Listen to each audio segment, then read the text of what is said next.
The story begins with a boy dreaming about fantasy architecture since elementary school, and after many attempts he finally managed to create his own ideal building. Or he thought so. The chapter begins with a marriage proposal. This scene had become a daily occurrence for him. This was Yume Sekai, where the concept of dreams becoming reality was created. This world of massively multiplayer online games established VR in Japan. Exhilarating battles win the hearts of hardcore users. In addition, from furniture creation to full-scale construction, crafters worldwide were attracted to its overwhelming degree of freedom. And Miyabi was one of them. He dedicated his time outside of work to craft and finally fulfilled his childhood dream. Now it was just a lover's nest though. They pissed him off at first, but then he got used to it. In real life, he was a corporate slave, so it was kind of great that he was able to craft for himself and also make people happy. He convinced himself that this was something to be proud of. One day he got a new mail named Guide to Special World from the admin. It was a bit early for the result, but he wondered and opened the mail. The mail thanked him for his wonderful architecture. He thought he was being praised as a cupid of love, which meant he was being appreciated. The thought of that made him happy. As a token of their appreciation, they offered to take him to a special world. The mail asked if he would accept his data to be carried over. He thought that if he could immerse himself in crafting, there was nothing to worry about. So he clicked yes. The moment he clicked that option, he started disappearing. He opened his eyes in the forest. He thought this was a weird server change and was about to see what he could do, but suddenly he heard a bunch of bandits telling someone not to move. They told him to leave that carriage behind. Miyabi was confused because bandits weren't supposed to be in Yume Sekai. He thought this was a new realistic update. He saw a girl standing against them. Their eyes met and the girl gave him a weird signal. It seemed the quest started when he moved out, but still, that was a confusing signal. He has to distract 8 or 9 out of the people in a situation like that. So he decided to show himself and yelled at them asking what they were doing. The man didn't seem to be intimidated by him and told him to fight back if he wanted to and told his men to kill them all. This wasn't the reaction he expected. The girl thanked Miyabi and used her spear to attack the bandits. She used her stone bullet ability. Surprisingly, a little stone hit Miyabi and it hurt his arm. No matter how elaborate it was a game, so there was no way he could feel any pain. At this moment, Miyabi knew something was wrong because he was in the real world. After tying up every bandit, the girl said that they would hand them over later when they reached town. Her name was Liz, and she apologized for dragging him into this. Miyabi introduced himself too and stated that there was no need to worry. Miyabi commented about the battle and stated that he had never seen one before. Liz stopped him and asked if he was an adventurer. When he said that he was a civilian, she felt so sorry. Miyabi was puzzled, so she said she thought he didn't look like a fighter, but since he had good-looking armor, she thought he was an adventurer. Miyabi apologized for being confused. Liz asked if he was heading to Angelum, and if they were going in the same direction, she would take him there as an apology. He thanked her because he was just getting lost. He then asked if he could get some time before they left because there was something he wanted to do. Liz was okay with a little waiting. Miyabi went inside the forest and gathered some sticks and stones. He tried to remove his headset, but he couldn't. He was in a different world, so he needed to be careful not to do anything that might look suspicious. He first needed to see what he could do. He tried to open his inventory, but it seemed that this world was different from Yume Sekai. He thought it might be easier, so he just chanted in his mind. The moment he chanted, he found himself in a big place. In Yume Sekai, the inventory was displayed in a window, but here it was floating around in his head. The rocks and branches he picked up earlier were in here too. The next thing to try was crafting. He never thought he would be nervous about basic crafting. He managed to craft a table with branches and rocks, confirming that the crafting system works too. Since he didn't have to do anything, it was more convenient than to do it in-game. He could even get the recipe for anything he wanted to make just by thinking about it. It was different in some aspects of the game but felt similar to the way it worked. The next thing he needed was a stone axe, so he created one. A stone axe was not only used to chop wood but also could be used as a weapon, making it an excellent item to have in the beginning. And he only used 10 small branches and 30 small rocks. As long as he had an axe, collecting would progress much faster. He tested the axe and it seemed to be working perfectly. Enhanced harvesting efficiency and even automatic harvesting were being carried out. Now that he had settled that, he could live in real life with items he crafted himself. He could go collect materials to create any item he liked, enjoy adventure and slow life at the same time, and live in a house he built himself with his family. He was thrilled with the idea of his dream becoming a reality. He went back to the carriage.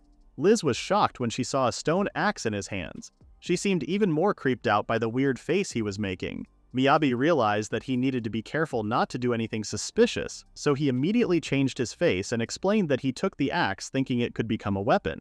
Liz was confused because he was empty-handed earlier when he went to the forest. He responded that he just picked up some rocks and branches and crafted it. Liz realized that he was a crafter. She thought that it was weird he would go out on the road empty-handed. Miyabi asked if she couldn't use it, and she said that she was a magician. The guards asked why he didn't hire one of the guards if he was a manufacturer. Liz turned to them and stated that it was rude to speak like that to someone they had never met before. Miyabi could understand that those people were more normal. When Liz confirmed that Miyabi had all his stuff, they continued their ways. They followed the map and took down some goblins on the way. After a while, they could see Angelum. The gate of the city was pretty big. There were a lot of guards, so Miyabi assumed that it was a big city too. When they were trying to enter the city, the soldiers stopped them. Miyabi panicked, but Liz told him that this happened all the time. The squad captain Angelum came and thanked them for capturing the bandits. He wanted to know the leader of their group. While Miyabi was relieved that they had just come here to arrest the bandits, Liz introduced herself as the leader. The soldier checked her adventurer card and it appeared that Liz was a C-rank adventurer. The soldier asked if there were 6 people in her group, but Liz stated that Miyabi was a civilian. The others seemed like they left it to her.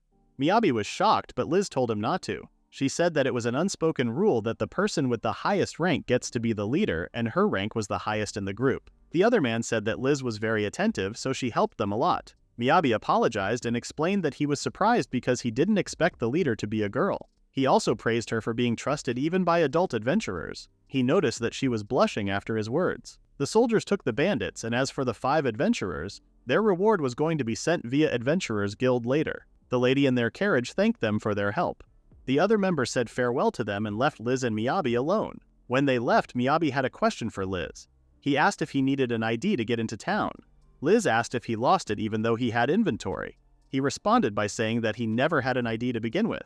She said that he had to pay to get in, but he didn't have any money. He said that it was a double miracle called no ID and no money. After almost a minute of silence, Liz started scolding him. She didn't want to do that, but she had to give him a 3-day temporary pass. She said that if he was planning to stay for a long period of time, he should apply for an ID card at the Adventurers Guild. Inside the Angela, Miyabi thanked Liz for her help and the money she lent him. She did not forget to remind him to pay her back and make sure he kept all her terms. Liz had given him 2 conditions. One was to register as an adventurer at the Adventurers Guild, and they were going to have a part of 2 so that she could disclose their location from the Adventurers Guild. The point was to prevent him from running away. Crafting would require him to gather materials, so there was no harm in registering as an adventurer. The second condition was to help Liz with her work for a while and accompany Liz on requests she received. Apparently, she wanted him to help her carry her stuff. Miyabi was so distracted by the stores that she had to call for his name. Miyabi didn't really have any fighting skills, but he believed he could manage with support. They went to an inn while he thought they would go to an adventurer guild. Liz said that the first thing he needed to do was to get a place to sleep. The inn cost 5 silver coins per night. The change was 5 silver coins, which means 1 gold coin equals 10 silver coins. Since staying in a business hotel was roughly 5,000 yen, he concluded that 1 gold coin was about 1,000 yen. He borrowed almost 20k from a girl 1 year younger, which hurt even as an adventurer by trade. While he was resting in his room, he decided to return the favor. The next day they went to the Adventurers Guild, and Miyabi was amazed by the people he was seeing. Judging by his reaction, Liz asked if it was his first time. Miyabi was familiar with it in the game but couldn't say that out loud, so he explained that he came from a place so rural that he never got a chance to come to town, so he was kind of impressed. She responded by telling him to not get too impressed that he had strayed too far. She then greeted a woman named Eleanor and informed her that she had come to report the escort request. Eleanor welcomed her and asked if the person next to her was an acquaintance. Miyabi was too impressed by Eleanor's beauty, so he made a cool face to impress her and introduced himself. He said that he came to register as an adventurer on Liz's recommendation. Eleanor thanked him for his politeness and introduced herself too. Watching Miyabi's movements, Liz told him that his nose was getting longer. He said that this was just a basic greeting, and when he met Liz, it wasn't time to calm down and exchange greetings. Eleanor asked for Liz's adventurer card and told her to wait while they checked the status of her request. In the meantime, she gave Miyabi the application form to fill out. He had never seen those letters before, but he could read them normally. He wondered if this was another effect of the data transfer. There were 7 ranks in total, and it fluctuated based on the evaluation of requests and guild contribution. An adventurer card could be used as identification, and apparently, he could also use it to deposit his money just like a bank. He guessed that it wouldn't be practical to carry around all his money while you were taking a request. There were lots of unnecessary conditions in the application, such as being civil and no fighting. While he was thinking about the possibility of adventurers not being civilized people, Liz expressed her surprise at the fact that he took time to read it. Miyabi read it all because he recalled his memories as a corporate slave. Liz said that about 90% of people don't read it. He didn't believe her, but Eleanor confirmed that it was true. She said that the Adventurers Guild was very grateful that he took the time to look it over. Being an acquaintance of Liz's, he was a serious person to her. Miyabi figured out the reason why it was written so rudimentary in the terms and conditions and concluded that she must be having a hard time. He signed the application but then realized that he had written it in Japanese. Liz didn't seem to notice and told him to write supporter for the occupation part. Miyabi was puzzled, so she said that usually long-term requests and escort requests would make it more difficult to take care of weapons and armor. So in that situation, they temporarily hired a supporter. He was relieved that she didn't notice he used Japanese. He asked if she meant the adventurer who works in the background, and she confirmed him. But she mentioned that it didn't mean that he wouldn't join the fight, getting the water from the river and cooking. He was exempt from guard duty in the night, so it was less dangerous. Miyabi asked if that was a little easy while everyone else was fighting. She said that it wasn't true because the longer the request goes on, the more she wants someone else to do it. Apparently, she was always on edge when she was asked to escort someone. In other words, it's insurance to ensure the completion of the request, so it would be mainly chores. When fatigue builds up, you tend to become irate more easily, and it may also have a role in preventing troubles. He decided to do what she said and sign up as a supporter. He gave the paperwork for the party application to Eleanor, and Liz was tired of the escort request, so they split there. She said goodbye and left. Eleanor gave him his adventurer card and asked if he had a temporary pass. He gave her the pass from his inventory. She seemed surprised to see him being a producer. He asked if it was unusual for a producer to register as an adventurer, and she approved of him. She said that most of them would register for a commercial guild or production guild. She added that it wasn't that there were none, but they didn't have the stamina to keep up, so they ended up shunned. Miyabi didn't seem to be affected by her words because he assumed there weren't any hot-blooded producers out there like him. She said that lately, they had been pushing production guilds to work with them, so she was rooting for him to do well out there. She then mentioned that time doesn't pass in inventory. If he could bring demon meat and valuable parts in inventory, he could easily increase its purchase price. So she advised him to keep that in mind when collecting. He promised to do his best to bring her a variety of materials. He also wanted to pay off his debt to Liz as soon as possible. Regardless of what he was crafting, it was important to gather the materials first. If he did it along with the request, he would be killing two birds with one stone. Rather than spending time in the production guild where there were potential conflicts of interest, he might as well spend his time in the adventurers guild. He then asked if there was any place outside of the city where he could collect materials, and she told him that the safest place was east. In the next chapter, Miyabi leaves the adventurer guild and he seems to be lost. He had no idea where the inn he was staying was because buildings in this world looked way too much alike. It looked just the same everywhere he went, and for Japanese like him it was too difficult. He let his guard down because he was with Liz and he couldn't even remember his inn's name. The sun was setting, so he wondered if Liz was worried. Suddenly, he saw a girl with ears. She was carrying a sword, so she was an adventurer. There was no one else he could ask, so he asked if she could show him the way to the inn. She pointed somewhere, but he was still confused because he hadn't told her where it was yet, and it could be her inn she was talking about. However, she seemed surprised. He wondered if he asked the wrong person, but she was the only one he could ask right now, so he apologized if he scared her. He showed his adventurer card and stated that he had lost track of the inn where he took a room, and he was wondering if she could help him. Looking at his card, she showed her adventurer card too. When he looked at her card, he saw that she was a B-rank adventurer. He couldn't believe this adorable young-looking girl ranked higher than Liz. She pointed at him and called him a lost adventurer. She said that she was Mel and she would help. The way she talked was a little weird, but Miyabi didn't say anything but thank her. She told him to give her a hint. He said that he remembered it was close to the East Gate, but he was talking to another adventurer, so he didn't remember the details. Mel suddenly got serious and asked if that adventurer was a girl. He said that she was about the same age as him. She then told him that the answer was that way and decided to take him there. It didn't take long for her to drag him to the inn he was staying at. Miyabi was shocked. She said that it was easy if he thought about it. This was an inn where girls could stay safely and was the only one located near the East Gate. Alcohol was also forbidden, so even low ranks could stay here safely. Miyabi realized that Liz was also thinking about his safety. He thanked Mel and she told him to do his best. Miyabi decided to give something as a thanks. He wanted to repay her with money, but he couldn't just spare the money he had right now, so he was going to craft something that would make her happy. He could only gather lots of wood in the forest, so he picked one. He used his material disassembly. It was an extension of inventory. It could automatically disassemble materials in the inventory. He took out a wooden block, and then started carving the material with needed magic.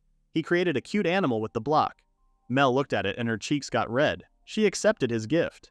In Yume Sekai, no matter how much he made it, it was nothing more than data. so it was nice to see when someone accepted it. Throughout the night, the weather was so cold that he couldn't sleep.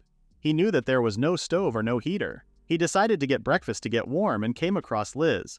They entered the dining room while talking about the weather. He told her to sit and wait while he got something to eat. When he turned back with warm soup and bread, he accidentally touched Liz's hands, which were freezing cold. Liz explained that she had poor circulation, but it was much better than the morning of escort requests. She could eat warm food right away and there was no cold wind. When she was making requests, there were days when she couldn't sleep because her hands and feet were so cold. Hearing that made Miyabi understand why she would want to hire a supporter.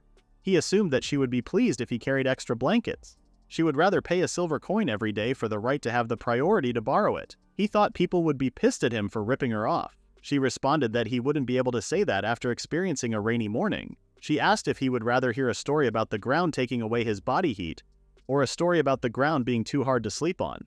Hearing this, Miyabi suggested stop taking escort requests for now. After breakfast, they went to the guild and tried to decide on their first request from the request board. The requests brought to the Adventurers Guild were posted by rank and they were looking at the requests for C and D rank. Miyabi noticed that Eleanor was putting some things on the board and the moment she left, people started fighting. Liz explained that they were competing for the highest paying request from the E and F rank requests. Miyabi realized that if he became a solo adventurer, he had to become one of them. So he decided to make sure Liz didn't leave him. Liz seemed upset that the request papers were all messed up even though the request was being made because someone needed help. She put the papers back on the board. Miyabi seemed impressed by her. He asked which request she was going to take, and while they were looking at the request she chose, a man saw them and he seemed annoyed. Miyabi asked what kind of request it was, and she explained that it was a request to eliminate ground sheep. Despite its loose name, the rewards were getting higher.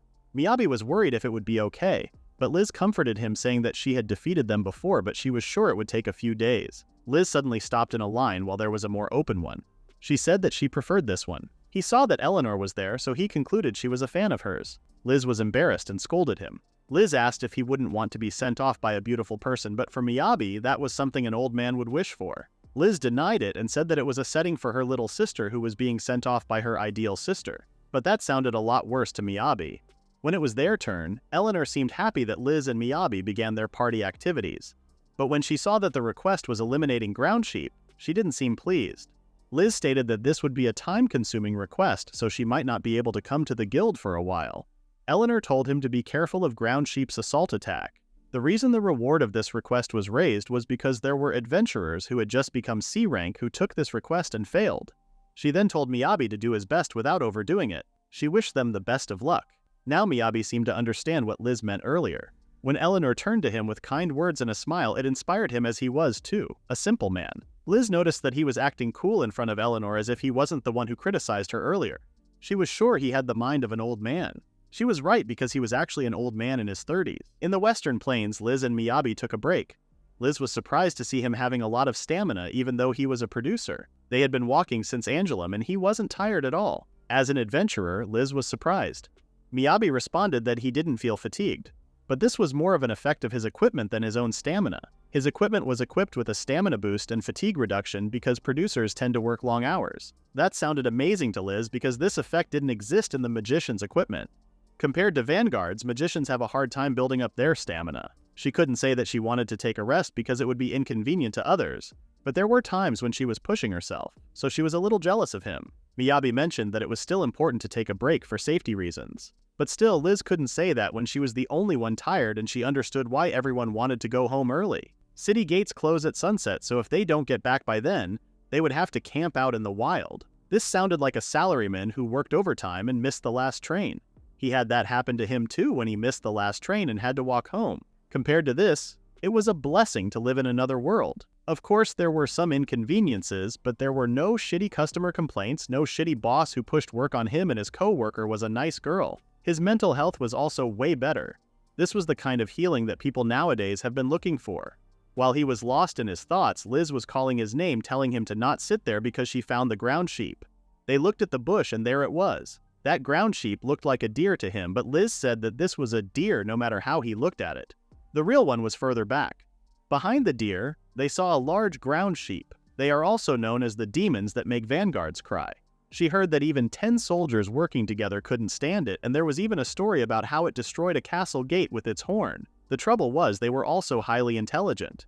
She said that they were going to work with their friends to pincer like what they had just done earlier. Some said they had prioritized the magicians in the rear as targets. As they walked behind the bushes, Liz stated that the usual approach was to beat them from afar when they were isolated. With monsters like that wandering around, no wonder the roads were blocked. Miyabi was sure no one would stand a chance if they got hit by a charge like this. Miyabi asked if anyone besides adventurers got hurt, and she said that no such damage had occurred yet. However, this roadblock was a bit weird. Liz said that there was a small village just down this road, and for the villagers, this road was a lifeline. Since the demons showed up, they must be having a hard time getting supplies. That meant they had to be successful in this request, and even as a support, Miyabi had got to stay sharp. Miyabi said that he would try not to cause her trouble. He then asked if there was anything else to keep in mind. Liz said that the only thing they should watch out for was a charge. When Liz noticed that Miyabi was underestimating them, she told him to never do that. She said that they would keep attacking unless they were severely injured, and in terms of danger, they might as well be a B rank request. Miyabi concluded that as long as you don't inflict a fatal wound, even they can't stop themselves. Liz was puzzled. Miyabi explained that those sheep were weak against surprise attacks. He created a stone shovel and said that he would dig a hole. Liz tried to explain to him that demons were not simple creatures, and if they were so dumb as to fall into pitfalls so easily, they would all be out there digging. They also had no time to dig a giant hole anyway. While she was saying those things, Miyabi created a giant hole in 1 second, leaving her in shock. He said that he understood what she was talking about, but that was when she didn't count supporters as part of her force. He said that he was confident in making a pitfall. Liz couldn't believe what she was seeing and asked if he was a mole in his previous life. Miyabi giggled and decided to finish this up quickly. He placed large sheets of plywood over the hole and made sure everything was covered with earth. He scatters meadow grass on top of it. He said that if they leave it like that, the way it grows would look unnatural, so they blended in with magic. With this, a safe, secure, and reliable reverse donut pitfall was completed. Liz was still in shock that it took him less than 10 minutes to finish this. It looked so real that she wasn't even sure there was a pitfall there. Now that the pitfall was ready, Liz wasn't really sure what she should do. Miyabi asked if the ground sheep were ferocious because if they noticed them, they would come at them on their own. He asked if she could use some magic to taunt them. Liz did not expect him to ask her to taunt them. Using yourself as bait against ground sheep was absurd, but since he thought there was a chance of winning, Liz decided to trust him even though it looked so forced. She used her stone bullet magic to catch their attention, and she did. The sheep were looking at them while they were having panic attacks over how they looked. Liz was even more panicked when one started coming right at them. Miyabi tried to calm her down, but it was useless. The more the sheep got closer, the more Liz lost her faith in this plan and was sure they would beat them head on. She grabbed Miyabi as tight as possible while the sheep was bleeded. However, unlike what she expected, it started falling into the hole the moment it stepped on the pitfall. Liz couldn't believe it fell without even noticing. However, the other sheep seemed to notice the pitfalls, so Liz thought they had no other way but to fight them. To her surprise, once again they started falling as they came at them. Liz had no idea this would work like that and was shocked. Miyabi explained how pitfalls worked as if she didn't know that. He said that it was a simple structure, but the deeper the hole, the greater the fall damage. And if anyone falls from this hole, they cannot fight. Even though he explained it was still an unbelievable thing for Liz to see them defeating this many sheep. She was unsure about the power Miyabi held in his hands. Meanwhile, Miyabi was acting like a toddler. When Liz said she wanted to talk to him about something important later, he thought she was going to confess her love for him, so she had to explain that it was about the pitfall. She said that she was going to finish them off first, and then he would tell her everything he knew. She started using her magic. Seeing her using powerful magic, Miyabi suggested using a lighter spell because the enemies were wounded. She couldn't do that because ground sheep were tough and she wanted to kill it in one shot so the material wouldn't degrade. For that, it was better to use a magic charge to increase the power. She used Ice Javelin and finished them all in one shot. Now that it was over, she was still feeling weird that it didn't take them so long and hard to kill those sheep. Miyabi said that craft could be used to her advantage. Liz noticed that Miyabi put a whole ground sheep in his inventory. Miyabi was puzzled as to why she was confused because he thought it was the supporters' job to carry the monster they had killed. Liz agreed with him but was still questioning what kind of inventory he had that could include ground keep on top of the dirt from the digging. Miyabi was confused because an inventory was an inventory in his mind. She knew that, but she was talking about the capacity of his inventory. However, she gave up mid-sentence when she noticed that he wasn't going to understand her. She decided to collect the sheep and take a break. While taking a break, Liz was enjoying her warm bread. Miyabi was glad that she was enjoying it. He thought it was in town and kept it in his inventory. Liz asked once again how much stuff he could fit in his inventory, and he said that he probably used only 1% now. But she had no idea what that meant and wanted to skip it, but he got frustrated and said that it was something that grew in capacity relative to her skill level. Liz was confused and asked what was skill level.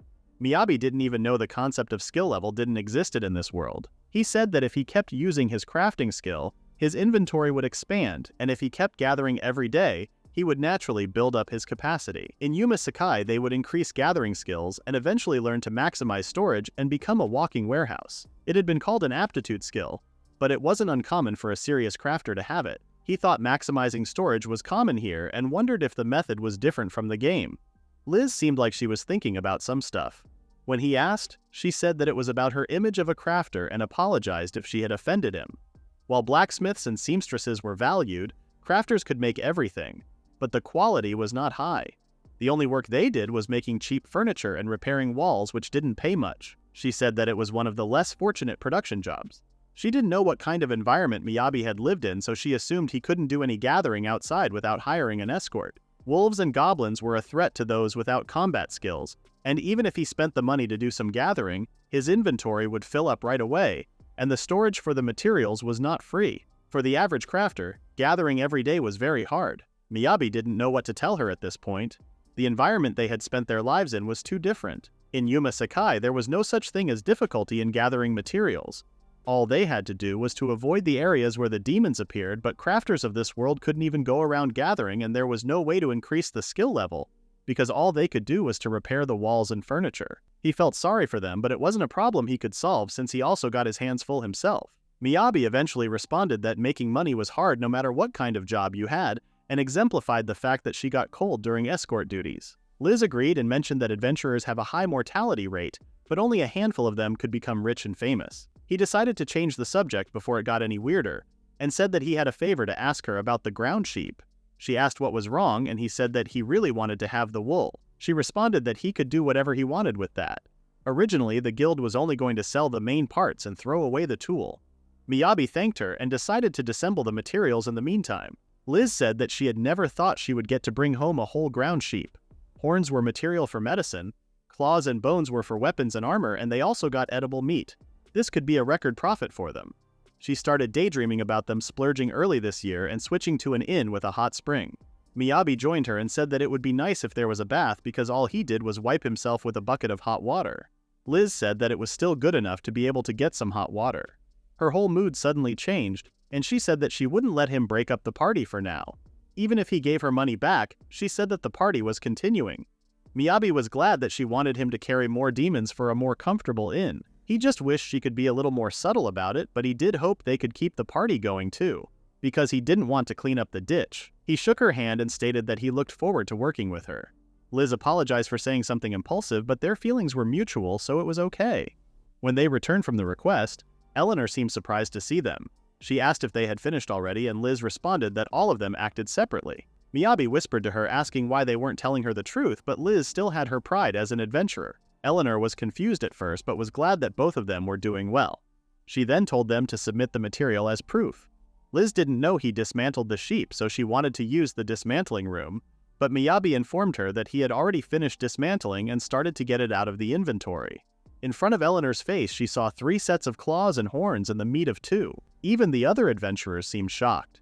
Miyabi apologized that it was sticking out of the tray and asked if he should bring it somewhere else. Eleanor smiled and stated that it was all right. She said that they would bring it in right away and assess it. Suddenly, some people entered the guild. The people were just shocked by the amount of meat on the counter. They started freaking out about the meat. Judging by their reaction, Miyabi wanted to confirm if the ground sheep meat was popular. Liz explained that ground sheep was a healthy meat that even women could enjoy because of its light, natural flavor. Since it was brought in within 3 hours after it was killed, the guild would freeze it and it could be eaten raw. It was so popular that it had its enthusiasts. Miyabi recalled what Liz said to him earlier and concluded that Liz liked ground sheep too.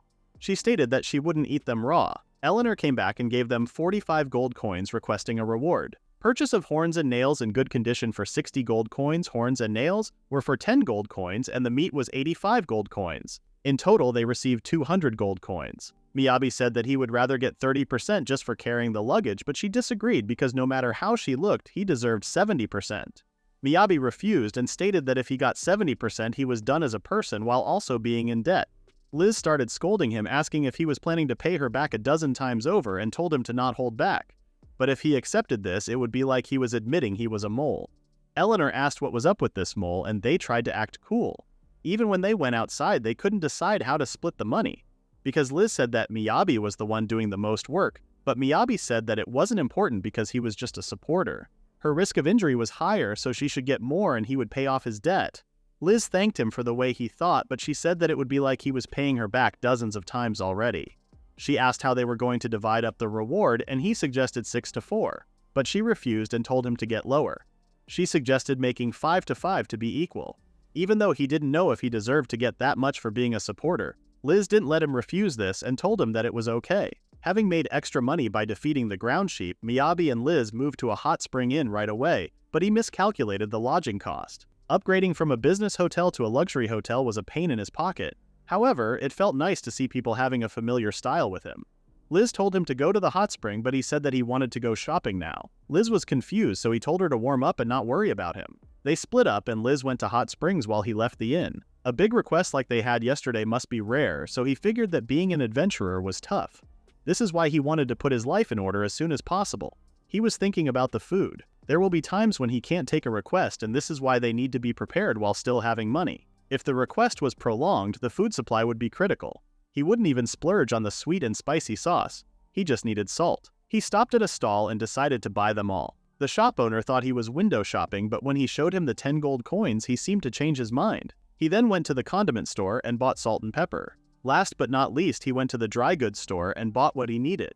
He only had 49 gold money after all that shopping, but he tried to convince himself that he could see it as an investment. Now it was time for him to go to the other thing they needed. He went to a blacksmith and started looking around. As expected of a real professional, the stone axe he made was nothing compared to the knives in the store. He guessed that he couldn't compare weapon making with crafting skills. A man came and he asked Miyabi if he was a producer. Miyabi was surprised and wondered how he knew that he was a producer. He told him to look around. Weapons were meant to be used, so what the matter was weight and feel when using it. The only people who would look at it with a grin on their faces were weapon enthusiasts or producers. Miyabi didn't even realize that he was grinning before the man told him. He apologized, but the man told him not to. He said that even he had taken a good look at weapons made by other blacksmiths, and it was normal for a craftsman to do that. Miyabi thanked and stated that he wanted a knife for self-defense. He also asked if he could sell him some iron ore. The man first asked his name. Miyabi introduced himself and mentioned that he was a supporter. The man's name was Weiss, and he was the third generation of this blacksmith. He didn't know crafters were making weapons nowadays, and he liked it. He told Miyabi to show him the weapon he made. Miyabi was shocked, but then realized that he misunderstood him. All he wanted was essential equipment for cooking, like a stove. It was required to eat Jingisukan, and this wasn't the best time to say it. He eventually shows the axe he made. While Weiss was examining the axe, he hoped that it wouldn't be too primitive to be taken seriously, but Weiss told him to follow him. He took him to a room full of iron ore. Miyabi was taken aback by the amount of iron ore he had. He expressed his surprise by saying that he had never seen piles of iron ore like that before. He never even saw the actual thing in the game. Weiss prepared a big box of iron ore for him, and mentioned that he also shared this much with his fledgling blacksmiths. When Miyabi asked how much he would charge him for that, Weiss laughed and stated that no one expected to get paid from someone who makes an axe out of stone, and he knew he didn't have any money because he was an adventurer and a crafter. He would like to save some money but didn't want to get those for free, so he wanted to pay, but Weiss told him to take it. He said that if he made a weapon out of this iron ore, he should come and show it to him because he was curious to see what kind of weapon he would make. Meanwhile, all Miyabi could think about was the Jingisukan he was going to make. He said that to get it done in a way that he was not embarrassed to show Weiss it might take a long time. When he left, Weiss was thinking about the axe he made. Scraping was typical when cutting down a tree, so he couldn't believe someone would use a stone axe to cut down a tree. Now he had something to look forward to in his old age. Meanwhile, Miyabi was lost again. At least he remembered the name of the inn now, so he started walking. While walking, Mel appeared out of nowhere. He teared up seeing her because he got lost again. He asked her to show him the way again. Mel pointed in the direction of the inn, but he said that he changed his lodging to a place called Furate. She was also staying at that inn, and she was just on her way back. They started walking together. Miyabi was glad that he made it back to the inn safely. He thanked Mel for her help again and shook her hands, but it seemed like Mel was expecting something. He realized that he should reward her. Now that he had bought a lot of crafting material, he decided to make something fancy. He poured some magic into the shape that he wanted to cut and cut it. Hand sewing was a hassle to do, But he had his crafting skill, so he poured some magic into the thread and made a magic path to the part that he wanted to stitch. The thread ran through the magic path, and after a few minutes, a cute little plushie was made. Miyabi had one more step. This was a trick that only crafters could pull off. He cloaked the surface with magic, used ground sheep's wool, and grew it all at once. After making the adjustments, it was all done. He didn't even realize the crowd that was watching him. While they were asking questions and praising him, he apologized for keeping her waiting and thanked her for taking him to the inn. Mel blushed and thanked him for using his name for the first time. Miyabi was shocked that she remembered his name. He hoped that this reward would help her remember his name and was glad that she liked that one as well. Liz finished her bath and greeted him. When she asked if she missed something, Miyabi acted like he had no idea what happened, and he tried to change the topic by asking if she had been in the hot spring since he left. She said that it was her third time because the hot springs were great. Seeing her like that made his heart pound a little faster than usual. Liz suggested he get in too, but Miyabi was just blushing thinking about how mature she looked. Liz touched his cheeks and told him that he was very cold, so he should take care of himself as an adventurer. Miyabi started slapping himself to not let his intrusive thoughts win. Liz was so confused and asked what was wrong, and he responded that he was cursing his filthiness. He felt guilty because he had wicked thoughts about a girl much younger than him. He decided to go to a hot spring while thinking about that. In the next chapter, we see Miyabi and Liz in Lumber Heaven. 1 hour ago, Liz informed Miyabi that today's requests were not good. There were a lot of them because of the rain. Considering the condition of the ground, a round trip was the best they could do because she would like to avoid camping out in the mud as much as possible. While they were putting on the papers that others ruined, Liz suggested gathering materials that Mitabi wanted. Back to the present, Liz expressed her surprise about Miyabi. Miyabi defended himself by saying that a crafter can't stay calm once they hear about a gathering. On top of that, the variety of trees in this place was amazing. It was a miracle that trees with different growing conditions were growing so deeply together, and he could tell when he was crafting that every tree had a different shade, a different sheen, and a different feel to it. The more he talked about the trees, the more Liz got scared. She told him to get whatever he wanted but to keep logging into this area because the sound of falling trees would attract demons. As she was talking, the tree Miyabi cut disappeared and she thought she fell asleep for a moment. But Miyabi explained that it was just her crafter collection skill being activated. Liz started laughing because there was no way a tree could go into his inventory without falling, and she was glad that this was all just a dream. But Miyabi did it once again, proving that it wasn't a dream. She decided to let it slide for now, and it would be dangerous if she didn't keep on the lookout right now. Miyabi continued until his stone axe broke. An item's durability is determined by the material it was made of, and when the durability reached 0, it broke. He would love to make an axe out of iron, but iron ore was a valuable material here. Liz told Miyabi that they were going to relocate once he finished with that tree. Miyabi wondered the reason, so she explained that the forest was home to many demons and that if he cut too many trees it might cause problems in the ecosystem. There was even a rule when he wanted to cut down trees in large numbers. You have to cut down from different forests a little bit at a time. Miyabi realized that he couldn't just take all he wanted without thinking like in the game. Liz added that this was a rule for a country performing a large-scale logging operation and it was unusual for an individual to worry about it. As Miyabi was acting cute to her, Liz suddenly stopped him and tried to hear something. She kneeled and hid behind the bushes. She then used her magic to kill an animal. It looked huge to Miyabi, but she said that this wolf was one of the smaller ones.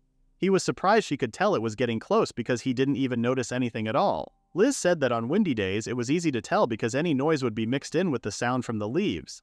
Miyabi gave it a try, but it was a fail. She said that it might be a matter of experience and then pointed somewhere saying that there was another one over there. Liz requested him to take the wolf to his inventory because they could make money from it.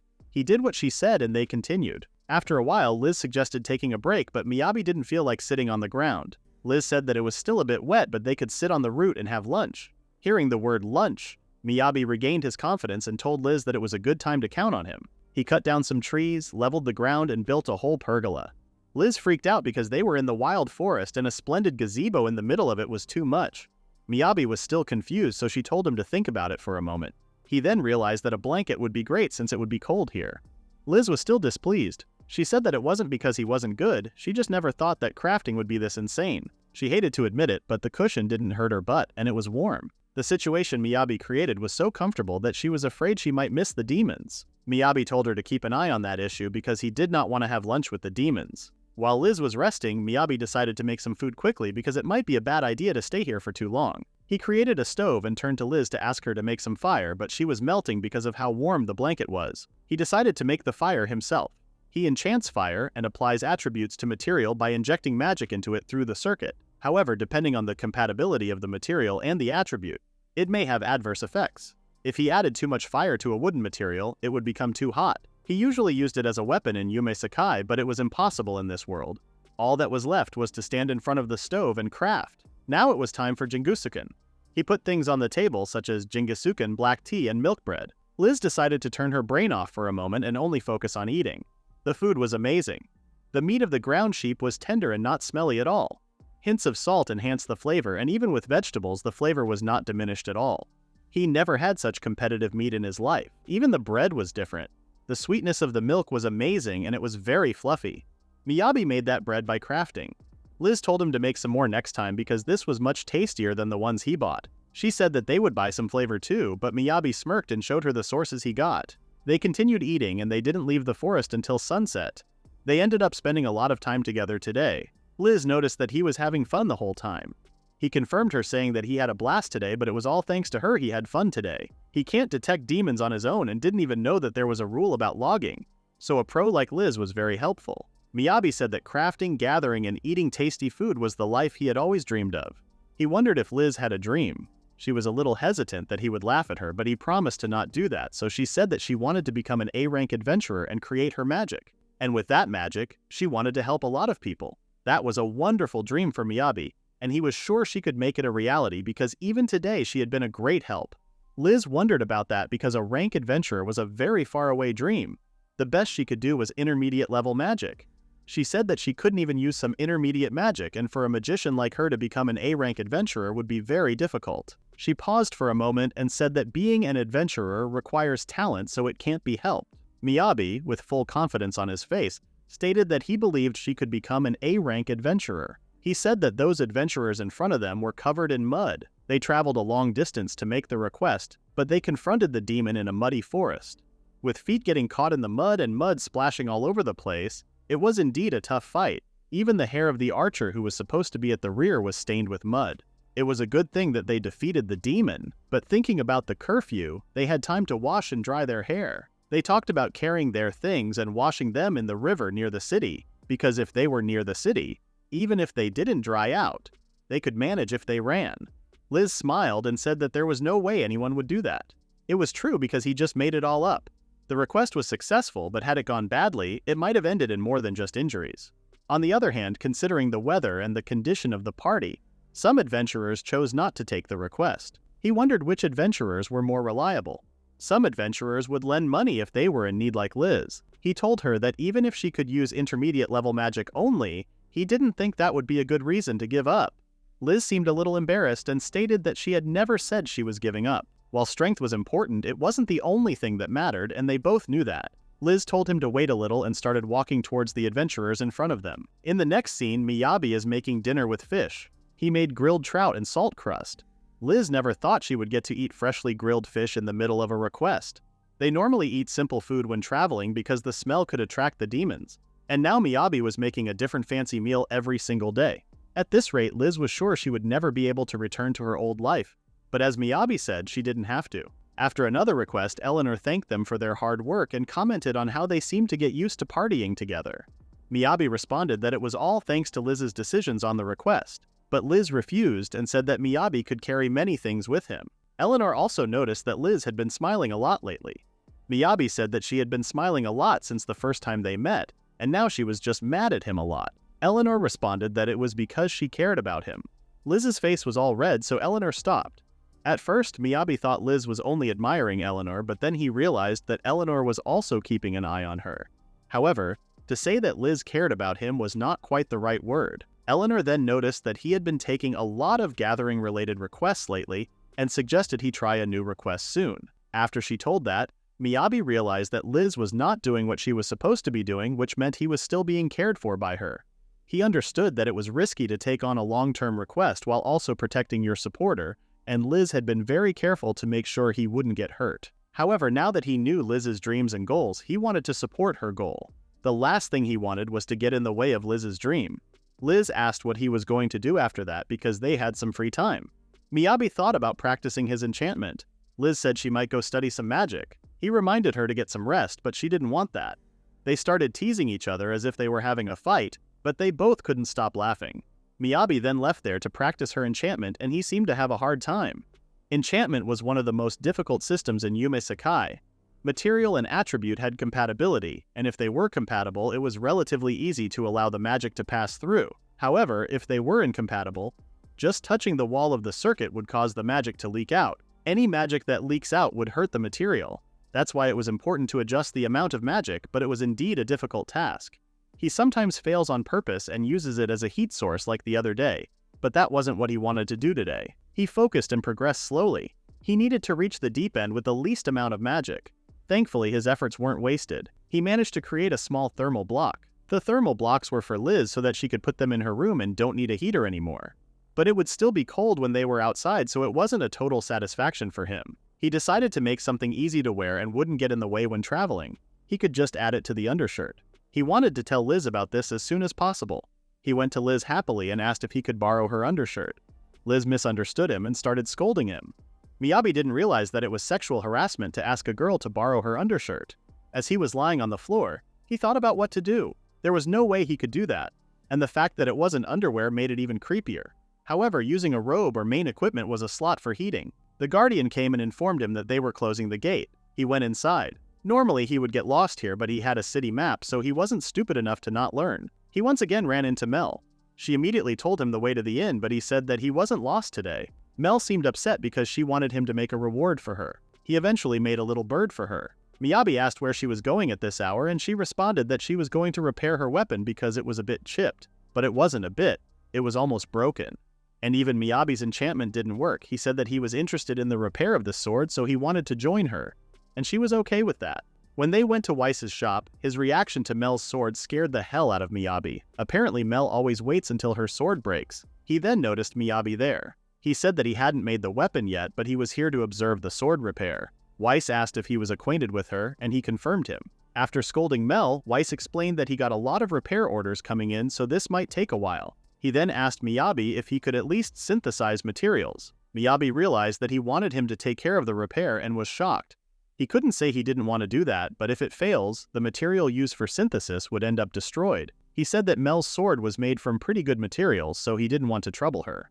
Weiss stated that the opportunity to try this level of repair was very rare, and besides, magic manipulation was one of the crafter's specialties. That was true, but Miyabi was still doubting whether he should do it. To comfort him, Weiss said that Mel got the money, even though she kept breaking things and hated waiting. Miyabi was so happy and wanted to confirm if she was really okay with that. Mel responded by asking what he wanted as a reward. The material was a dragon fang, which was a rare material that sold at market value. Weiss and Mel were cheering for him while he was preparing to repair. What he was doing was similar to enchantment, so he tried to focus. The circuit was open and was linked. Now he needed to get the magic flowing to the damaged area, but unlike enchantment, he needed to manipulate the magic of the material, which raised the level of difficulty. Miyabi was so nervous that he forgot to breathe, but that was okay because as long as he could talk, he would be fine. To hype him up, Weiss said that he would share some of the fangs with him if he managed to repair it using only one. Weiss's intention seemed to be working on Miyabi, and he got back to work right away. The repairing process continued until midnight. When he finished, Weiss took a look at the sword and asked him if he could do it again later. Miyabi couldn't believe he could ask him to do that again when it was clear that he was drained. This was 100 times harder than he expected. Weiss explained that repairing a high-quality item was not a job for crafters. Miyabi froze because he was contradicting himself. He gave him 2 dragon fangs as an apology. Miyabi didn't want to accept this because he got cocky and ended up breaking one. But Weiss told him that he normally uses 4 of them to repair a sword like the one he repaired now. In the end, he took the dragon fangs and went to his inn. He let himself off the bed once he arrived. Liz was impressed that he was practicing too hard on his enchantment. In the morning, he woke up pretty uncomfortable because he slept in the lobby. They went to the guild and Liz chose another gathering request. Miyabi wanted to pick a different request and asked if a Jade Forest investigation request would be okay. Liz seemed uneasy and said that investigation-type requests could affect the rank of other requests, and she had never taken one before. She thought it might be too early for them as they were prone to encountering unknown demons. Miyabi looked at her, and it was confirmed that she was hesitating because of him. Liz explained that during their fight with the ground sheep it worked out very well, but she was wondering what would happen if she missed something and things went wrong. At that moment, she wondered if she would be able to protect him properly. And besides, She could make a lot of money harvesting when he was with her. That was true, but Miyabi reminded her that if she wanted to become a rank, it would be better if she got more experience. Besides, they didn't have to fight the demons or investigate the forest, and if there was any danger, they could hide in the ground. Liz was confused as to why he chose the ground, so he explained that he was a mole in his previous life. She seemed convinced and decided to accept the request. This was their first time, so Miyabi expected it to be a struggle, but he was still counting on Liz. When they went to Eleanor, she asked if this was her first time doing an investigation request, and she responded that she wanted to try something new. Eleanor was sure the two of them would be fine, but she still warned them to be careful when conducting this investigation, and if they felt they were in danger, they should withdraw without taking any chances. Liz asked if something had happened, and she explained that they already had some adventurers headed to the Jade Forest the other day, but they hadn't come back yet. In the next scene, Miyabi is still thinking about what Eleanor said. He was being more careful because of what she said, but it was more peaceful than he thought. They had been investigating for half a day, and they hadn't seen a single demon. However, it was the opposite. Liz explained that the fact that they hadn't seen a single demon was weird for Jade Forest. Located northeast of Angelum, it was a forest with a rich ecosystem, and it was also known to be inhabited by a lot of demons. This was a precious forest where medicinal herbs could be harvested, so there were usually a lot of adventurers coming in and out of the area, but since people started going missing, this place had been off limits. Demons were the natural enemy of humans. Similarly, humans were the natural enemy of demons. Then suddenly humans stopped coming and going. Liz asked Miyabi what he thought would happen next. Miyabi said that it was convenient for the demons, so their numbers would likely increase. That was right, demons had a fast breeding cycle, and some even migrated in from other forests. Under normal circumstances, the number of demons would increase, and yet, this request was made. A pack of gala wolves, whose main habitat was the Jade Forest, had appeared in the northern Kuliana steppe, and the need for an investigation of possible ecological anomalies in the Jade Forest was acknowledged. The request was to investigate and report it. It was indeed an odd situation. Liz said that they would need to take a lot of samples to see if something was going on. She then continued to ask him to collect poop on the ground. Miyabi was shocked and asked her to give him a little bit of consideration.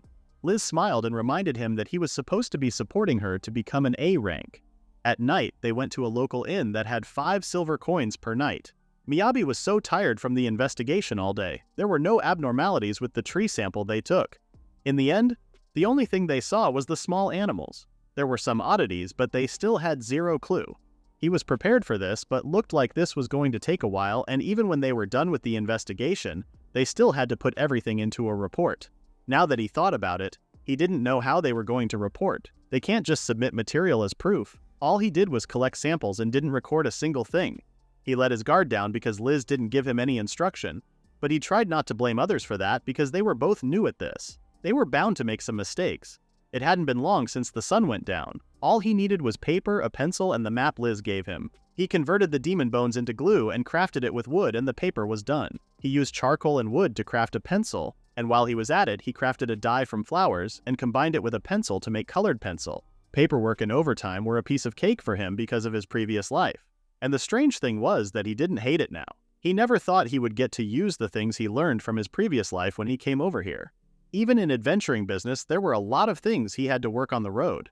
In the morning, he gave what he had made to Liz. He said that he made a summary of yesterday's investigation, and if they don't keep records, then they wouldn't be able to make an accurate report later. Liz seemed worried that he took a long time to prepare this, but Miyabi said he went to bed before the date changed, so he slept properly. Liz decided to take a look at the summary, and when she finished, she decided to help him with this starting today. But Miyabi assumed that she must be tired from scouting and the other stuff, so he wanted to take care of those. Liz responded that it would be more efficient if they split up the work. She wanted to learn how to make that summary book. Miyabi seemed surprised and found her diligent. She said that it wasn't about being diligent or anything. In the first place, they generally do the request report verbally. The guild would be the one making the report, and the idea of them making the report never crossed her mind. Miyabi started freaking out about the fact that he spent hours and hours making something that was useless. But Liz denied it and stated that this was exactly why she never noticed how amazing this was. There were notes and colors and it was easy to read. And now she could see some things in common that she wasn't aware of at the time. Miyabi was embarrassed that she liked it this much. Miyabi created an underlay for the paper to not let it slip off. With this, they could write down notes while walking. Liz was amazed by the new things she was seeing. She asked if that meant she could tell him if she found any signs of a demon, and he would write a quick note. And at night, they could just put it all together. Their new goal was to show the guild that Liz the adventurer was able to do a perfect job in investigating. They started working and didn't stop investigating the forest for 5 days. After 5 days, they found a campfire. They wondered who might have made it and started looking around. Miyabi didn't seem to have any problem with assuming that the missing adventurers were the ones who made it. He wondered if that would mean they were still in this forest, but Liz didn't have any idea. It was hard to imagine them leaving while the campfire was still assembled like that, because the spark could ignite the surrounding area while it was still smoldering. It needed to be doused or buried on the ground. She said that it would be more realistic to think that something had happened and that they had no time to take care of it. She decided to stick around here today. Miyabi decided to craft something. He sewed the large amount of leaves that he got when collecting logs with magic and put it over the branches. He made a simple camouflage base. Finally, he laid down a cushion made of wool and it was done. They could see the other side of the river and it was comfortable enough to do a long stakeout. Liz said she was terrified that she was no longer surprised by that. He wanted her to be surprised a little. While they were on guard duty, Miyabi fell asleep and Liz immediately woke him up. After he apologized for it, she told him that the black orc, which was a crank demon, was getting closer. She said she knew that there was a monster trail, but she never thought it was connected to that side. He was glad that he didn't skimp on his magic and applied the smell mask right away. However, she said, they were not supposed to inhabit that forest. Then he asked if the reason the other demons were moving out was because of them. Liz said she couldn't say for sure, but it was a strong possibility. She said the black orc was a mutated species, large in stature and capable of socializing to the point of establishing a settlement. Perhaps they had a nest deep inside that forest. She told Miyabi to locate their hideout and report it to the guild. Then they set off. At the black orc settlement, Liz and Miyabi saw that there were black orcs everywhere. She said she had a feeling that it might be the case, but she could not believe they were multiplying that fast. She realized that there was more of them than she thought. Liz said there was a problem with their numbers also, but also when a herd of black orcs grew large enough, it would create a higher species with superior intelligence. The higher species would require a fighting force equivalent to an A rank to take it down. It was scary for Miyabi to fight with an A-rank demon. He said they needed to go back and report it to the guild. Liz said she wanted to, but asked if he remembered what she told him. She said demons had a fast breeding cycle. If the environment was good, the situation could change in just a few days, and that was exactly what was happening right there. Gathering members for the strike team would take at least 3 days, then it might have been too late. She apologized to Miyabi and told him that she might have ended up putting him in harm's way. Miyabi said there must be something they could do. As Miyabi asked Liz if there was something they could do, Liz found a way. Miyabi wrote the report. He was writing that he had a general idea of the structure of the cave and looked like Kiza's plan was going to work. He was sure that those black orcs would not see that coming. Then he drove the black orc settlement's underground map. Liz seemed cold and told Miyabi that he had done the map in no time to think that he created that huge space underground. However, he said, he had no idea that it would be so cold there. Liz said they would just have to bear with it until morning and wanted Miyabi to give her some blankets. Then she found a crafter there and asked Miyabi if he was thinking of spending the night in that condition. He told her to just sit and watch. To make a comfortable space, Miyabi would start by making the foundation install the soft curved beams and columns. He used a lot of wood for the ceiling and walls. Miyabi used enchanting magic and put a luxurious glowing tree in the center of the huge space underground. He said that the tree would serve as lighting and fill the entire room with warm light. For Liz, who was sensitive to the cold, he would give that space more warmth and a comfy dream house was completed. There was a bedroom where they could enjoy a good night's sleep on a fluffy double bed, and a private room for their peace of mind. Also, there was a luminous tree that had indirect lightning using an entire log that brightly illuminated the tree room. In the living space, the heat blocks were arranged to look like firewood to simulate a fireplace, satisfying even those with poor circulation. Since it didn't use fire, it was safe to use the underground. Also, there was a dining space and a water basin. At the dining space, there were stump chairs and a round wood table would provide warmth even underground. The water basin for them to wash their hands at any time for water change. Miyabi was sure that his craft would surprise even Liz, who was getting used to his crafting.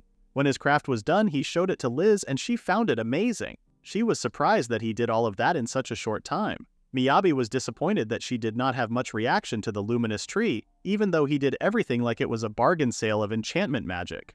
Liz realized that Miyabi even warmed up the floor without a hot spring. Liz's hands and feet were warm and relaxed. It was like heaven. Miyabi said he had been secretly adding fire elements to the floor as well. Liz seemed extremely happy and told him not to just make a place more comfortable than a high-class hotel for a moment. She totally forgot that there were black orcs right above them. The floor was so warm and comfy that Liz couldn't help but lie down there. She bet she could have gotten a good night's sleep just with a cushion on the floor. Miyabi told her that sleeping on the floor was unacceptable. He had just the right thing for her. Then he showed Liz the fluffy bed made of wool. Liz immediately lay down there and found it amazing, and it was like she was being wrapped in wool. She said it was like being hugged by a futon, perfect for that cold weather. She asked him if it was expensive. He told her not to make him play along. He told her not to oversleep just because it was comfortable. She said she was a C-rank adventurer, so there was no way that she would oversleep. She said her body would wake up on its own. The next morning, Liz overslept. Miyabi knew that was going to happen. When Miyabi tried to wake Liz up, she said, "Dad, just one more minute." Miyabi wondered who the hell she was calling Dad. She smiled with a little shyness. She asked him if they could start over with the wake-up part. He told her that they couldn't do that and went to wash her face. When the sun rose, Miyabi asked Liz if she was ready. She said she was no longer sleepy. Then they decided to go. The Black Orcs were on the night shift, and it was almost time for shift change. The night shift was such a pain for them. Miyabi and Liz appeared, and the Black Orcs realized that they were under attack. Liza did a magic trick which was called Ice Javelin, but the Black Orcs backfired. Liz fell into the hole where Miyabi was in. He told her that was a good job, but they decided to do the retreat earlier next time. There was the plan that Liz came up with, Operation Mole. She said considering the difference in strength, a direct approach would be pretty much impossible. Since there would be many against one with no vanguard, their priority was to not get hit, but she needed a few seconds of charging to activate the magic. She would become defenseless during the charging, and just a few seconds could be fatal to compensate for that weakness. They would need to install more passageways. Liz would attract the enemy with magic from a distance and then go underground. Enemies on the surface wouldn't know where she was coming from. In the midst of the confusion, she would finish them off with powerful magic. They planned to repeat the process, reduce their number, and get the hell out. Miyabi wondered what they were going to do if a higher species was born when they weren't looking. It was not like there was only one in and out of the cave. Then figuring out the structure of the cave would be a priority. From the looks of it, it looked like they were in the middle of a feast. They wanted to dig an underground passage quickly and see if there was another that existed. Liz thought she was the one who came up with that plan, but things got crazy when Miyabi was around. Miyabi wondered if they were going to do the plan that night. Liz told him to do it at dawn. She said she had been using a smell mask for quite some time. She didn't have enough mana left to take on a black orc. She said if only she could shoot magic indefinitely. They were trying to find out the numbers of the black orcs they would fight. Liz saw the fifth one, and thought if they could keep the herd small enough not to spawn a higher species, they would be fine. Suddenly Miyabi created a block, and Liz thought that was what she thought, but he made it first so that they avoided an attack. Liz asked Miyabi if she could say something weird, and Miyabi asked what she was going to say. She asked if he knew that black orc was very tasty. She asked if they beat a lot of them, they could get a lot of meat too. Not only did they get a lot for selling it, but they also get to keep some for themselves. That was why Liz was thinking about taking them all down. Miyabi seemed shocked that Liz wanted to beat them all. Liz told him that doing a series of high-powered ice javelin in a row was too much for her. So for the remaining 5, she doubted she would be able to shoot them all, which was why she wanted him to do something for her. While a black orc asked the other one if he found where Liz was and where she came from, Liz yelled at them and told them that she was right there. She killed an orc and just 2 shots left. She killed them one by one, but 2 of them came and told her that she would not get away. They tried to get her while she was trying to run away. Meanwhile, Miyabi dug a hole and saved Liz from them. Liz asked Miyabi if he put everything in inventory. He said he thought that he got everything. Then he showed a sword to Liz which had written "May God bless my beloved husband Theodorus's" on it, and told her that was the sword the black orc had. He said he was forecasting that it belonged to one of the missing people. However, Liz said she was glad but also sorry that he was dead. But they could at least bring back that sword to the person who was waiting for him. Miyabi found her right and told her that was a nice way to think about that. Then they decided to finish the rest of the survey and go home. Miyabi thought that maybe it was not his fault, and of course, it was not Liz's fault either. He thought he was unlucky, that's all. He kept trying to forget about it since it had nothing to do with him, but he couldn't help but wonder about what kind of person he was. He thought that Liz was amazing, and wondered how she kept her mind clear. Liz told Miyabi that coming to the guild made her feel like she was finally home. It really took a while. When they arrived, they told Eleanor that they were back. Eleanor welcomed them, and told them she was worried because they were over their scheduled days. Liz said they were being careful until they got used to it. Eleanor saw that both were uninjured, and asked them if she had their report on the investigation. Miyabi told her to summarize. Black orcs had appeared near the lake of the forest. He said they also found many Gala wolf bones in the vicinity of the place. He gave him his notes and told Eleanor that it was the report that they had compiled from their investigation. Eleanor wasn't expecting a written report, but that was very polite of them. However, she said, the guild could make a written report for them, then looked at it. When they looked at it, they were shocked that Miyabi made it alone. Miyabi told them he oversaw the vegetation and soil data, but to determine the estimate of the demon population, he asked for Liz's help since she was the one with the knowledge. Liz said she didn't know if that helped, but they told her it helped. Eleanor told them they made such detailed documentation and research in just 10 days, even guild staff would take 1 month to make it. The guild staff said he must have said that they made the details of the Black Settlement report insanely fast. Miyabi and Liz told them they did their best. When Eleanor examined the Black Orc Settlement report, she saw that there were 11 Black Orcs. She was alarmed and said they needed an A-rank adventurer, not even a B rank to gather at once. Miyabi told her to calm down as they already defeated them all. The guild staff couldn't believe that, and some said there was no way that was true, while some said they were mistaking another demon for it, and some believed they were just lying. Eleanor asked Liz if she could get basic knowledge about demons and asked what the recommended rank was for defeating a Black Orc. Liz told Eleanor it was C rank. Eleanor said it was correct and told the guild staff that Liz was enough to defeat one. However, she said, to fight 11 Black Orcs was a different story. A C-rank party was not something a party of 2 could defeat. The guild staff wondered what they got wrong, and they were sure that they exaggerated things to earn more contributions. Some said they got impatient and they blew it. Eleanor called out to Miyabi and he turned and said, "Yes, sir." She told him to let her take out the meat, then called out to all dismantling team members to gather immediately. Meat Prince has come back. The dismantling team members wondered what kind of meat wall it was this time.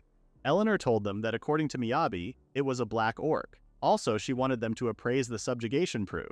They decided to get some extra bonus for sure, and it was all thanks to the Meat Prince. Meanwhile, Miyabi was overhearing gossip and people talking among themselves. Some of them were saying that Miyabi was the rumored Meat Prince of the Meat Kingdom, while others said that he was a special inventory that held unlimited amounts of meat as expected of a Meat Prince, and some wondered if he would sell some for them. Eleanor said since the thing with the ground sheep happened, the dismantling team had been calling Miyabi that name. Therefore, she said she guessed that his nickname was that. Meat Prince and Cupid of Love Tower had a confrontation. Eleanor said it was even rumored by some of the adventurers lately. Miyabi seemed extremely disappointed and wanted them to give him another and cooler name. Meanwhile, Liz was trying to cheer Miyabi up. She told him not to be so down and told him that it was rare to find a supporter with another name. Then she started to call him the Meat Prince. He screamed at her in tears that even Mole was 100 times better than the Meat Prince. The chief of the dismantling team said as chief, he was sure that every single one of those piles of meat belonged to the Black Orc. The chief asked how Miyabi managed to cut it so beautifully as there was not even a scratch from a knife on the joints that was difficult to dismantle. Eleanor was aware that it was truly divine work. A godlike dismantling technique in another dimension of inventory. On top of that, Miyabi's reports were as detailed as the work of the king's office. Just what in the world was he? Eleanor said other staff kept talking about it too, and she was able to keep the ground sheep case unnoticed. She was afraid she couldn't cover for them this time. The guildmaster said it looked like they had another naughty one. He wanted to talk with both of them. Eleanor told them the higher-up wished to speak with them in detail about the report. They got anxious about if they had done something wrong. Liz was so excited for the Black Orc barbecue, and she wondered and asked Miyabi what could be better than top-quality premium meat after a hard day's work. He said he was good with just getting paid. Meat sounded good for Miyabi, but with the way his wallet's looking almost empty. Liz didn't expect him to be a penny pincher. She wondered what he was even buying. She told him to live a little and not just shove everything in sayings. Zion, the guildmaster, wanted to see Miyabi and Liz, so they went to see him. He introduced himself. Then he told C-rank adventurer Liz he would like to get straight to the point. Regarding the request to investigate the Jade Forest and prepare a report, Zion asked if they had outside assistance in completing that request. Miyabi was angry that he was accusing them of fraud. Liz told Zion that it was just them. Miyabi and she were the only 2 people at the party, she said. Miyabi told Eleanor if she knew that Liz would have never done something like that. However, Eleanor said nothing. Miyabi understood that the guild was taken aback at the quality of their work. Even Eleanor was shocked. The guildmaster only knew them on paper. It was only natural to be suspicious of a C-rank and F-rank doing so well. Zion told Miyabi and Liz that the guild placed high importance on survey requests, so they needed to have the experience to note security, levels of cooperation among monsters, and so forth. That was why they limited those missions to C-rank and above. Miyabi thought Zion was asking them to prove their innocence. Zion told them how he could never ask for another adventurer's help. He asked them if they swear under oath there were no falsehoods in their report. Liz had a cloth wrapped around the sword and took it off. She said it was the one thing left out of the official report. She said they found that in the Black Orc settlement. However, she said it was all and she swore. Zion, the guildmaster, looked at the sword and told them it was enough for him. He said the inscription matched the name of their missing adventurer. He asked Eleanor if she could get in contact with his next of kin and returned the sword to them. Eleanor asked if he was sure it was fine. He told her that they had gotten their report, their guild history, additionally, Eleanor's testimony on their behalf. Zion said he never really suspected them that much in the first place, as Liz was plenty competent. Eleanor seemed concerned and asked if he was normally a more cautious man than that. They looked at her mission success rate and it was 98.2%. Miyabi wondered why they were bringing Liz's mission statistics. Zion said Liz worked her way up from the bottom and maintained excellent rates all the while. He showed a book and said both the monster parts and meat her party provides were top quality. He would hate to see Liz take her business elsewhere. The information in that report would have been impossible to generate without having been there. He said he could see no evidence of fraud, and last he heard it was innocent until proven guilty. Zion showed 2 pages of the book and told them those pages were all messages of heartfelt thanks from their clients over the years. He believed Liz's word as an adventurer because she had earned that trust. Even so, he said, taking out 11 orcs more or less solo didn't seem possible. Liz said she was not sure even she could have done it and told him that Miyabi's help factored in somehow. He asked if he took Vanguard or not. Liz told him that the fighting was basically over by the time she got a shot in. Miyabi said he just left all the fighting to Liz. Zion said he would give them a minute to get their stories straight. Liz said Miyabi definitely took down at least 2 of them.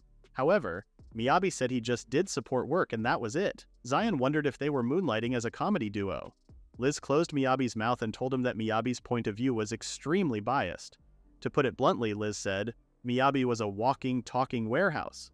Liz told Zion he had seen how much black orc meat he was carting around, but she watched him dig a massive hole and store all the dirt in about 6 seconds flat and called it support. She said he probably got a whole forest's worth of timber in there.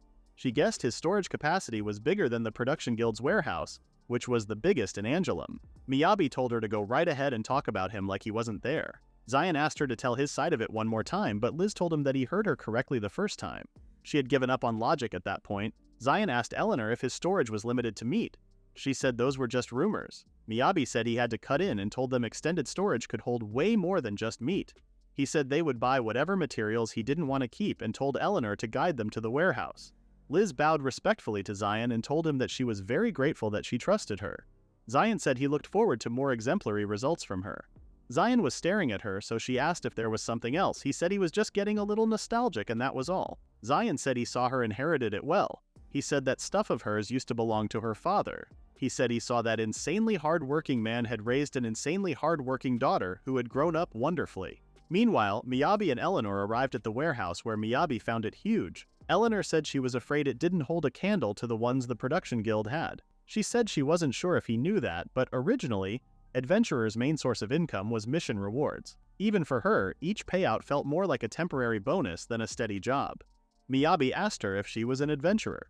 She said she took up her current post after her party was dissolved. It had been nearly 3 years now. Since it had been some time since Eleanor had led the adventurer's life, old kills like dismantling were slow to return. Eleanor asked if it was too easy to cut himself while ripping fangs from a jawbone. She said he must have some sort of trick for getting around it. He was surprised that she was looking for tips, and thought if he said he just used a material acquisition skill, she would have no idea what he meant. Therefore, he said he was just good with his hands. She asked again if it was just really a matter of dexterity. He told her that aside, now that Liz wasn't there was something he wanted to ask her about. He asked if his share of the survey mission rewards could go to the bereaved family of that sword's owner. Eleanor responded that the reward was to be split evenly between the 2 of them, and it amounts to about 100 gold. She asked if he was sure, and Miyabi stated that he had got the cash to buy raw materials, so he was good. She found it sweet but naive, and asked if he was going to forego his salary every time a mission had a casualty. Miyabi didn't really know how to put it in words. He said that he didn't know what was going to happen in the future, but this time he had made up his mind. He wanted to follow his gut and do things his own way. He just didn't want a heavy heart to weigh him down. He knew it sounded selfish, but it wasn't like it would bankrupt him, and he wasn't talking about giving up half of his income forever. Eleanor responded that there was a non-profit fund that collected donations for the families of fallen adventurers, so she would handle the arrangements for him this time. But she warned him to not forget that the reward money was fair compensation in exchange for adventurers risking their lives, and he must not dismiss its value so casually. They ended their conversation there and Eleanor left. 2 days later, she informed Liz and Miyabi that it was determined that their contributions to this mission went above and beyond what was requested. For their reward, they gained 910 gold coins. As Miyabi was calculating how much yen this amount would be, Eleanor added that they could deposit this with them if they would like. Miyabi hoped that this money would help them even though it wasn't enough. In addition to Miyabi's monetary rewards, it had been decided that he would be promoted to D rank. This was something that they both didn't expect. Miyabi was shocked and confused because she skipped over E-class there. Eleanor explained that it was certainly rare for a support class to skip ranks, but he had made such great contributions to the guild that they wanted to invest in his future. He wondered what the guildmaster was thinking. Eleanor stated that if an F rank were to be known to have received such hefty reward money, it could cause trouble for him. For example, they were currently earning more than the average B rank adventurer, including Eleanor. Miyabi thanked her for thinking of them. Eleanor politely smiled and responded that they would all prefer it if he would continue to provide support, because the guild stands to profit from him quite a bit. They were about to leave after sending their regards to the guildmaster, but Eleanor remembered that she needed to confirm something with Liz. She quoted her words and then asked if she would like the donation to be anonymous this time as well. Liz panicked and tried to stop her. She said that she put the instructions in the report. Eleanor apologized and smiled. Miyabi seemed confused but then figured out that when Eleanor warned him against dropping half his salary frequently, she was talking about that. He seemed amazed and couldn't stop looking at Liz, but this made her blush and scold him. With that, their mission was officially completed. That was Liz's first run-in with Black Orcs and her first run-in with the Guildmaster too. She was freaking out so bad that she thought she was going to have a heart attack. Miyabi agreed with her and then mentioned that it was time for something. Liz was puzzled and asked if he was talking about the gathering. He did want to do that too, but before that he wanted to host a victory party. He prepared a feast for her eyes and eventually for her stomach. It was his Black Orc meat Chinese cuisine special. Liz was confused because she had no idea what Chinese cuisine meant and asked if it wasn't just normal cooking. Miyabi ignored her questions and asked her to tell him what her favorite cuts were, and he would handle the grilling. She refused to make him do this all by himself, but Miyabi insisted that he would be the one who grills. Liz was still confused because it would be done too fast and it wouldn't be fun anymore. She then noticed something that kind of looked like a break, so she tasted it. However, there was something inside the bun which was pretty good. Miyabi explained that they were meat-stuffed bao, which was perfect for the cold weather. The filling was stewed until it was fork tender. The filling contrasted with the smooth dough, and it wasn't as fluffy as milk bread, so it was the perfect texture. Liz was melting by how juicy and sweet this bun was. After this delicious bun, Miyabi got her hooked and she was curious to see what else he got. Miyabi served another delicious food and she was so interested. She also noticed the table where the food plates were being served. The table was moving. Miyabi said that he wouldn't serve traditional Chinese food without it. She had no clue what he was talking about, but she was sure it was handy while spinning the table. Miyabi warned her there was no need to spin back to where it started. Suddenly Mel appeared out of nowhere and scared both of them. She greeted them while eating the meat buns and explained that she smelled meat. Miyabi was surprised that Liz knew her, but Liz was also surprised that Miyabi knew Mel, who was a famous B-rank adventurer. They decided to calm down and explain how they met by coincidence. Mel said that Miyabi was always getting lost.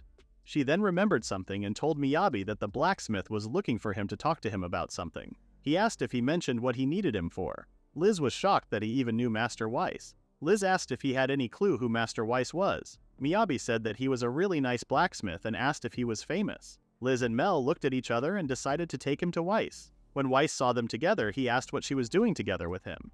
She said that they were partying together.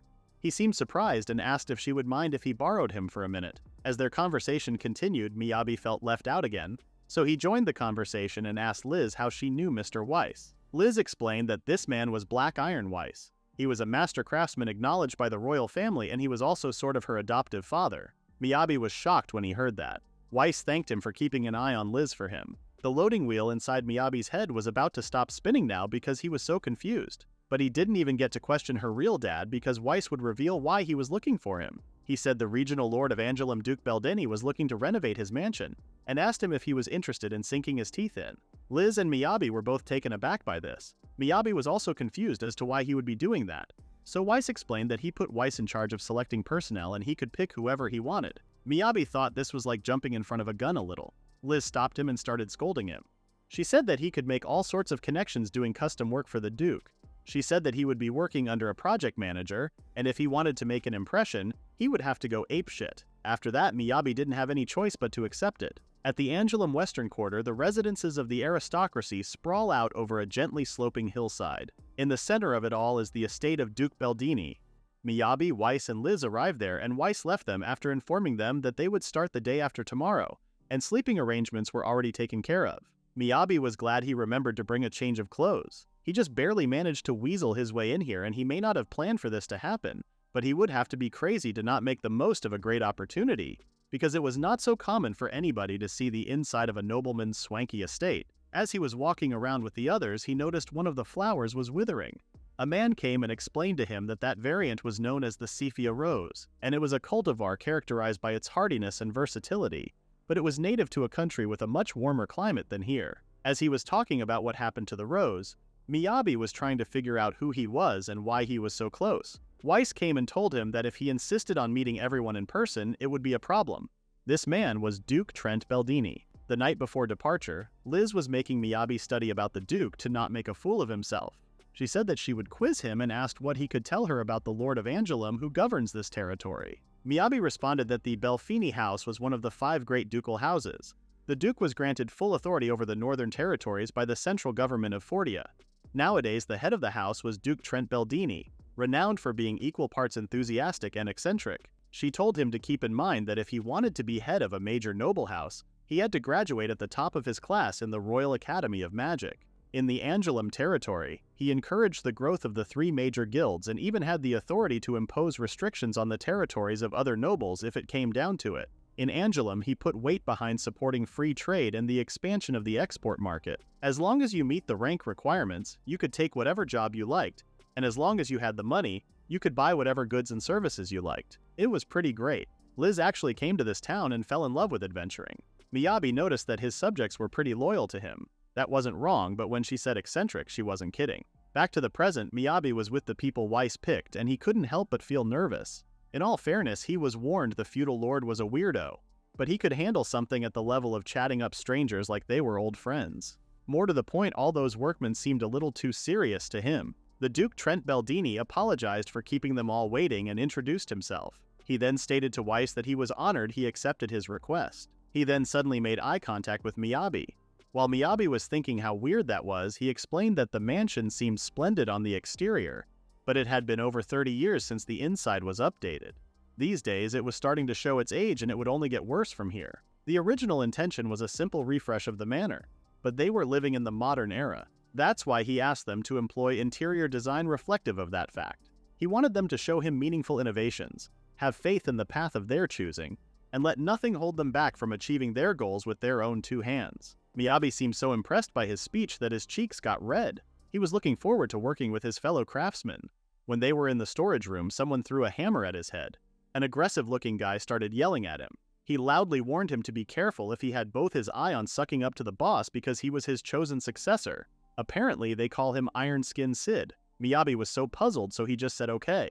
When he said it was impressive to get a nickname already, someone joined them and mentioned that he picked it himself. He introduced himself as the brother of self-proclaimed Iron Skin Sid. Miyabi apologized for butting in and explained that he wasn't trying to disrupt anybody's workflow by being there. The older brother stated that it was okay, and he was sure Weiss roped him in for a good reason. Speaking of which, Weiss came and told everyone that they didn't have the free time to chit-chat and reminded them that this job was for an old friend of his, so he staked the reputation of his business on the results of this renovation job.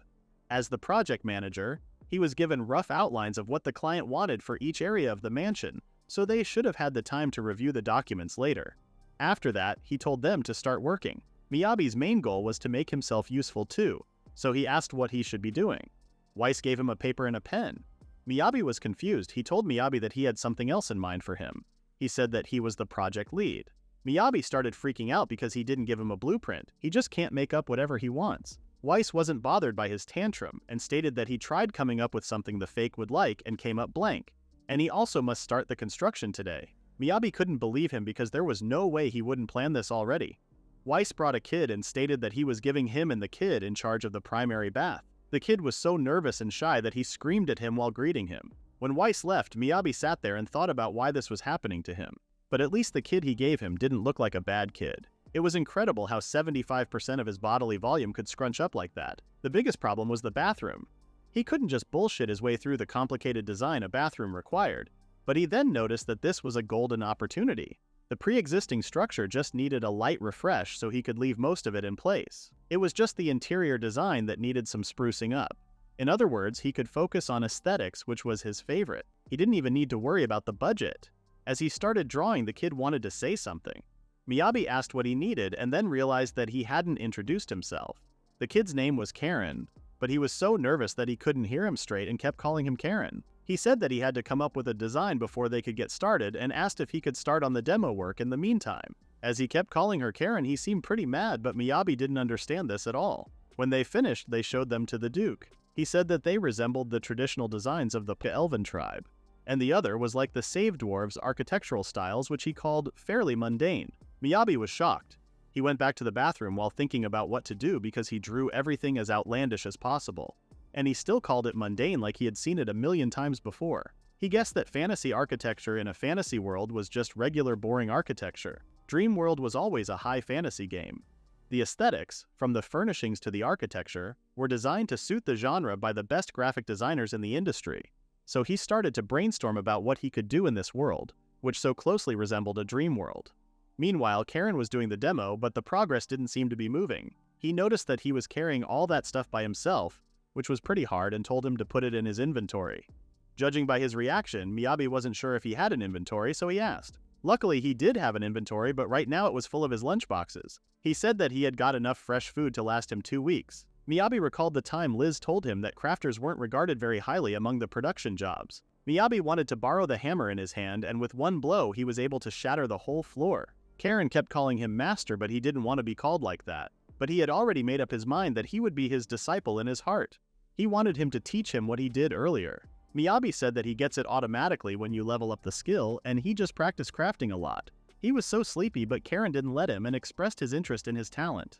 However, Miyabi wasn't sure if he would see that as a talent because he could remember being in his shoes. He said that if he hadn't tried, he might have the talent, too. The next morning, the demolition was done. Karen was once again amazed that it got done in the blink of an eye. Miyabi remembered that he had something to ask him. He asked if he knew what that pit-looking thing was for. Karen seemed puzzled, but before he answered, the Duke once again came out of nowhere and explained that it was a reservoir for boiling water. Miyabi's soul left his body once again, but Duke Baldini was unbothered and continued to explain that once the water was boiled, it was carried to the bath by the bucket.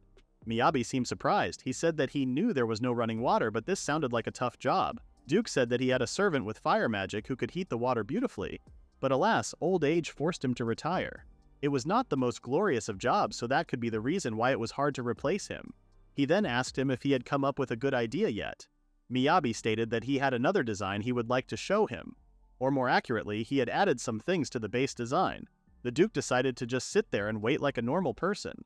The new design pays homage to another game, one produced by a different company than the Dreamworld developers, so he was almost sure it would work. However, the Duke stated that based on the architecture, this seemed to be from the Elvish Macarinian dynasty. At the end of the day, Weiss was reporting the progress they had made.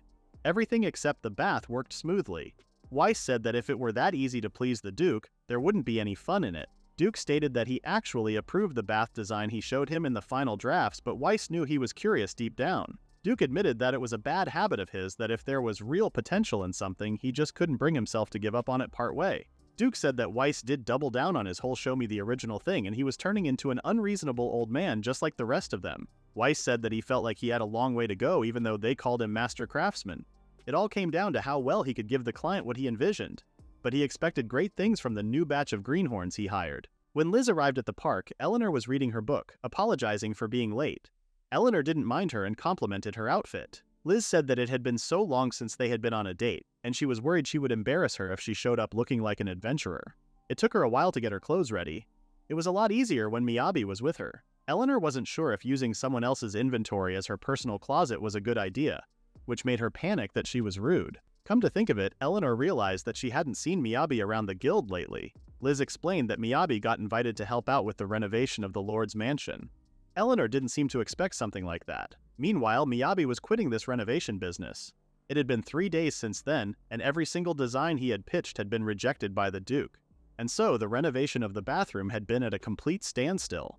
With that being the case, he decided to familiarize himself more with styles of architecture native to this world at the Duke's library.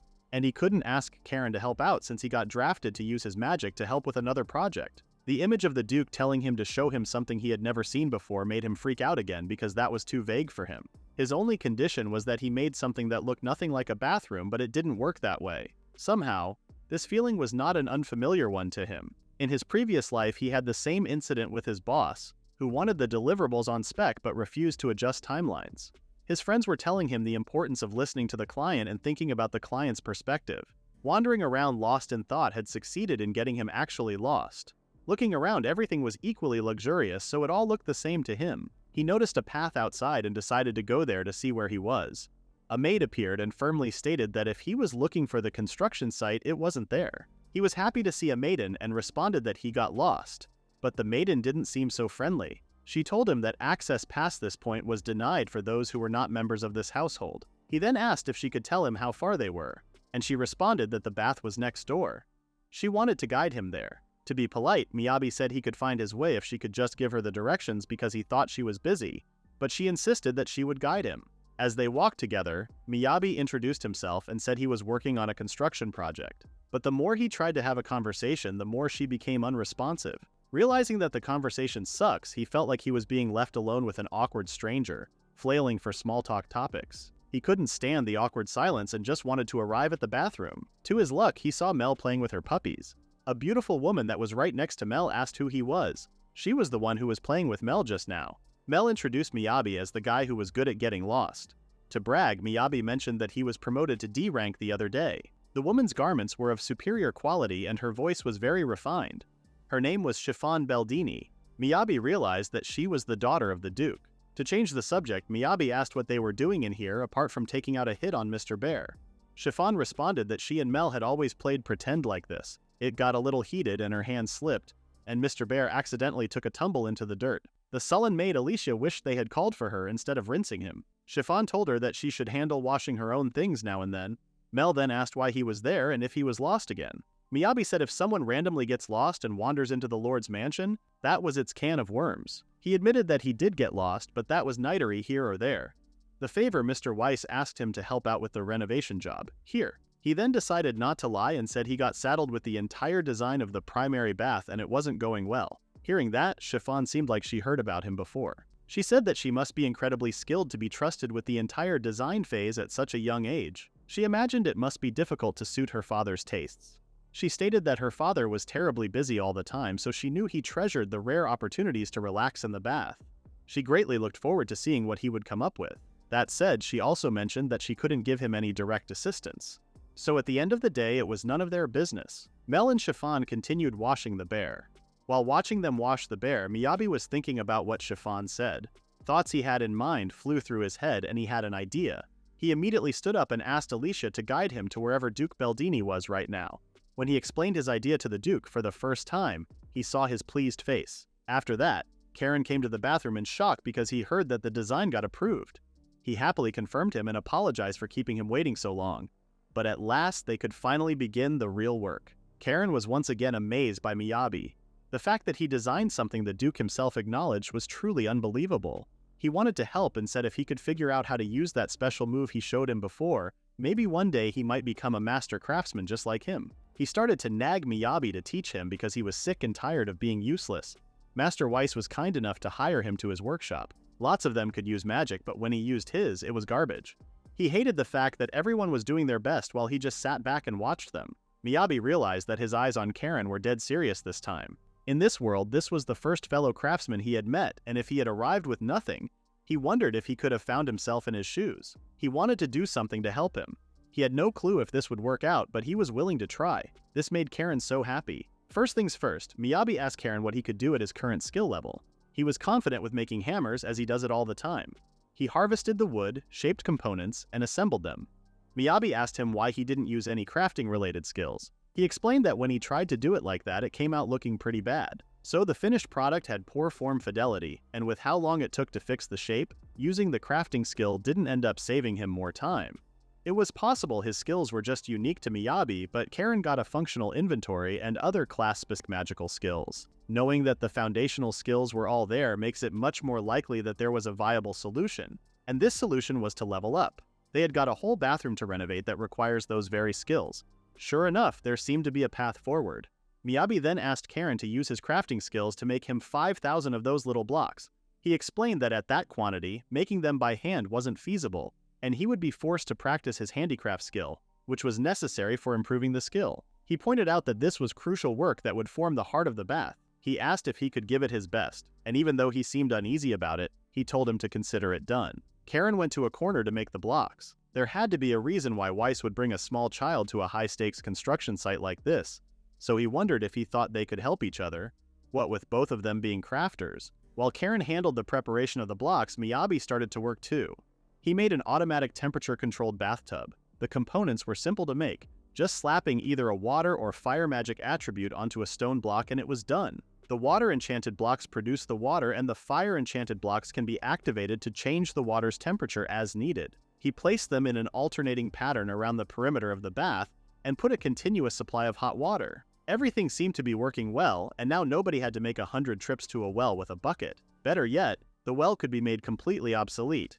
He needed to take stock of the available building materials. While he was working, Weiss saw him, and apparently he heard that he got permission to get started. He wanted to see how his design turned out, but before he gave him the design, Miyabi told him to be nice to him because he worked so hard taking on his unreasonable request this whole time. This made Weiss laugh. He noticed that there was an automatic production of water, and then the means to heat it, and was pretty impressed with it.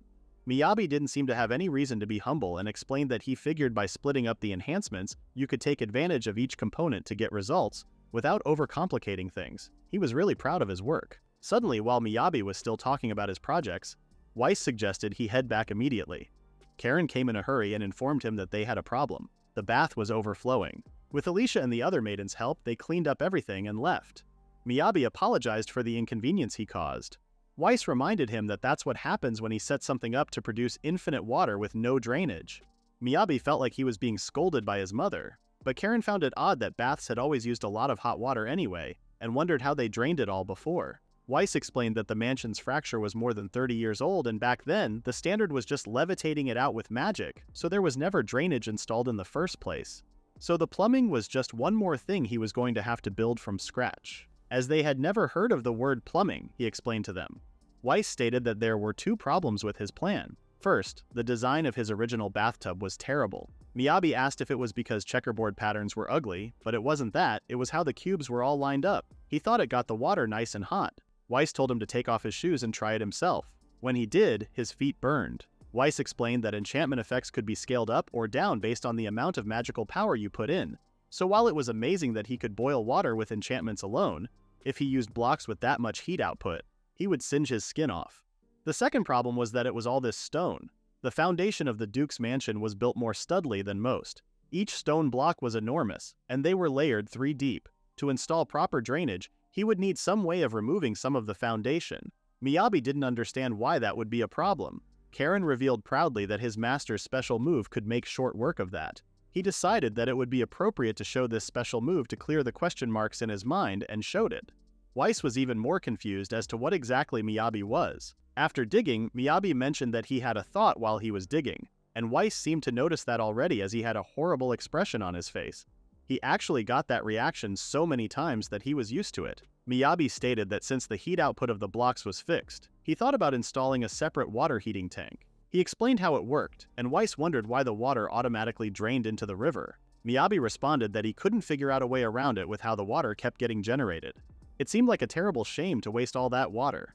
When Weiss mentioned that to commoners like them, it would seem like a luxury. He recalled his days at the first inn he was staying in, which had nothing but a cold bucket. He said that just dumping hot water into the river may have been a mistake to begin with because it might affect the local fish populations. Karen asked if it wouldn't be fine if it was cooled off by the time it reached the river, like blowing on soup to cool it. The three of them started brainstorming their ideas. That night, Eleanor came back to inform Zion, the guildmaster of the Adventurers Guild, that she heard a rather curious story while she was out. She told him that a certain adventurer was doing contract work for the production guild without a work request submitted. Back at the Duke's mansion, 2 workers noticed that Karen and Miyabi were up late all night every day and wondered what they were doing. Miyabi said he was working up a prototype for the reliefs he wanted to use in tomorrow's build. They suggested he leave that for the morning as his health would be ruined if he stayed up late every night. He said that he was fine and he was nearly finished anyway. It was just no matter what he carved, these petals didn't come out looking quite right. The other workers were also interested in his prototype. Sid was also there, and he also wondered what was going on. Seeing what they were talking about, he got excited and told him that he was going to impart some of his infinite wisdom. He confidently told him to leave it to the incomparable Sid. To everyone's surprise, Sid did a jaw-dropping job. Miyabi was speechless by how delicate and fresh the petals looked. He had no idea that blacksmiths could do this sort of thing. The men who heard him burst into laughter because of his reaction. Sid's brother explained that Sid was not a blacksmith but a sculptor. Miyabi was even more shocked because he thought all of them worked at a smithy. He responded that it was more of a jack-of-all-trades workshop. There were all types, even if their boss focused on blacksmithing. There were smiths like him, of course, but also a handful of eccentrics like a sculptor who wanted to get into the blacksmithing trade. As far as they were concerned, official classes were trivial. If a craftsman wanted to craft, no one would stop him. That was part of why everyone was so loyal, both to each other and to Weiss. Miyabi did think it was odd, even though renovating a lord's mansion was such a high-profile project, a lot of the workers he saw were pretty young. It was indeed a rare opportunity for the young ones. Everyone was counting on them, and that's why they were aiming to never, ever disgrace the name of the Black Iron with the quality of their work. Suddenly, Miyabi was startled by Karen's scream. But he had a pretty good reason because he finally managed to make one instantaneously block with his craft skill. Miyabi, with the exact same expression on his face, watched him do it again. He was so happy that Karen was leveling up. While Karen was excited that he could finally mass-produce them, Miyabi asked him to imbue them all with wind magic. Not only Karen, but everyone was also shocked by his request. Later it was explained to him that enchantments alone were difficult enough, so doing hundreds in a single day was considered highly advanced magic. The next day, Miyabi took his time examining the prototype Sid helped him with, and decided to ask for sculpting tips from him. Sid couldn't believe he barged into his job site for this. He didn't see any point in helping him, and besides, nobody thought his rough draft was ugly, so it should be fine. Miyabi responded that his original work might be considered good enough, but if he was going to make something, he thought he should strive for his very best and not just good enough. Sid seemed touched at first, but then called him a sore loser. He said that he was just so torqued he couldn't measure up to a real sculptor. Miyabi defended himself by saying that there was nothing wrong with wanting to win at stuff, and that ambition was what made the world go round. Eventually, Sid decided to teach him sculpting only after work hours. Miyabi was surprised because he thought he would say no. But Sid said that it was no skin off his back and he liked seeing him knock off his high horse. After work, Sid started teaching him the basics while the Duke was watching them from his room. Karen, Miyabi, and the others worked very hard for their jobs day and night, and their hard work was acknowledged by Weiss. One day after work, Sid and his brother were talking with the other workers. All they needed was for Sid to do a last-minute bit of construction and they were done. He also commented how odd it was for the Duke himself to join them on a site inspection. All that was left was Miyabi's bathroom. The Duke and Weiss arrived at the entrance of the bathroom and asked if he was prepared to show him what he had. With great confidence, Miyabi stated that he could show him whenever he was ready. First things first, they checked the dressing room. As they were examining the room, Karen whispered how nervous he was. Miyabi joined him because he wasn't used to having a client evaluate his work directly like this. The Duke found no issues with the dressing room. Miyabi had confidence in what he had done so far, but it was still impossible to not be nervous. Even good could be terrible if it falls short of expectations. Now it was time to move on to the next room. And there it was, the Duke's mansion, large primary bath, renovated. Before they go ahead with the inspection, there are a few things Miyabi wanted to mention. He showed the glorious relaxation and healing center, explaining that they wanted to construct this public bath around the theme of relaxation. The place was themed like an open garden, giving the bather a soft and relaxing space. Karen's little blocks produced air that kept the water moving, and bathers could alternate between the bathing area and the state-of-the-art steam sauna to achieve the perfect balance for health and wellness. The previous design featured very traditional sculptural accents, and in the new design, they included 4 different styles of indoor hot springs. Now it was possible to enjoy this greenhouse garden even in the depths of winter. The Duke mentioned that even though he started a bit bumpy, it seemed to have gone well now.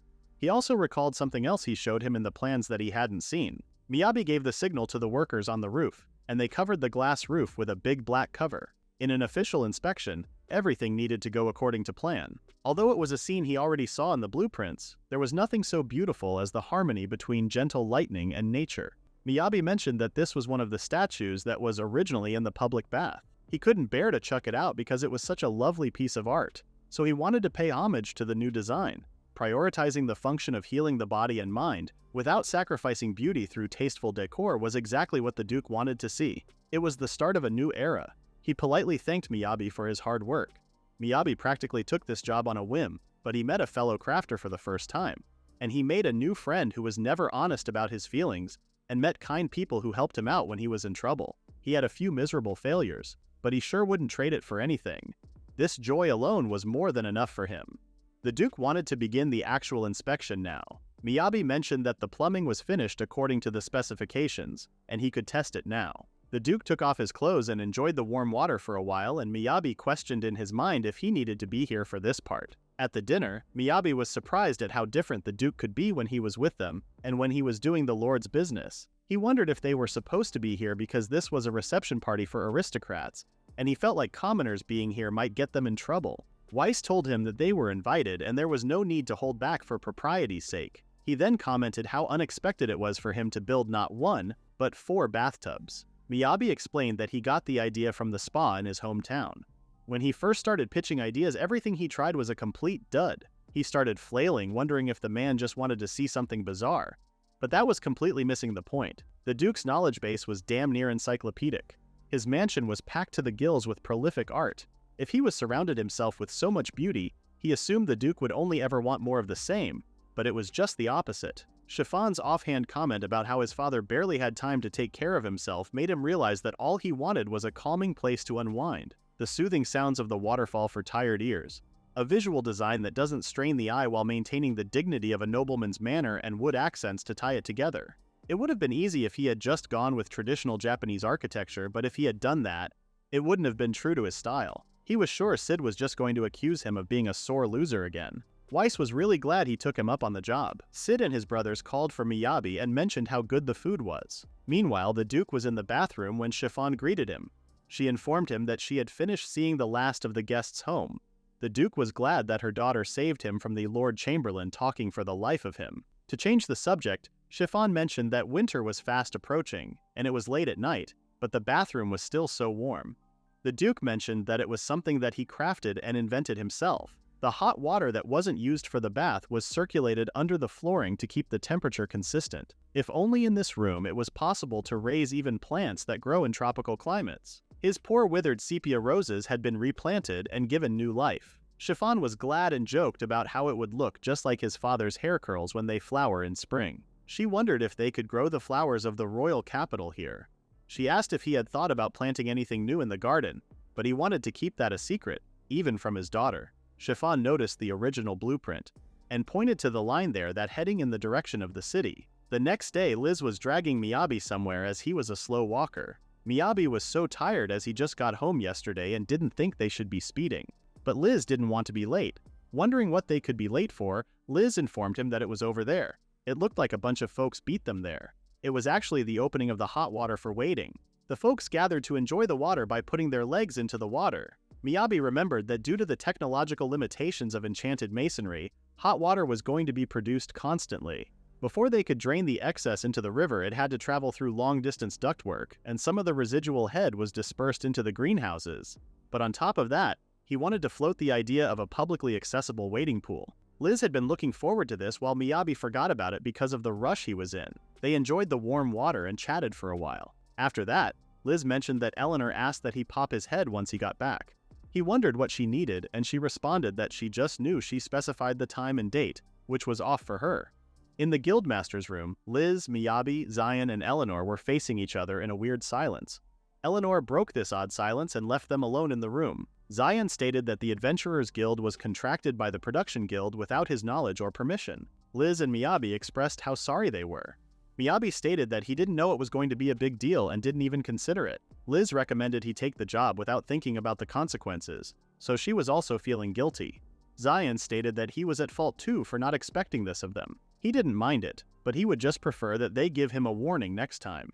To some extent, they were out of the woods because it was Master Weiss who made the request. Dealing with him had prepared Zion for dealing with Miyabi, actually because he never got permission for anything. He reminded them to be careful in the future because they were attracting a lot of attention. He took out a request paper and stated that he had gotten a mission specifically requesting the two of them.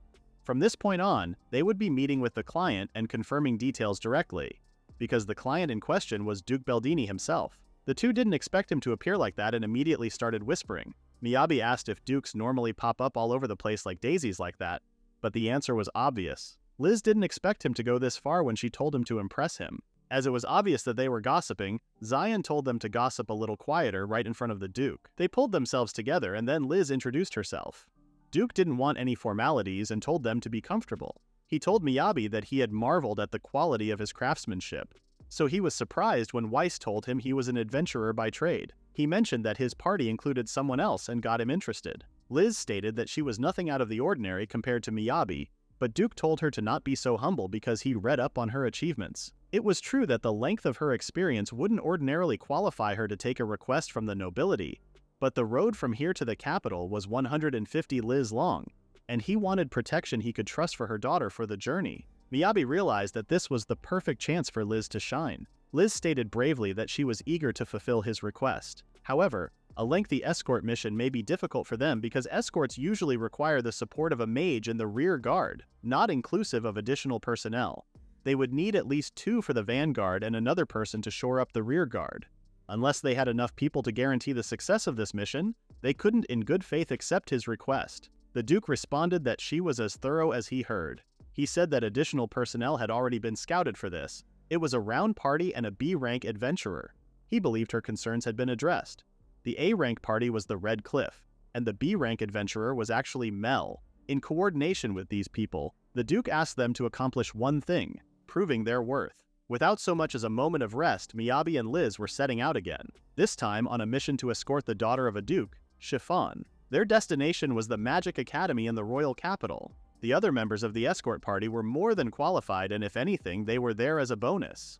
Meanwhile, the Duke had given them an additional bit of instruction. It was proving their worth.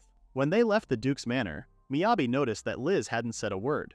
To comfort her, Miyabi reminded her that if she didn't want to go on the escort mission, it wasn't too late to refuse.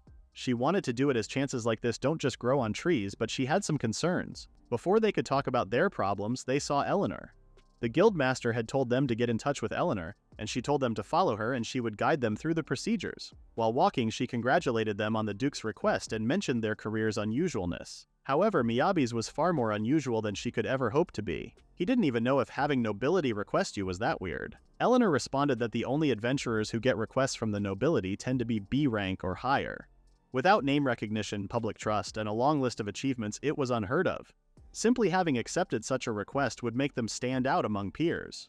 Liz assumed that this was supposed to be a test more than anything to see whether they were worth trusting. Eleanor asked if the Duke said that, and she said that he told them to prove their worth. In other words, if they can't prove that they were useful, he would have no use for them. She also pointed out that he neglected to tell them the departure date, which she assumed was part of the test, because you can't trust someone so careless as to forget to ask about that. Miyabi didn't agree with her and thought she was overthinking because the Duke was not some kind of mustache-twirling evil mastermind. The girls found it so cute how he phrased like that and how pure of heart he was. They explained to him that the nobles were very different from the common folk. The way they think defies common sense. Miyabi knew they grew up in very different worlds, but he wondered how they viewed their place in the world. Somehow he felt like he would regret asking. As they were walking, they finally met the other adventurers in the escort mission. When Liz saw them, she told Miyabi to stay very quiet and very still. As she hid behind Miyabi, the adventurer group walked past them. Miyabi couldn't help but ask if she was okay, as she was sweating a lot. Hearing Liz's name, the girl from the adventure group stopped and turned to them. Her whole mood changed when she confirmed that Liz was there. She immediately cuddled her and tried to tease her as if she were a baby. The other members of the group also seemed happy to see her. Miyabi's jaw dropped seeing them baby her like that. Liz explained that the Red Cliff guys were old friends of hers. She then introduced the members. The woman was the healer, Laura, the big guy was Tyson the tank, and Darte was the swashbuckler. With those long, distinctive ears, Miyabi figured that Laura was an elf, which only made it weirder that she speaks in the Kansai dialect. Eleanor explained that Laura speaks with the conventional elven accent. Dart asked who Miyabi was. He introduced himself to them and explained that he partied with Liz and would be working with them as support. He definitely didn't expect them to act like it was the end of the world. Laura didn't believe that their party was just a boy and a girl alone together, but Eleanor confirmed them. While Laura was trying to process that the sweet girl she raised was partying with a boy, Tyson said if she was serious about her relationship, he would swallow his tears and cheer them on. Dart, the scary one, asked if he was prepared to protect Liz even if it should cost him his life. Miyabi asked if they knew what the word support meant, but they had no reaction to that question. Dart repeated his question with the same expression and tone, so he realized that his options were answering with yes or yes, but he didn't think he could just say that. He responded that he wasn't sure what they meant when they talked about being prepared to protect Liz when she was objectively better at this than he was. She was a strong and capable adventurer. He just wanted Liz to spend her adventures in comfort because that was what he could do to help. Even though he thought he had given a good answer, Dart concluded that he wanted to make Liz the happiest girl in the world. He leaned on him, saying that his declaration of war had been received, and if he was willing to go that far, he must think about what it means to spend an adventure in comfort and show them his resolve. They were going to make sure he was a suitable man for their darling, Liz, on this journey, and if he valued their relationship, he should be capable of at least this much. Miyabi had no idea how he came to that conclusion but had no choice but to accept. After getting over Liz's old friends, they went to Weiss to start the preparations and told him what happened. Liz was pretty upset that they showed up while she was trying to avoid them. Miyabi asked Liz if she had always been like this with them. She explained that all three of them were veterans, with the popularity and talent to prove it. So of course she was always the odd one out. Her biological father was a former member of Red Cliff. When she was little, all members would play with her between missions. Back then, they were just humoring a cute little girl. But 8 years ago, her father was killed during a mission. Miyabi recalled the time she introduced Weiss as her adoptive father and understood why she introduced him like that. Liz continued to explain that after her father died, everyone got super overprotective of her and it was tough for her, which he could imagine was only exacerbated by her trying to keep her distance after that. Liz apologized for confusing Miyabi and explained that her staff was only made for her dad. Weiss teasingly hit her to stop her from saying depressing things like that. She ran off to be an adventurer, and now the only time she came home was to get her weapons fixed up. Weiss didn't seem to be pleased by this habit of hers, but they still seemed to be on good terms. He was guessing Weiss and Liz's father were close friends in the past, but he still wondered what this careful distance between them was. While he was wondering things, Weiss asked what their plan with the escort mission was, and wondered if they were planning on turning it down just because Red Cliff was coming along. Liz responded that she was still doing it because it would be foolish to miss this chance, but she was just a little concerned. After telling Weiss about what Dart said, Weiss told him that on a scale of 1 to 10 he scored an 89 in screwing up. Unless they cleared up the misunderstanding soon, this was going to spiral out of control. Miyabi seriously wondered if he hadn't made it clear that he was just support staff. He got the sense they didn't absorb a single word he said back there. Liz calmly stated that they were in this mess because they had absorbed what he said. Miyabi then created a relationship diagnosis chart in his head and asked if they thought they were dating, and Liz confirmed him. She also told him to fix it. After thinking it through for a moment, Miyabi made his stupid idea expression. He denied that his ideas hadn't been that bad in the past, so Liz changed the word stupid with bonkers yonkers. He believed that he had come up with a much better plan, and this way they didn't even need to clear up misunderstandings. His idea was to just let them have the wrong idea. Meanwhile, Eleanor was working at the guild while the other workers were talking about Red Cliff.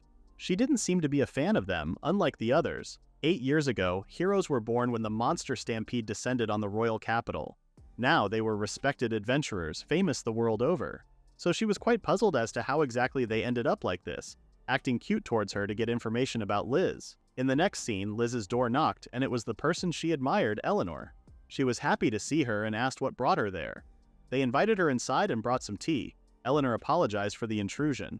Miyabi said it was fine, but they were both sure she was here because they screwed up again and were ready to apologize. Eleanor comforted him that she didn't come here to scold them. She was here because she needed them to confirm an update to the mission parameters urgently. When Eleanor gave her the big news, Liz's scream could be heard all over the city. She couldn't believe she was the leader of the mission. 1 hour earlier, the Red Cliff had a request for Eleanor. When she asked what they wanted, Dart stated that they would like Liz to be named leader of the mission. She was shocked and asked if they were all okay with that. They confirmed that they were all of the same idea that Liz has to be the leader of Chiffon's escort mission. Eleanor stated that typically mission leaders should be of the highest rank in the party. Dart responded that it was more of an implication and less of a hard rule. She asked them why they were doing this, and they said it was a fun little surprise from them to Liz. Eleanor realized that she had not been informed of this. Liz freaked out because she didn't know how she was supposed to order A and B ranks around. Eleanor responded that she already had written permission from the client and it was just an offer. She was under no obligation to accept. Liz found it insane that Duke Beldini saw this and approved it. Seeing Liz upset, Miyabi tried to cheer her up by saying that she was being trusted with more responsibilities, and that there were just more opportunities to impress the Duke and give him what he wanted. Her contributions would be recognized better this way. But this didn't help, as Liz said people would talk about how a rank party Red Cliff handed command over to a C-rank nobody, and they all just nodded along like it was fine. Just thinking about the public scrutiny this would put her under made her sweat. She seemed sick of problems suddenly spawning out of the woodwork. Meanwhile, Duke Baldini was talking with her Alicia, asking what she wanted to confirm. She said that she had been informed of the recent updates and she would like to ask his true intentions in appointing unproven personnel. Baldini stated that Red Cliff was the one who requested it, and they were so enthusiastic about pushing it so he saw no reason to refuse. Alicia then asked if they had not overstepped their bounds. She crossed the line when she asked if playing alone was a higher priority than her daughter's safety. She realized that when Belinda glared at her firmly. This was enough to stop her, so Bellini smiled and stated that he knew how it must look, and he was grateful that she was always thinking of Chiffon's safety. But she didn't need to question his decisions and only think about fulfilling her duty. When the preparations were done, everyone was at the gate of the city. Miyabi was very happy to see Liz. He asked if her backpack was the only luggage she was bringing, and she confirmed it with him. She gave her luggage to him and said she was counting on him as a support guy. Red Cliff arrived with their enormous luggage. It was pretty obvious that they packed so many things to test Miyabi. Liz scolded every one of them, especially Darty, who was speaking weirdly when he was a middle-aged guy. Dart reminded her that they wanted him to show them the meaning of comfort. Dart told Miyabi to not even think about claiming to be support if he can't even handle a little luggage.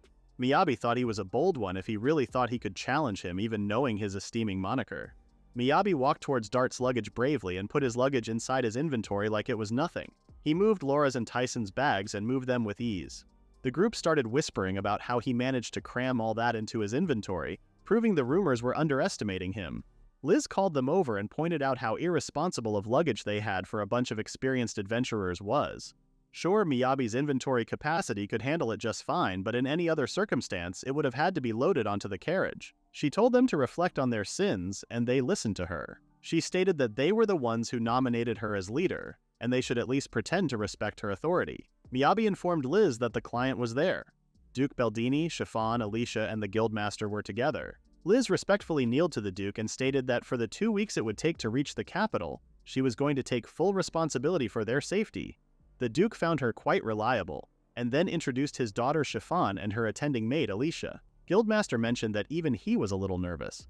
An escort mission with an A-rank party was a precious opportunity for Liz to gain experience as a squad leader, and he was looking forward to her mission success report. After that, they all got ready to head out.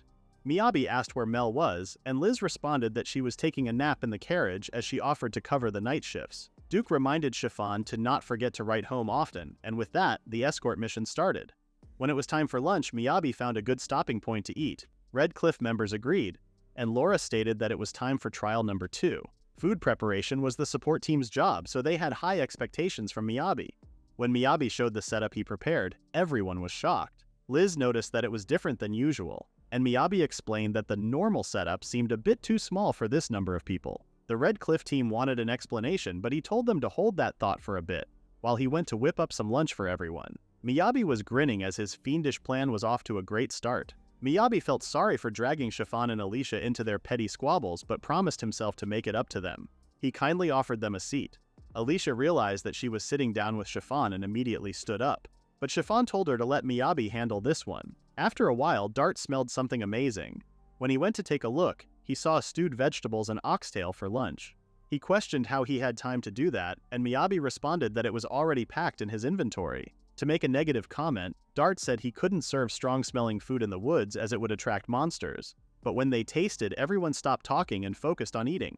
Mel came and asked if she could have a little more. After lunch, Liz looked at her map and noticed that somehow this was going pretty smoothly. They were having a better time walking than he thought they would.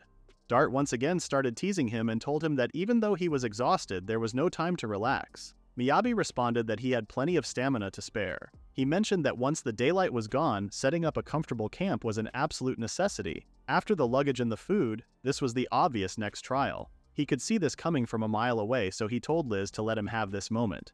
Dart then ordered him to show the tent he had prepared. Knowing their expectations, Miyabi showed them the whole house he bought.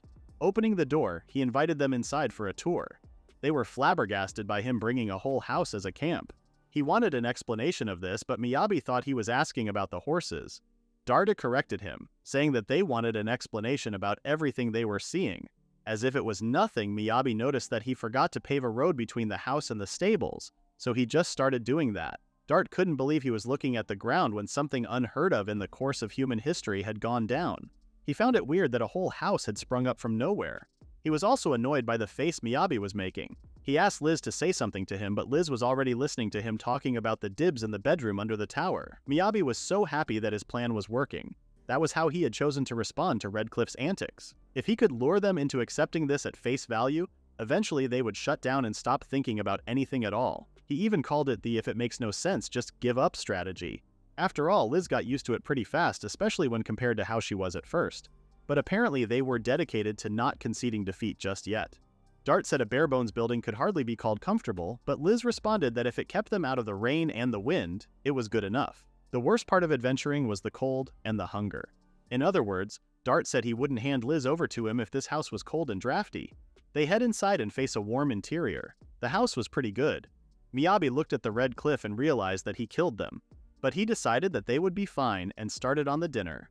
Meanwhile, Alicia was looking at them confused. Chiffon took a warm bath and was still in disbelief that she would be able to take a bath while traveling. She asked what was in their room, and Alicia explained that it was their cottage. She assumed she would be spending the night in the main house, but Miyabi suggested that a slumber party with just the two of them would be more relaxing. Alicia felt guilty and apologized for not being able to attend to her. She told Alicia to not starve herself because she had been driving the carriage all day and must be exhausted now. As Alicia was her only maid, she didn't want to sit around feeling useless. Chiffon acknowledged her feelings and stated that she had never once thought that there was anything she couldn't do in all the long years she had been serving her. She sat in front of her and embraced her while comforting her by saying she was doing a wonderful job. Long journey could put a terrible strain on the body, and noble blood does not negate that fact. Or at least that was typical. While lying down, Alicia noticed that compared to the beds in the mansion, this mattress was softer. She started to think about today and felt bad for not being able to help even once. Her lady said it wasn't an issue, but she just could not accept that. She tried to be calm because when the morning came, she would do better. On the second day of escort duty, it was raining. Miyabi woke up and found Mel drenching. He brought her a blanket and asked if anything interesting happened overnight. She said that nothing happened except Redcliffe snores almost louder than the rain. Liz came and informed Miyabi that they might have to delay their departure. They had to wait for a lull in the rain. Miyabi asked if the downpour didn't stop soon and how bad it would be for their schedule. She responded that it was only this bad at the moment. The weather around this region was notoriously mercurial. She decided to check around midday to see if it had let up at all. If not, they could afford to spend one more night here.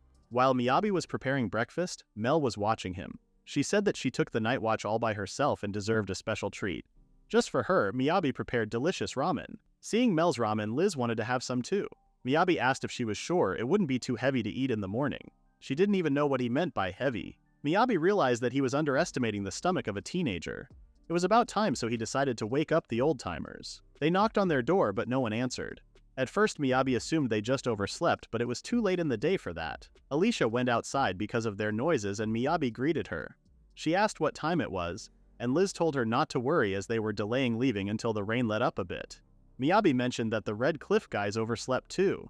Alicia asked if breakfast was served, and he said it was. Before that, Miyabi asked if she would like to change clothes or brush her hair first. Alicia realized that she was in her sheer pajamas and had apocalyptic bed hair. She immediately slammed the door on them and went inside. Liz called Miyabi a stone-cold bastard because of his rudeness. After getting ready, Alicia apologized because she wished to make amends for her mistakes. She told him to tell him if there was anything he would like to eat, and she would prepare it. Miyabi responded that cooking wasn't something she needed to be worrying about, but she responded firmly that she didn't make the distinction. Chiffon joined them and giggled. She mentioned how Alicia had an unparalleled sense of personal responsibility. She suggested letting her have her way if it wouldn't bother anyone. She said that she was looking forward to working with him. After that, the rain didn't stop and they decided to stay another day, waiting to see what would happen. As for Red Cliff, they apologized to him. They didn't wake up until late in the afternoon and were appropriately shamefaced. Miyabi prepared the ramen he made for Liz and they got back to their old selves after knocking back some of it. Miyabi was patiently waiting for them to get used to it as he was going to have them as desensitized as Liz was one day. The next day, the weather looked safe to set out today. Once again, Liz came to Miyabi's window and asked for food. Alicia welcomed Miyabi into the kitchen. She said that she couldn't oversleep 2 days in a row.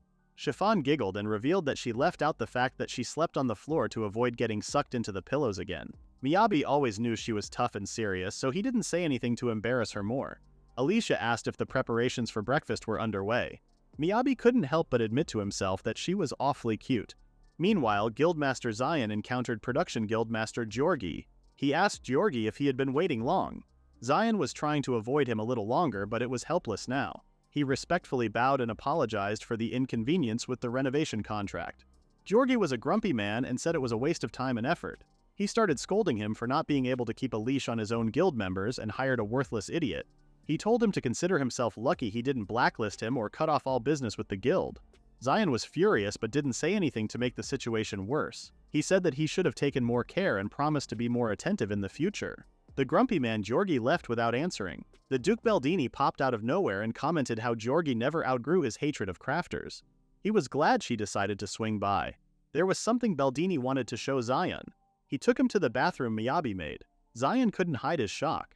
He commented that it was hard to imagine even professionals being able to produce this. The Duke said many crafters are inferior and could only make worthless garbage, yet he could hold his own next to countless promising youth. All are armed with little more than extra-dimensional space known as an inventory. Thanks to this, he was able to establish connections with the other great ducal houses. The Duke wondered how Miyabi appeared in his eyes. He told Zion that adventurer Miyabi was going to become a foothold for Angelum. The distance from Angelum to the capital was roughly 150 li, so they must make it there in 2 weeks or less. From first light until sundown, they made the trek on foot. It was hard going for the party, but it kept raining.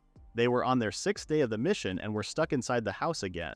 Chiffon mentioned that at this rate she may be late to the capital.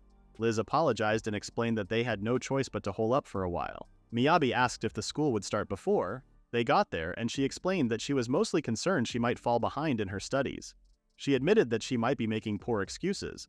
But while home at Angelum, she studied mostly territorial management skills and socialized with powerful guilds or other aristocrats. Her value was purely political as the feudal lord's daughter and successor. Inclusive of travel time, one's studies tend to fall behind over the course of the long winter vacation, and to compensate for that lapse, the teacher prepares additional assignments for them upon their return. It seemed when they arrived, she was afraid consecutive all-nighters may be required. Liz asked if she had a rough idea of which sections she would be covering when she got back, and she said she did. Liz, with a red face, asked if she could try to tutor her if she didn't mind. Even though she was surprised at first, she accepted, and they started studying. While they were talking, Miyabi and Laura were watching them with absolutely no clue in their minds. Miyabi was surprised that Laura didn't understand them, as she had a spellbook on her belt. She took out the book and showed him what was inside. She explained that intuitively, he would think an adventurer carrying a book would be well-versed in magical theory. That was never much of her style. She certainly didn't have the chops to teach theory to a noble girl. Looking at Liz, Laura realized that she was just like her father. Chiffon was amazed by what she was learning. She then wondered where she studied. She said that she was self-taught. Chiffon was surprised because she heard Weiss raise her.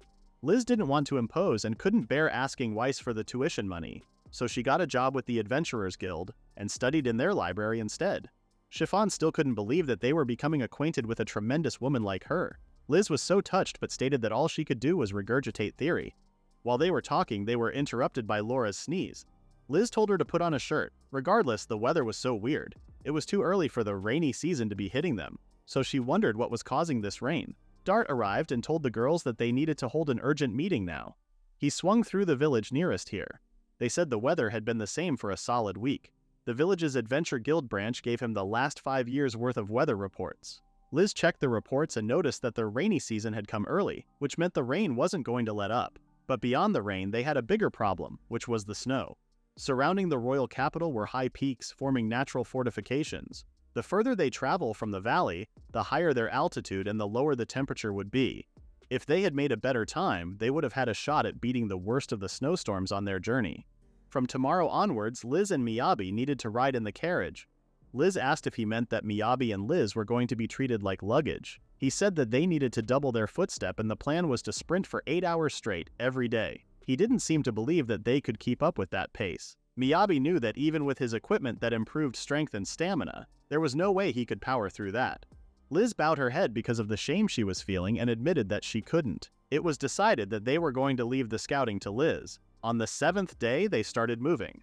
Their road was blocked by a big tree, so Darda asked for Miyabi's help. Miyabi quickly removed the tree and they continued. When it was time for lunch, Luara called Miyabi and stated that she was thinking of changing their meal plans. They were going to be burning a lot more energy in colder climates. At night, Liz told Miyabi that he was amazing.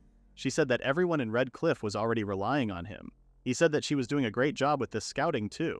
Laura was singing her praises earlier. The only reason she could detect the number and distance of enemies so accurately was because her magical control was so precise. As he was talking like that, he didn't even realize Liz wasn't answering anymore. Liz already knew Miyabi was competent. His abilities shock and amaze everyone he meets. There were things only Miyabi could do and things that made him special and unique. She couldn't think of something that only she could do to make her feel special. The next chapter begins with Sid noticing Karen mumbling some words. He had to interrupt him as he looked like a creep. Karen explained to him that he was trying to train his inventory.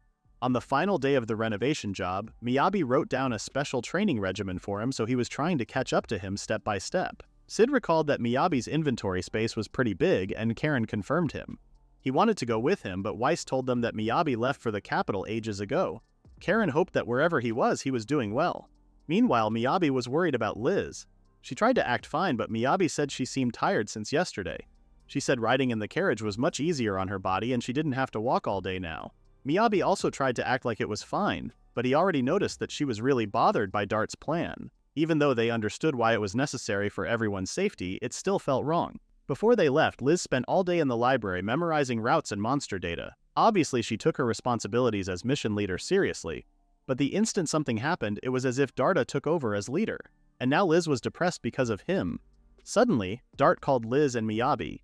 He showed them a beautiful statue and explained that it was a border marker. They denoted the boundaries between sovereign territories. That also meant that beyond this point were the Regparta Mountains, and right behind those mountains was the royal capital. Suddenly, Liz sensed something and alarmed everyone that a monster was above them at 4 o'clock. 3 of them were about 50 meters off. Dart left them to Liz. She used Ice Needle, but Miyabi thought they dodged it. However, the needles turned back to the monster and killed it. Liz only killed their leader, but if they were only trying to drive them off, that should be enough. When she returned to the carriage, Chiffon asked if that was the elemental magic Ice Needle she used, and Liz confirmed her. She found it strange because Ice Needle was ordinary ice magic, and all it could do was form ambient moisture into hardened needles of ice that fly in a straight line. But she could swear she saw a needle pivoting trajectories in midair. She asked what that was, and Liz explained that it was one application of fine-tuned magic manipulation. It was possible to change its target from a distance. She mentioned that it took her a lot of practice to get it right. Chiffon looked at Liz so eagerly that Liz had to offer to practice it later if she was interested, which she was. Dart liked that weather, and what they needed was it to stay that way for 5 days. At night, while they were resting, Chiffon and Liz practiced the ice needles.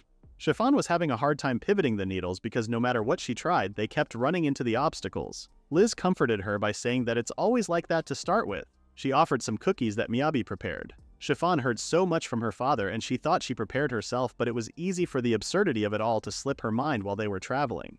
When it was raining, Miyabi covered walkways, and when they were studying, he added blackboards and desks. He always finds new ways to surprise Chiffon. She then wondered how Liz and Miyabi came to make Miyabi's acquaintance.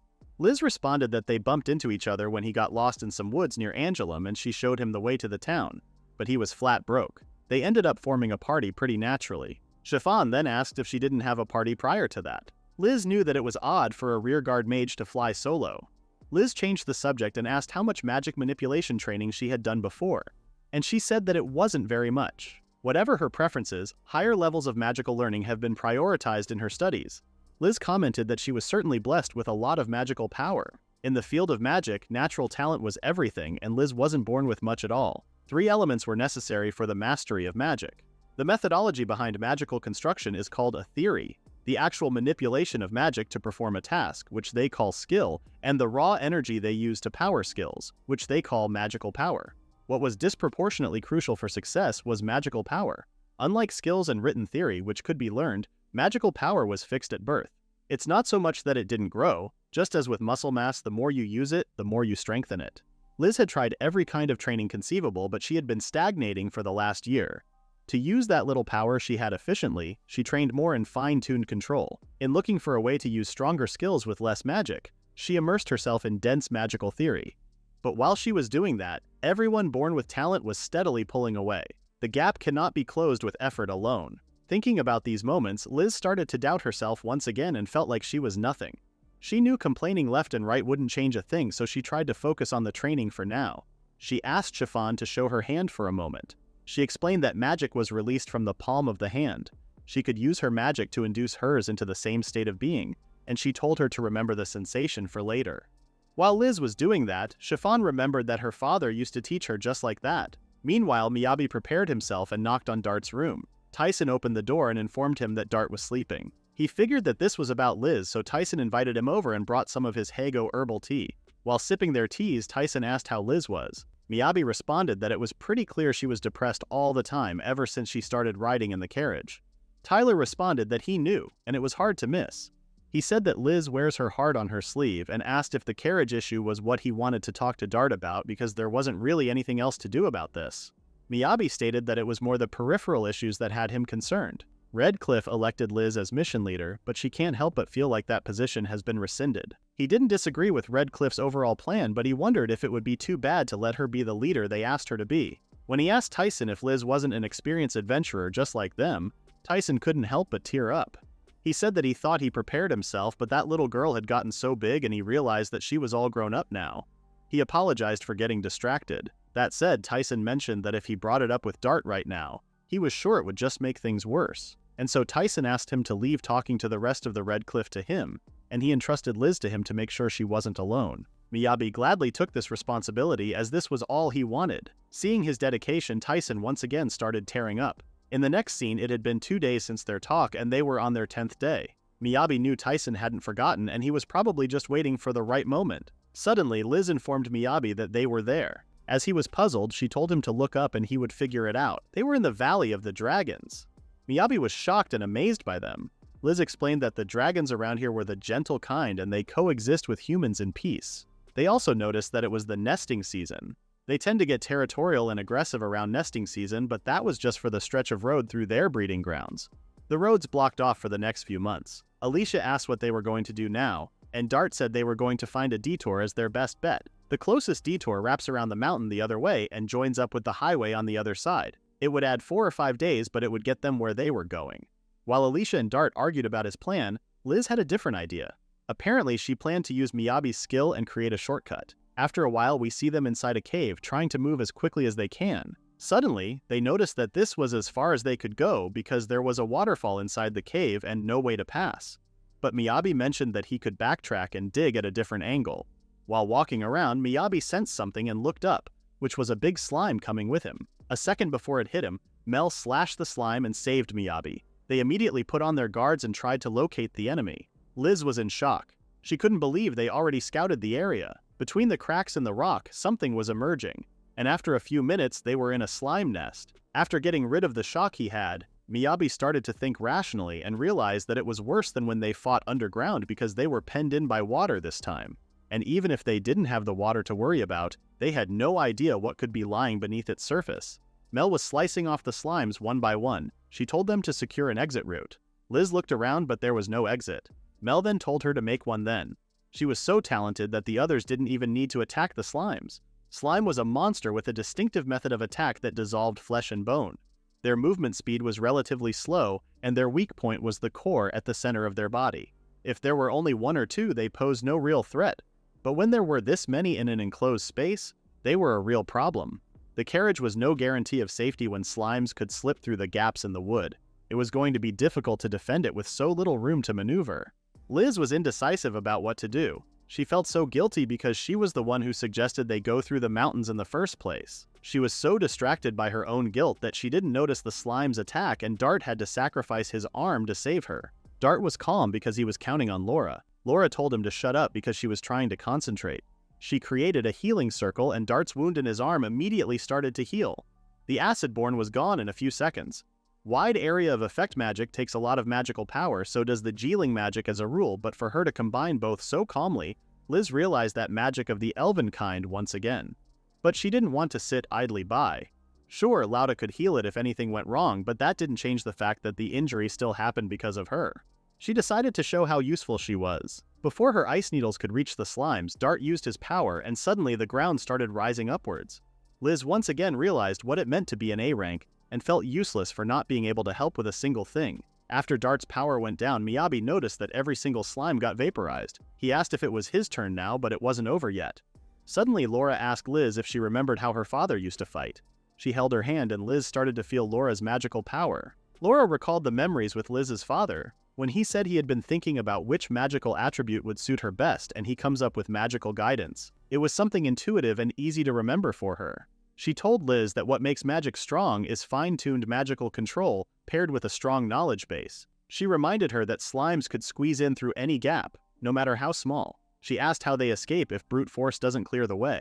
Even if Laura can't think of a better way, she believed Liz could. She asked what was left when she eliminated what was impossible. Liz had given it thought before. If gaps were a problem, the gaps must be sealed. There was plenty of water and she believed she could make it work. She even wondered why she didn't take the option seriously until now. She then reminded herself that the principles were no different from when she taught Lady Chiffon. When they practiced that night, they manipulated the magical particles already present in the spell to alter the trajectory. But in theory, from the instant you begin the spell until the time of activation, nothing is stopping you from controlling everything.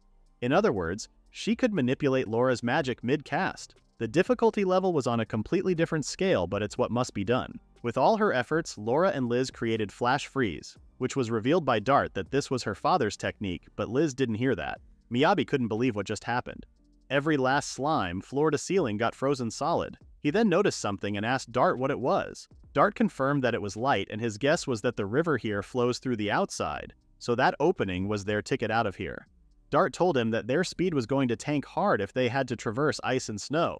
Considering his dig speed, it might honestly be faster just to dig a tunnel out. Miyabi told everyone to take a look at what he was about to do. He aligned the stencil with sheet metal and cut out the base shape, adding a slight bevel to the edge, smoothing out the bottom blade, lathering, rinsing, repeating for mass production, and then affixing to the bottom of their shoes. Miyabi made everyone ice skate shoes. But unfortunately, he wasn't good at ice skating. Dart believed he could get up to speed, but he didn't know what to do with the carriage. Miyabi added sleigh treads so it should be fine. With that sorted, they were ready to head out. But suddenly, they noticed that the slime's gelatinous composition meant they weren't soluble in water. They immediately started to run away. After getting out of the tunnel, Liz bowed down and apologized to Chiffon for everything. She was the one who suggested they take a shortcut, and because of that, she ended up putting her in danger. Chiffon made her even more upset when she said she could not accept her apology. She said that their top priority at the moment was arriving at the capital as quickly as possible. She weighed her priorities based on the information at hand and made what she thought was the best choice. No one planned on the road being closed, and a detour of some kind was necessary either way. That having been said, it was her quick thinking and swift action that got them through that roadblock. She smiled at Liz and told her that everything turned out just fine and there was no need for her to apologize. Liz still tried to apologize, but she stopped her because results were all that matter in the practical sense. Seeing her so upset, Chiffon told her to not spend her life dwelling on every perceived mistake because perfectionism could be a bitter poison. At that moment, Liz realized that trying to be perfect was a problem. Alicia was amazed by how generous she was. After she left for her carriage, Dart and Laura started teasing Liz as usual. They were so impressed by how cool she was. The sight of her fighting back-to-back with Laura made them realize how much she had grown.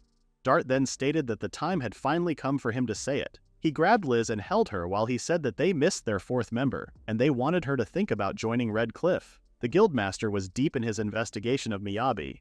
He had reached out to every branch of the guild within Angelum, but the results were always the same. There were no records of anyone by the name of Miyabi.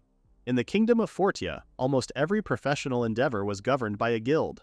And at the age of 12, everyone began their apprenticeship.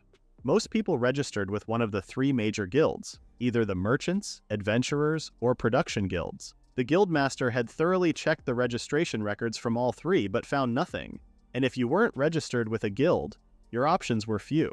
You'd either have to be born into wealth, inherit a career from your family, or come from outside the kingdom. As he pondered the Duke's recent words, he couldn't help but wonder if Miyabi might be a spy. Meanwhile, back on the road, Liz was reflecting on the offer Dart had made to her. Her expression was troubled, and it didn't go unnoticed by Miyabi. When he asked why she had wandered off, she said she just needed some time to think. Miyabi, concerned, pointed out that she might not have chosen the best spot for a break, considering the tunnel they had built was just around the corner. Liz replied that slimes, which preferred much more humid environments, were unlikely to come out into the open on such a sunny day. The conversation fell into an awkward silence until Miyabi asked if something was bothering her. Liz was surprised he could tell just from her face, but Miyabi remarked that it was pretty obvious. She hesitated, unsure if he really wanted to hear about it, but Miyabi assured her that he wasn't trying to force her to talk if she didn't want to. He was about to leave when Liz grabbed his shirt and told him it concerned him too, so he needed to listen. Once they had settled, Liz confessed that she had been invited to join the Red Cliff party. Miyabi was taken aback and immediately asked what she had said in response. She explained that she told them she needed time to think about it. Redcliffe had first approached her when she had just become an adventurer, but she had turned them down at the time. She was only 10 years old then, and she felt like she would have been more of a hindrance to their rank evaluation than anything else. More than that, she had wanted to carve out her own path and find her independence. Even now, she didn't feel like she was good enough for them. But on the other hand, she realized that if she passed up this opportunity again, she might miss her one shot at reaching A rank. She was truly torn about what to do. To complicate things further, they had also extended the invitation to Miyabi. Although Miyabi was only a D-rank adventurer, he had the skills to keep up with A-rankers, making the offer an excellent opportunity for both money and prestige. Liz then asked him outright what the right choice was. Miyabi thought about it for a moment before responding that he didn't mind either way.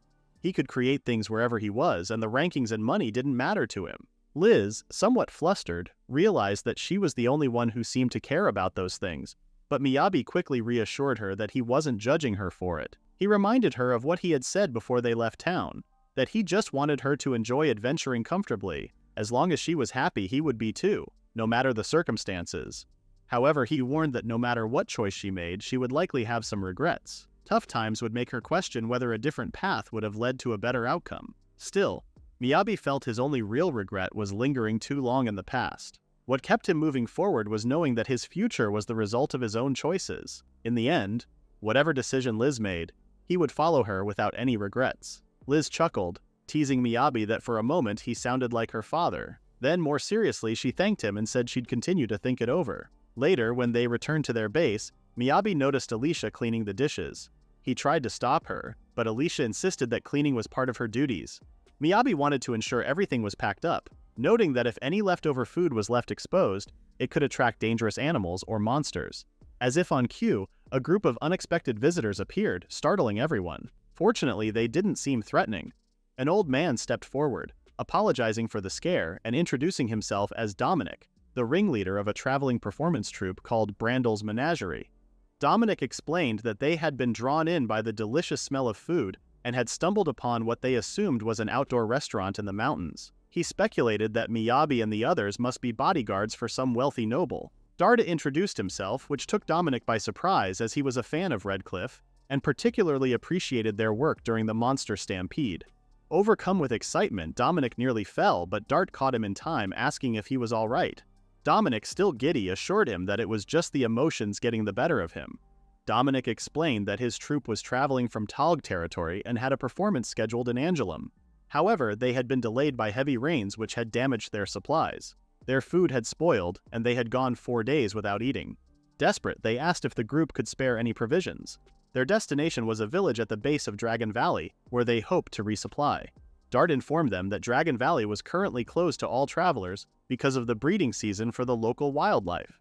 He advised them to take a detour, which would add 4 or 5 days to their journey at best. When Dart returned to the table, Liz offered to escort the performers back along the route they had taken, but Dart quickly refused. He explained that even he didn't have the perceptive skills to monitor that many people at once, and their current mission took priority. Laura asked how much food they had in storage. After calculating what they'd need for their escort mission, they had about a week's worth of extra supplies. But with over 20 people in the troupe, it wouldn't be enough. Miyabi, estimating based on an expanded storage skill, suggested they give them everything, although the food would spoil without the proper storage. He then remembered that they still had some black orc jerky, but it wouldn't be sufficient either. Darda asked Miyabi to unpack the large bags they had brought with them. Inside, they found wheels of cheese and nuts, which Dart offered to share with the performers. Chiffon, who had been quiet, suddenly requested that Dart patrol the area while the troupe rested. As the group ate, Miyabi realized that Dart had packed extra supplies just in case Miyabi couldn't keep up with the rest of them. This led Miyabi to reflect more positively on the idea of joining Red Cliff. He recognized that for Liz, joining the guild was her dream and would put her on the fast track to A rank.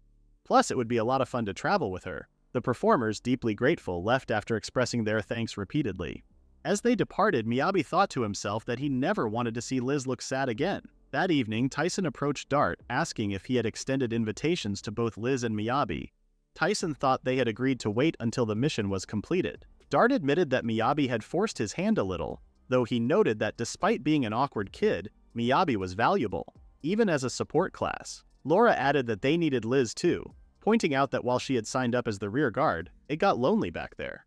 Miyabi had proven himself to be impressive, and from Dart's perspective as a party leader with experience serving noble houses, there was no doubt that both Miyabi and Liz were perfect fits for Red Cliff. However, after spending time with them, Tyson had a change of heart. He wasn't so sure anymore that joining Red Cliff was what was best for Liz. Dart asked what was going on. Tyson responded that 8 years ago they took Rise away from Liz, so at the very least, what they wanted for her was a life full of joy from there on out. They would do anything to give her that. They swore about this in the past. He asked if they had been watching Liz closely, which they did. He said that all this time he thought joining Red Cliff was something Liz wanted, but when it was just the three of them and Liz, she didn't smile. They tried to object to this, but when Tyson asked them if they had seen her smile his whole trip, they stopped and thought about it. Dart thought about every moment with her and realized that he didn't notice what kind of expression she was making. The thought of Liz not being happy made him very sad, and he couldn't get any sleep just thinking about this. The next day, he tried to convince himself that Tyson just worried too much. He then saw Liz smiling at Miyabi and thought he had proven Tyson wrong, but when Liz saw him, her smile disappeared, and she asked what he was doing this early. In the next scene, Dart tries to focus on the mission. They were still in excellent condition and only another 20 kilometers to the next rest stop. He then asked Miyabi what he was doing. Miyabi made himself a coat since it was getting chilly. He then asked to take a break soon. When they did, Miyabi brought fleece-lined cushions. He noticed that Chiffon was freezing since they got into the mountains. He noticed that Mel was staring at him from the carriage window and got startled. Dart overheard his noise and looked back at them. He saw Liz bursting into laughter while she was with Miyabi. Tyson also pointed out that she was smiling quite brightly. Dart wanted to prove that he could warm people too and gave his scarf to Liz, but this didn't seem to make her happy. Liz scolded him for not giving it to Laura because she was barely wearing anything. Liz even said that she would take it as a personal kindness if they could tone down the antics. Dart tried to convince himself that it was just a coincidence because he remembered her as a bright, cheery girl. When they continued their way, it started to snow. They had to stop, and Miyabi wanted them to give him a moment to set up, but Dart told him that they could still make progress. It looked like it would keep snowing through the night, and it was better to move now while they didn't have to dig their way out. If they could keep going for 3 hours or so, they would be on the far side of the cliff by the capital, and it looked like the snow hadn't hit as badly down there. For the sake of both their safety and making timely progress, he suggested moving, but Liz stopped him. She said that it would be best if they stopped here for the night. Trying to run in this cold would sap their strength faster, and footing and visibility were poor, and it would be dark soon, so they would have monsters content with too. It was dangerous to continue. Dart hated last-minute changes to the plan, so he told her that it would take them twice as long to cover the same distance if they waited. He knew he should back off, but he didn't. Liz told him that she took no issue with his logic, but they had got Miyabi. On day 12, Liz reminded Dart that Miyabi could tunnel through solid rock, so a snowbank would not be an issue. With the snow removed, they could proceed just fine on a flat road. They would still need him to clear the way out front so they can't keep up a running pace, but they should still make it to the capital side before the end of the day. Liz then asked if she made the right call this time. Dart confirmed her and told them that they could make progress and conserve their strength all at once with this decision. He said that she made what was objectively the best decision, and for the first time Liz laughed at Dart and she seemed genuinely happy. Dart wondered if it was because he praised her, or if it was because she wanted recognition. When they stayed alone, Dart wanted to talk to Tyson and Laura. Rise was the heart and soul of Red Cliff. He was a lone wolf type, Laura ran with a rough crowd, and Tyson was a late bloomer. Rise was the one who brought them together, and then he was gone, and Liz was all he left behind. He thought he had been an idiot because all this time he wanted to see her smile, and even while looking at her, he somehow didn't realize it. He wanted to sit down together with his friends and figure out how to love her the right way. In the next scene, Mel asks for her second plate of food, proving she loved the Black Orc BBQ brisket sub. Liz mentioned that it was because Beastman had more muscle mass to sustain. She burns through calories much faster, so she needs to eat faster. After they spoke, Miyabi thought Tyson brought it up with the others. He didn't know what he said, but whatever it was, Dart seemed to have mellowed out a bit after that day with the snow. The road had been long and strenuous, but at last the end was in sight and they saw the royal capital on the 14th day of their mission. Later that day, Liz was upset because she didn't know what to do. Miyabi was with her and asked if she still hadn't decided about the thing with the Red Cliff. Liz said she was stressed about that too, but the Duke was also about proving her usefulness. So he says, but ultimately Miyabi thought usefulness was subjective and it was up to him anyway. Overall, he thought they all did pretty well. Liz said she sent the whole trip without contributing anything useful and started glaring at Miyabi asking what his deal was. Miyabi responded that he had been here the whole time and she had contributed plenty. They only made it here on time because of her idea. Liz responded that it was the idea he would figure out 5 minutes later anyway. He then mentioned her idea to dig through the mountains and save lots of time, but she then said it got them attacked by the slimes. Miyabi had enough of her and told her to accept the damn compliment already. She said Lady Chiffon told her the same thing. Miyabi couldn't believe she was constantly negging herself into oblivion and wondered if her thought process had always been like that. Come to think of it, in hindsight, he felt like there were a handful of red flags about her sentences about herself. Suddenly, Liz asked if it was wrong to have dreams. Lady Chiffon said as much, that if she only focused on her faults, wanting to be perfect could be poison. But it wasn't like that for Liz. She just wanted to hold herself to a high standard and started to question if that was a bad thing. Miyabi's simple response was enough as an answer. He said that if he had to nail down what concerned him the most, it was how earnestly she approached everything. He told her to hear him out without arguing about it. He said that she was way too hard on herself. Since she looked surprised, he decided to try something. He asked her to say something that she was good at. She responded that she was good at studying, but then said that just liking studying didn't mean she was good at it. Miyabi stopped her and said she was doing the thing again. He put on his glasses and started teaching her about self-esteem. He told her to prepare herself for something else. She nervously responded that she couldn't think of anything. He told her to not be scared of anything because love was an irreplaceable power that could move mountains. He then whispered to her that he knew a trustworthy guy and brought her to that man to look at her hand. The man told her that she was just beginning along the road to self-discovery, but still he could tell she always carefully observed her surroundings and planned accordingly. Miyabi then made her say with her whole chest that she loves to study. After all that lesson, Liz still thought this was very embarrassing. The next day, Chiffon mentioned that she had a lot of fun last night. Liz was puzzled, so she said that it was all quite audible from their bedroom, including the Isekai'd. But whatever the reason, Chiffon noticed that Liz looked much happier. On day 15, they arrived in the royal capital. 2 weeks have elapsed since they departed Angoulême, and through it all they arrived safely.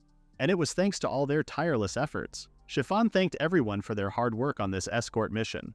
When she finished her speech, Alicia informed her that her chambers were ready if she would like to rest. She then noticed that Chiffon wasn't moving.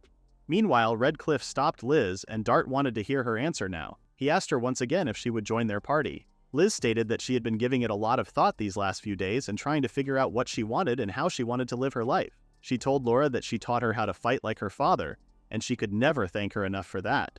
She would never imagine that she could do something like that. When they cast that advanced spell together, she admitted that she was pretty happy. But then the image stuck in her mind. She was standing next to her, taking her father's place. And she didn't think she could stomach an image like that. She knew she was being childish and stubborn, but she wasn't her father's stand-in. She decided to find her path forward. With her skill and her magic, she was planning to make them proud of her.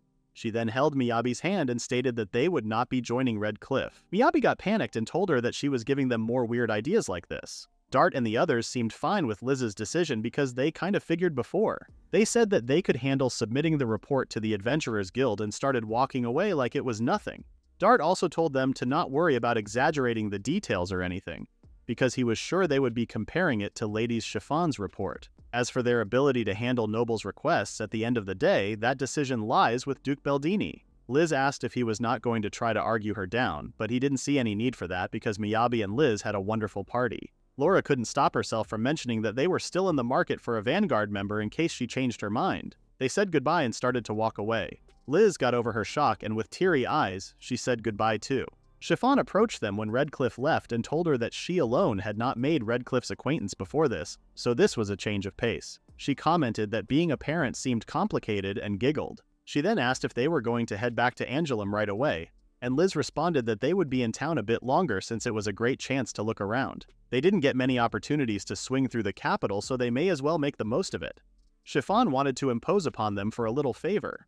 Meanwhile, the guildmaster informed Duke Beldini that the effort to track down any trace of adventurer Miyabi had ended in resounding failure. He said that he pulled all possible government records and conducted interviews with his known associates.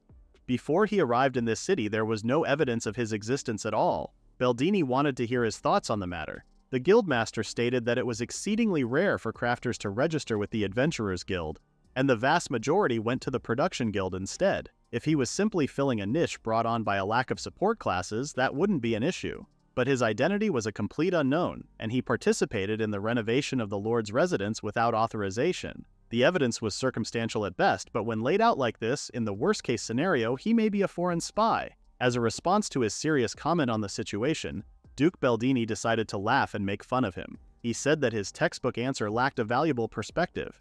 He didn't factor in Master Weiss. If the objective were to sneak into a duke's home to the sky, using such a prominent figure as Master Weiss to do it, made no sense because that man values earnestness and hard work above all.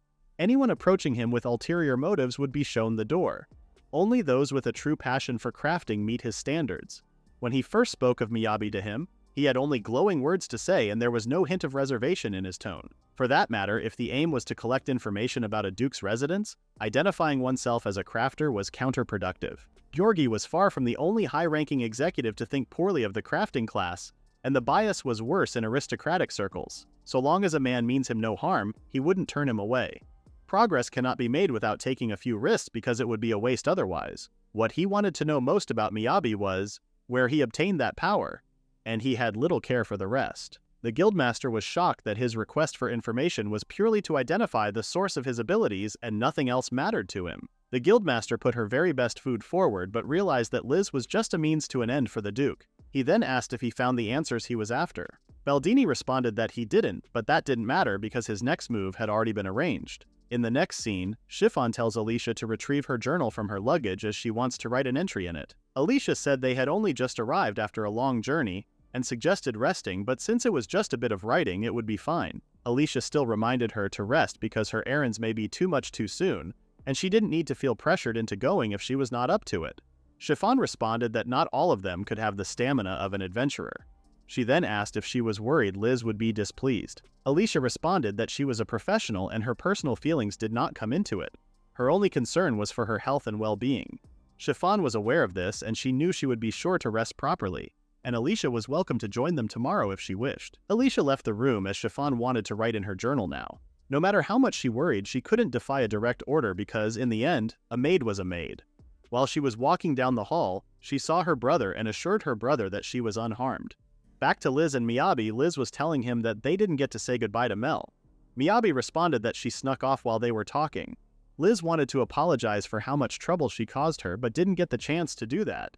Miyabi even stuck her with the night shift. The same goes for him too. He wanted to at least thank her for how much she helped him.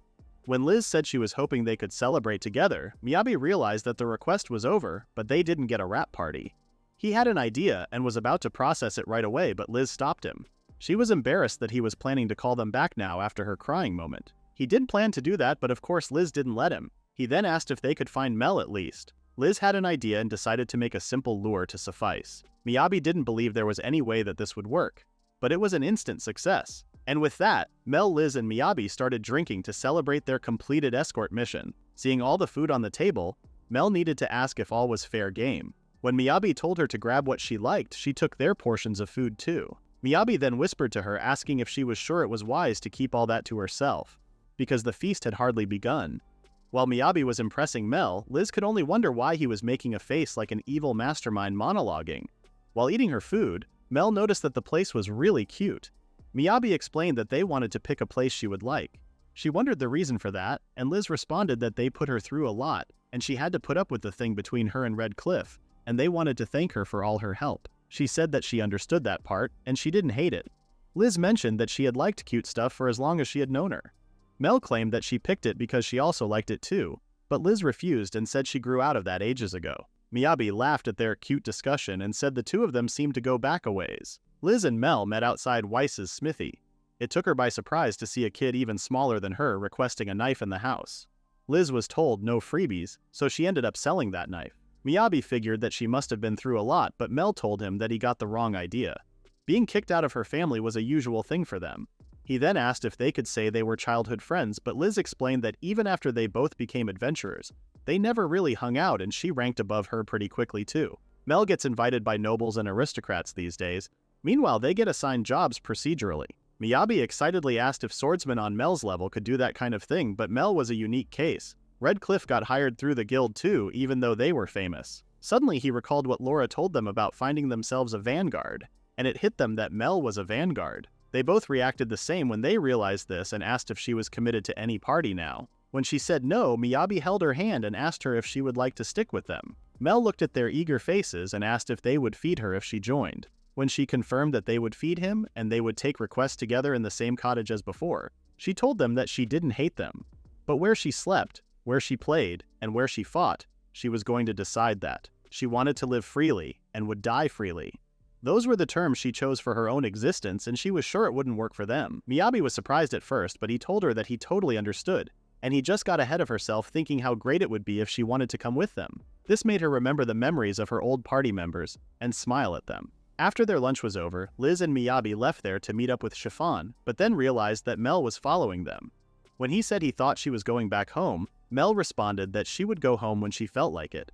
Chiffon was very surprised that Mel came along with them as well. Miyabi didn't seem to be so sure about how comfortable Chiffon would be, but she didn't see any problem with it. Sightseeing was so much more fun with a lovely tour group. After settling that too, Chiffon revealed that for today's sightseeing outing, she said the more, the merrier. Liz and Miyabi seemed shocked because they couldn't really figure out how a sightseeing trip qualified as errands. Chiffon mentioned that this was all thanks to Liz, so she wanted to show her gratitude. Liz seemed puzzled, so she reminded her how much she did for her sake during their travels. Besides, she had always wanted to tour the city but never had the free time, so it was like a win-win situation. When she said it like that, they couldn't argue. The first place they visited was Liz and Miyabi. The place was the Holy Parastella Church. While walking inside, Chiffon explained to them that this was the place of worship of the mother of all gods in the Fortia Kingdom. She assumed that this was the one place they simply must visit if they come to the capital. Miyabi was so shocked and amazed by the church that he acted very weird around them, so Liz had to warn him. Miyabi then noticed people doing something, so he asked Liz. She responded that it was a class appraisal. He didn't know what an appraisal meant, so Chiffon asked if he knew that classes could be subdivided beyond combat and production groups. Which type he belongs to could be distinguished by skills such as inventory where applicable. From that point forward, the branches further split into more detailed descriptions. These were more difficult to identify. This necessitates the use of a special magical ore, and the natural magic in the stone reacts with each person to appraise their respective class. So it was a litmus paper situation. Liz mentioned that she didn't really need all that. Class-based magic was passed down from parent to child. The child of a swordsman would become a swordsman, and the child of a wizard would become a wizard. Any deviation from that was incredibly rare. Once you're old enough to retain memories, you gain skills naturally, and once you get a skill, you automatically understand how to use it. To be prepared, parents try to get appraisals done at an early age. It ends up being a question of whose lineage would dominate. In addition to that, it was also popular with tourists who just wanted a piece of paper with the church seal of authenticity on it as a souvenir. Liz didn't know this information and wondered if she was some kind of uncultured country hick.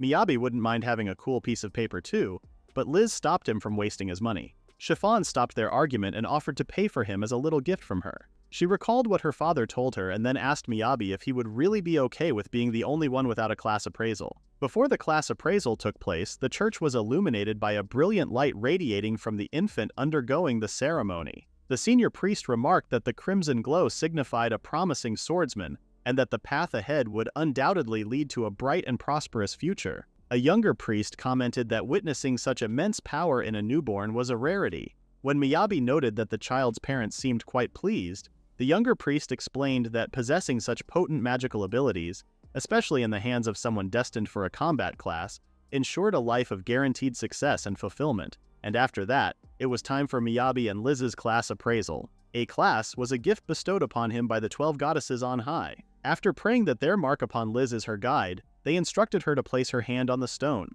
While Liz was thinking about how she couldn't manage half the width of a literal infant, the priest told her that the mysterious purple shade was the mark of a magician. But come to think of it, Liz started to wonder how much magical power Miyabi had. She was about to learn the answer in a minute.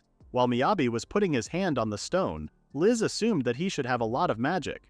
The light was so intense that everyone near the church was momentarily blinded. As Miyabi and the others tried to make sense of what had just occurred, the priest began to panic, exclaiming that there had never been a magical reading of this magnitude before. They asked him about the class designation, but the light was too overwhelming for anyone to see clearly. Determined to find out, they decided to have Miyabi place his hand on the reading stone once more.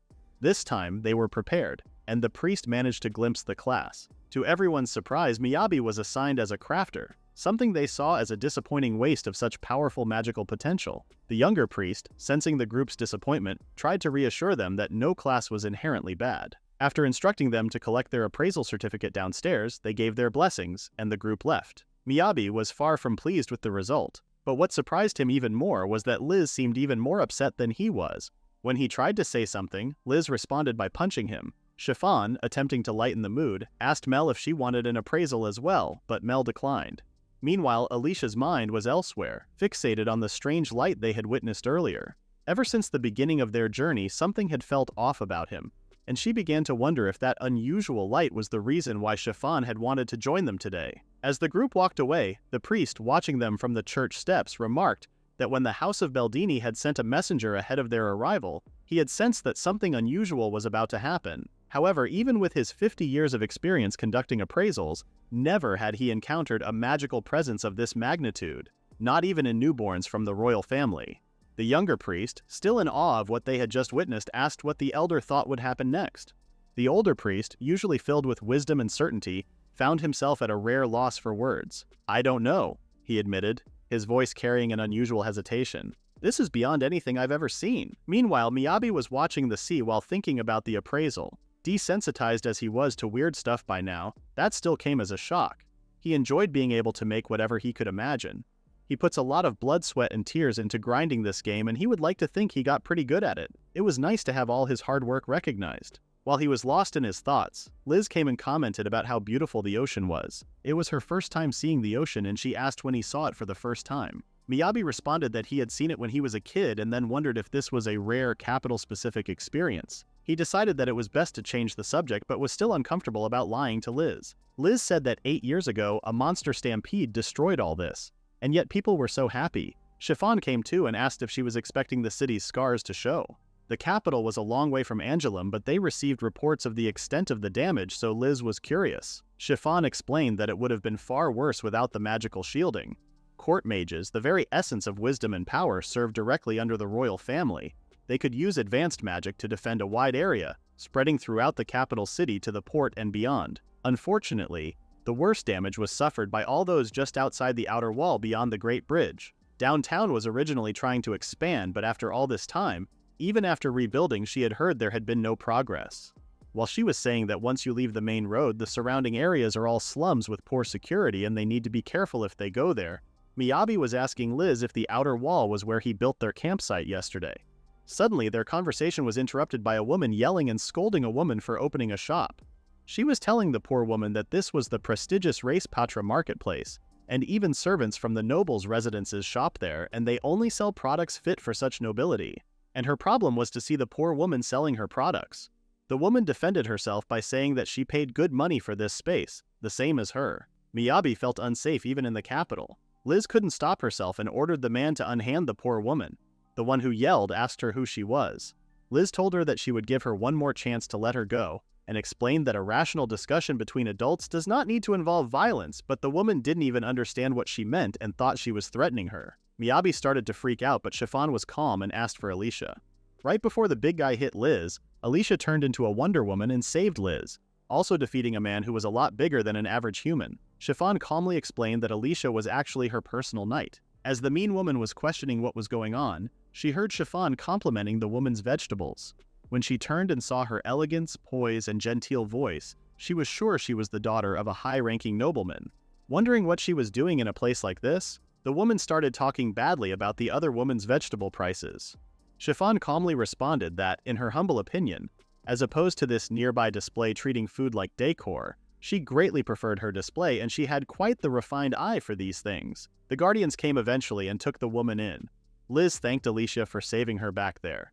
While she was saying that she had no idea how strong she was, Alicia responded firmly that she didn't interfere for her sake. The poor woman thanked Liz for jumping in to defend her. She then asked Chiffon if she was sure about buying her goods because, for a noble's table, she admitted her wares didn't look the part. Chiffon responded that she had 2 reasons for her decision. It was true that she had an interest in the proceedings, but this carrot, when compared to its mundane counterpart, had a unique scent to it. The woman was so happy that Chiffon noticed it. She explained that the village where she lived was about halfway up the mountain range, and what grows there may not be the prettiest, but they all have a special sweet taste. Miyabi figured that they were snow carrots. He said that he happened to notice that carrots grow under thick snow, have more sugar, so this might be the same thing. They were confused because it had only been raining non-stop. He responded that the mountains have been buried in snow since autumn. Chiffon wondered if it was possible to grow a similar crop in Angoulême's climate. Unfortunately, Miyabi had no farming experience, so he had no idea. The woman heard them saying Angelum and responded that her daughter moved to Angelum to start her apprenticeship there. It was a nice coincidence that they met them all there. Miyabi was sure that she was doing fine in Angelum. After buying the carrots, Miyabi asked Chiffon if she was sure it wasn't a problem. Chiffon responded that she did appear to have overindulged and this may be a bit much even for their chefs. She suddenly had an idea and said she knew where to send these. It was a place with lots of people who needed lots of vegetables, and it was even on the way home. Miyabi and Liz were afraid that she was talking about the royal palace. When they entered the royal palace, a boy noticed them coming inside. In the next scene, Chiffon is thinking about Alicia. For all that she played the part of the pricky maid well, that warm, charming heart of hers had always been easy to read for Chiffon. When she was writing in her diary, she recalled what her father said to her. He told her that Miyabi was far too skilled for a simple crafter. He wanted her to confirm for him that crafter was truly his class and not something more. She did notice her father being much more cautious than usual. She thought about writing something else too, but decided to leave it at that for now. Most of what she knew, she learned from her father, but some things couldn't be taught. Ultimately, she was herself and no one else. And her father and she were different people. When she made a move on his behalf, it was also because she wanted it. When they entered the royal palace, a soldier stopped them and explained that even though they were grateful to accept her offering to produce, one of his ladies standing to carry it to the kitchen herself posed a problem for them. Liz said that he was right, but it would be difficult to foist it off on a regular servant because the quantity might be a bit much. While they were talking, the boy who was watching them came and he seemed so happy to see Chiffon. When he was about to jump on Chiffon to hug, she took a step aside and made him fall. Miyabi and Liz were so confused because they were in the royal castle and this dude was acting really chummy with a duke's daughter. Chiffon eventually introduced the boy and his name was Cress Fortia, and he was Chiffon's fiancé and the third prince of the country, Fortia. They were shocked, and when they got over this shock, they went inside.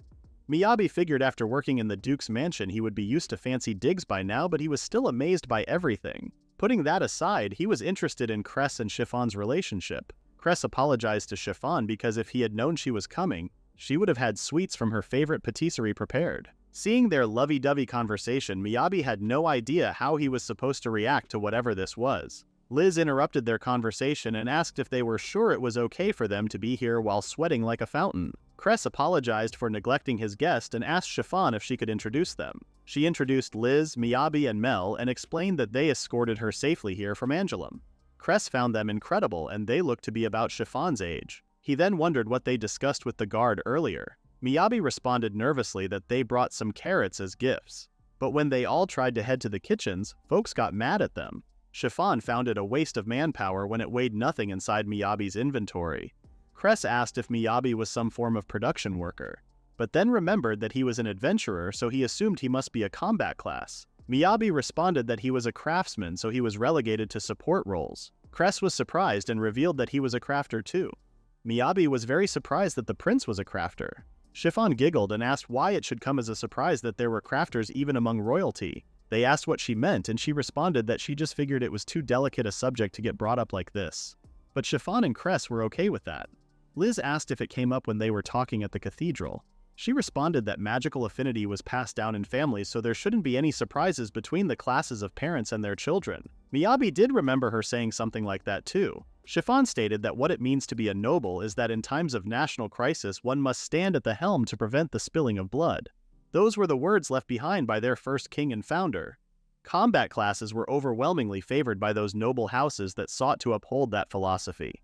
Be it a swordsman or a magician, a class cannot be changed or altered, so she can't fault them for being surprised. Miyabi realized that if all that was true, then how did the prince end up in a crafting class? He wasn't sure he even wanted to think about it. He even started to think about the possibility of them being killed because they knew too much, but Cress was not someone like that. He said that he had made no special effort to hide it, though he wasn't trumpeting it from the rooftops either. While his hand was trembling, he mentioned that Miyabi and Liz would know how it goes in the noble society. Chiffon asked Miyabi if he still had that cushion he made for her back in the mountains. Miyabi quickly took out the cushion and Chiffon showed it to Cress. Cress was amazed by the fabric quality and how it was so warm. Miyabi bragged that he slapped some fire enchantments on that bad boy. He was amazed by a crafter's abilities. Chiffon immediately asked if he would like to make things like this just like Miyabi. Cress responded that while it was certainly true his skills were amazing, he had never used his own skills even once and he didn't think someone like him could hope to be like Miyabi. But Chiffon stopped him and told him that she wanted him to promise her right now that he would stop being cruel to himself. Seeing her serious face, Cress apologized and promised. Miyabi once again realized that the world wasn't kind towards those in the crafting class, but that was actually getting it backward because crafting wasn't about value.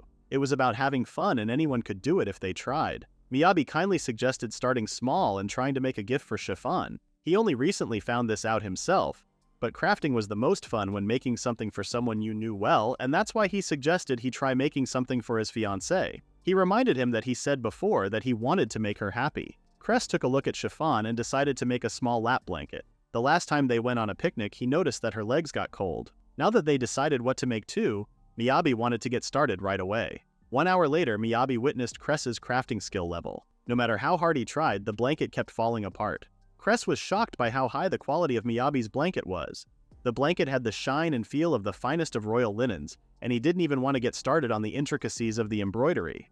Miyabi felt like he should apologize for something because of his reaction. He thought it may be just a matter of leveling up the base skill, but even at level 1 it was weird to end up with a shapeless lump. Miyabi didn't have enough data to pinpoint a root cause, so he asked what handicrafts he was good with. Unfortunately, Cress didn't even know what handicraft meant. Miyabi started over and explained that there were 3 skills unique to the crafting class: crafting skills, handicrafts, and cooking skills. He told him to keep in mind that raising his skill levels required a lot of practice. He started to try raising his handicraft skills today. 1 hour later, Cress unpleasantly asked Miyabi if handicrafts were supposed to be this difficult. His blanket had lots of missed stitches. He could pour magic into the threads with no issue, but he had no idea how he was supposed to visualize each stitch and then add magic into the equation. He felt like his brain was going to explode. Miyabi tried to calm him down by saying that they could add in the missing stitches by hand and it would be fine, but he stopped when he saw Cress crying. Cress said that he could never give trash like this to Chiffon. While he was crying, Chiffon came and held his hand and told him to be a little gentler with his precious blanket. She said that she had never said she wanted things so high a quality they could be sold to royalty. She didn't care how many holes it had, and what she wanted was the thought and care he put into it. What she wanted was the very first thing he made by himself. Cress couldn't stop himself from sobbing because of her beautiful and comforting words. At the end of the day, Cress made a proper lap blanket for Chiffon and gave it to Chiffon. When Miyabi was about to return to his room, Cress apologized for letting him see him at his worst. But in the end, he still had fun. He then asked if they could meet up again tomorrow because he wanted to learn more about crafting. Miyabi was more than happy to help him and was delighted he was starting to get into it. Cress didn't want him to be so formal and requested him to call him by his name. Meanwhile, Alicia was watching Chiffon chat with the others. A moment where Chiffon could shed her societal burdens as the daughter of a duke and spend her precious time with the people she loved. Alicia liked it better like this. She couldn't believe it when she heard they would be granted access to the royal place. The prince was the bright center of Chiffon's heart, and she was glad she had a wonderful little break. In the end, she was glad that they brought those adventurers along. Now that the day had come to a close, they were unlikely to ever meet again. Chiffon thanked everyone for coming along with her today and apologized for getting carried away and taking up more time than anticipated. She asked where they should drop them off for the night, and they said they were talking about finding a hotel at some point. Chiffon panicked at first, but then had an idea. She asked them to come with them if they had no prior arrangements. But even Alicia was shocked hearing this offer. While Chiffon was telling how it made sense to do that, Liz questioned why she would go this far for a couple of adventurers. With that, Chiffon seriously asked them to come with her to the Royal Academy. Alicia could only wonder what possessed her to do that. In the next scene, their report was delivered to the Adventurers Guild. When Eleanor went outside, she saw the guildmaster smoking. He said that he just needed a change of pace. She wondered if that was just the stress of a high-profile job for the nobility. He had been acting strangely ever since he asked her to look into Miyabi. The guildmaster noticed Eleanor's look on her face and asked what it was. She said that she had the full mission report. She told him that there was no mistake and said she would send it out to the Duke's estate, but he stopped her and grabbed the report, saying that he would handle it in person. Eleanor responded that it was the first time she saw the chief delivering a simple report himself, but he didn't say anything back. Eleanor told him that if he was that bored, he could spare time for them to share a meal. Back at the Royal Academy, Chiffon showed Miyabi and Liz where they would sleep. Since they were going to launder their traveling garments, they gave them humble offerings for dinner. Everyone was nervous to be in the Royal Academy while Chiffon was just happy. She then asked Liz if they could go over magical fine control after dinner. Alicia took a deep breath and started having a meltdown in her room because she was still having to bow and escape like they were honored guests. She was okay with the B rank and Miyabi, but she was jealous of Liz.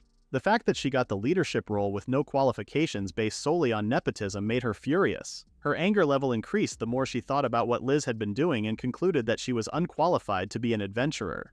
And she was also mad that she got dismissed by Chiffon. On the other hand, Mel knocked on Miyabi's door. She said that they were all alone in their rooms. Miyabi thought she got bored and went hunting for a playmate, but she said no. She took out her Kirigawa Taru'u and asked him to make his clothes because he was naked.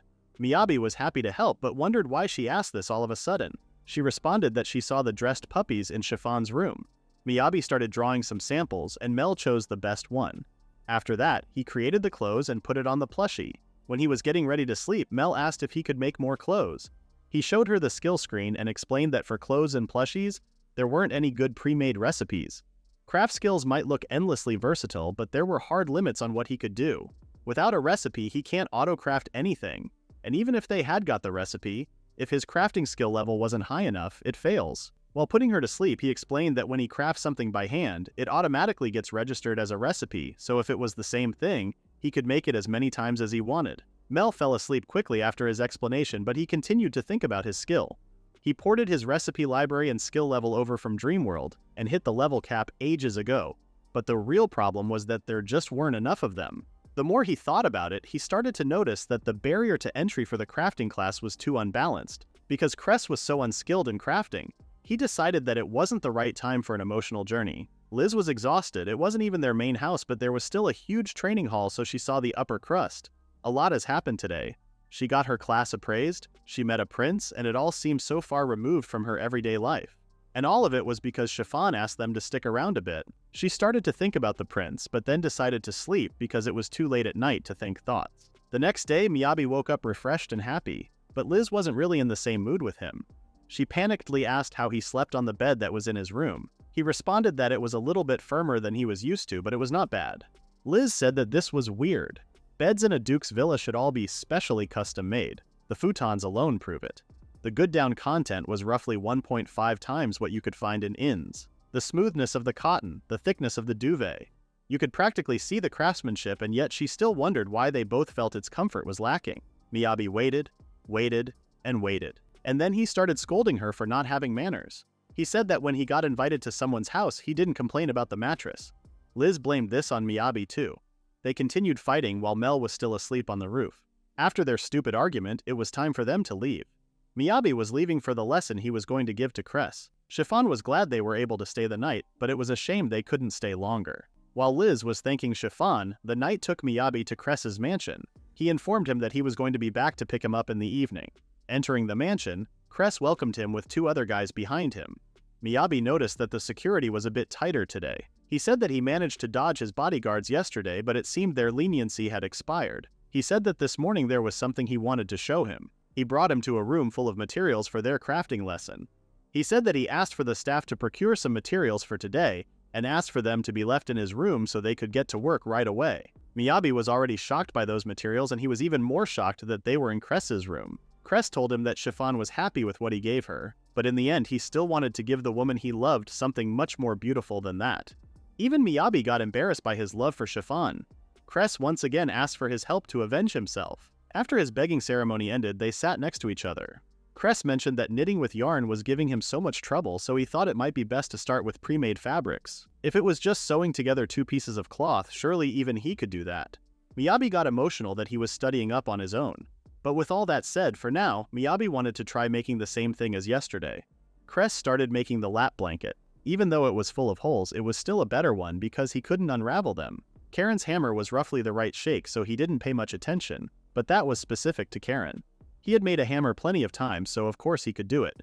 In the game, basic crafted items could be made from scratch by hitting a button, but that was now how it works in this world. You need to collect raw materials, make basic items from scratch, and complete quests to gain more recipes to make beautiful products. If you don't understand the fundamentals of the recipe, you can't churn out much of anything. In short, that's why this man just can't get the hang of it no matter how he tries to explain it. When Cress was out of yarn, Miyabi assumed that his inventory capacity hadn't expanded yet and started looking for more yarn. While looking around, he noticed a ghoulish crime scene over there and started screaming. Cress shushed Miyabi and explained that he had managed to keep it hidden so far.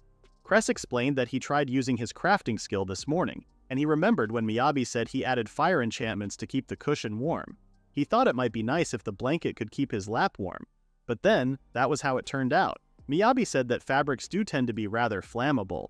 He told him that the material wasn't very compatible with the magical attribute he tried to give it. Fine-tuned magical control could overcome that obstacle to an extent. Cress interrupted his talking and mentioned that he had an idea for a workaround. Even with his lack of skill, there might be a way to apply magic. Miyabi carefully cleaned up Cress's mess, leaving everything looking as good as new. Cress was genuinely amazed by Miyabi's skill in repair, marveling at the precision and craftsmanship. Intrigued, he began flipping through a book about the skill, eager to learn more. However, Miyabi stopped him mid-read, steering the conversation back to what Cress had mentioned earlier. Cress explained that he had devised a method to imbue fire attribute magic into the cloth without requiring high-level magic control. Miyabi, curious, asked how that could possibly work. Cress went on to explain that when it came to enchanting materials, the difficulty depended on the spell's attribute and how well the material suited the enchantment. Since fabric is naturally flammable, maintaining control over fire magic was extremely challenging. However, Cress had the idea of incorporating a flame-retardant material like metal into the fabric before applying the enchantment. He envisioned hemming two pieces of fabric together, forming something akin to a pouch before finishing the final seam. The metal would act like the wire inside an electric blanket, allowing the enchantment to be applied safely and effectively. Miyabi quickly realized that Cress had stumbled upon a brilliant solution. He would like to resolve two issues: a smooth and pleasant textured final result and a suitable outdoor use. He was thinking of using rodent fur for the exterior fabric because it was smooth to the touch but still fluffy and durable. And for the inside, he was planning to use a sheet of chainmail. With chainmail, it would be evenly distributed even when placed on your lap. And while it is a bit heavy now, he could try making the links lighter. Finishing his explanation, Cress waited for Miyabi's opinion. It may be heavier than the average electric blanket, but the principles should be the same, so Miyabi responded with enthusiasm. Cress was thrilled by Miyabi's response, and he didn't want to wait any longer to start it. He thought he must begin raw materials production, which shocked Miyabi, and he stopped him. He panickedly explained to Cress that there was an easier way than this. Firstly, they started with mid-gauge metal wire, and then they wrapped it around a pole of standard width. After making a lengthwise cut through the wire and separating the rings, they had a great many identical rings. Now all they have to do is put them together. Miyabi stopped him and explained that he could do it in that order, but it would be harder. The more complex an object was, the harder it was to enchant. Chainmail was comprised of thousands of little links. At their current skill level, trying to enchant all that may be beyond him. Cress asked if there was an easier way to do it, but Miyabi wanted him to think and find out himself. Cress had a quick but intense brainstorm, and figured that they could enchant the rings first. While chanting the rings, Miyabi noticed the calluses on his hand. Cress explained that he got them from sword practice. As he was royalty, he still had to practice his swordsmanship. He said that he kept finding himself thinking crafting was so much fun. He said he was ashamed to admit it, but before this, he had never thought to make something himself. Miyabi assumed it was because he was a prince, but Cress stated that there was another reason for that. The crafting class had put the people he loved through a great deal. He could work hard and improve his skills for them all, but it felt as though he was just trying to compensate for how he was a failure. That just made his feelings more complicated. When he saw how happy he made Chiffon, his chest felt so heavy, so warm. He could feel the "I want to create" words burning themselves into his heart. Miyabi set on fire, and he thought he was talking about his feelings, but there was an actual fire right behind him. They tried to put it down, but the whole table burned. Cress asked if it caught fire from being in contact with a heat source. The guardians heard their shoutings and entered the room.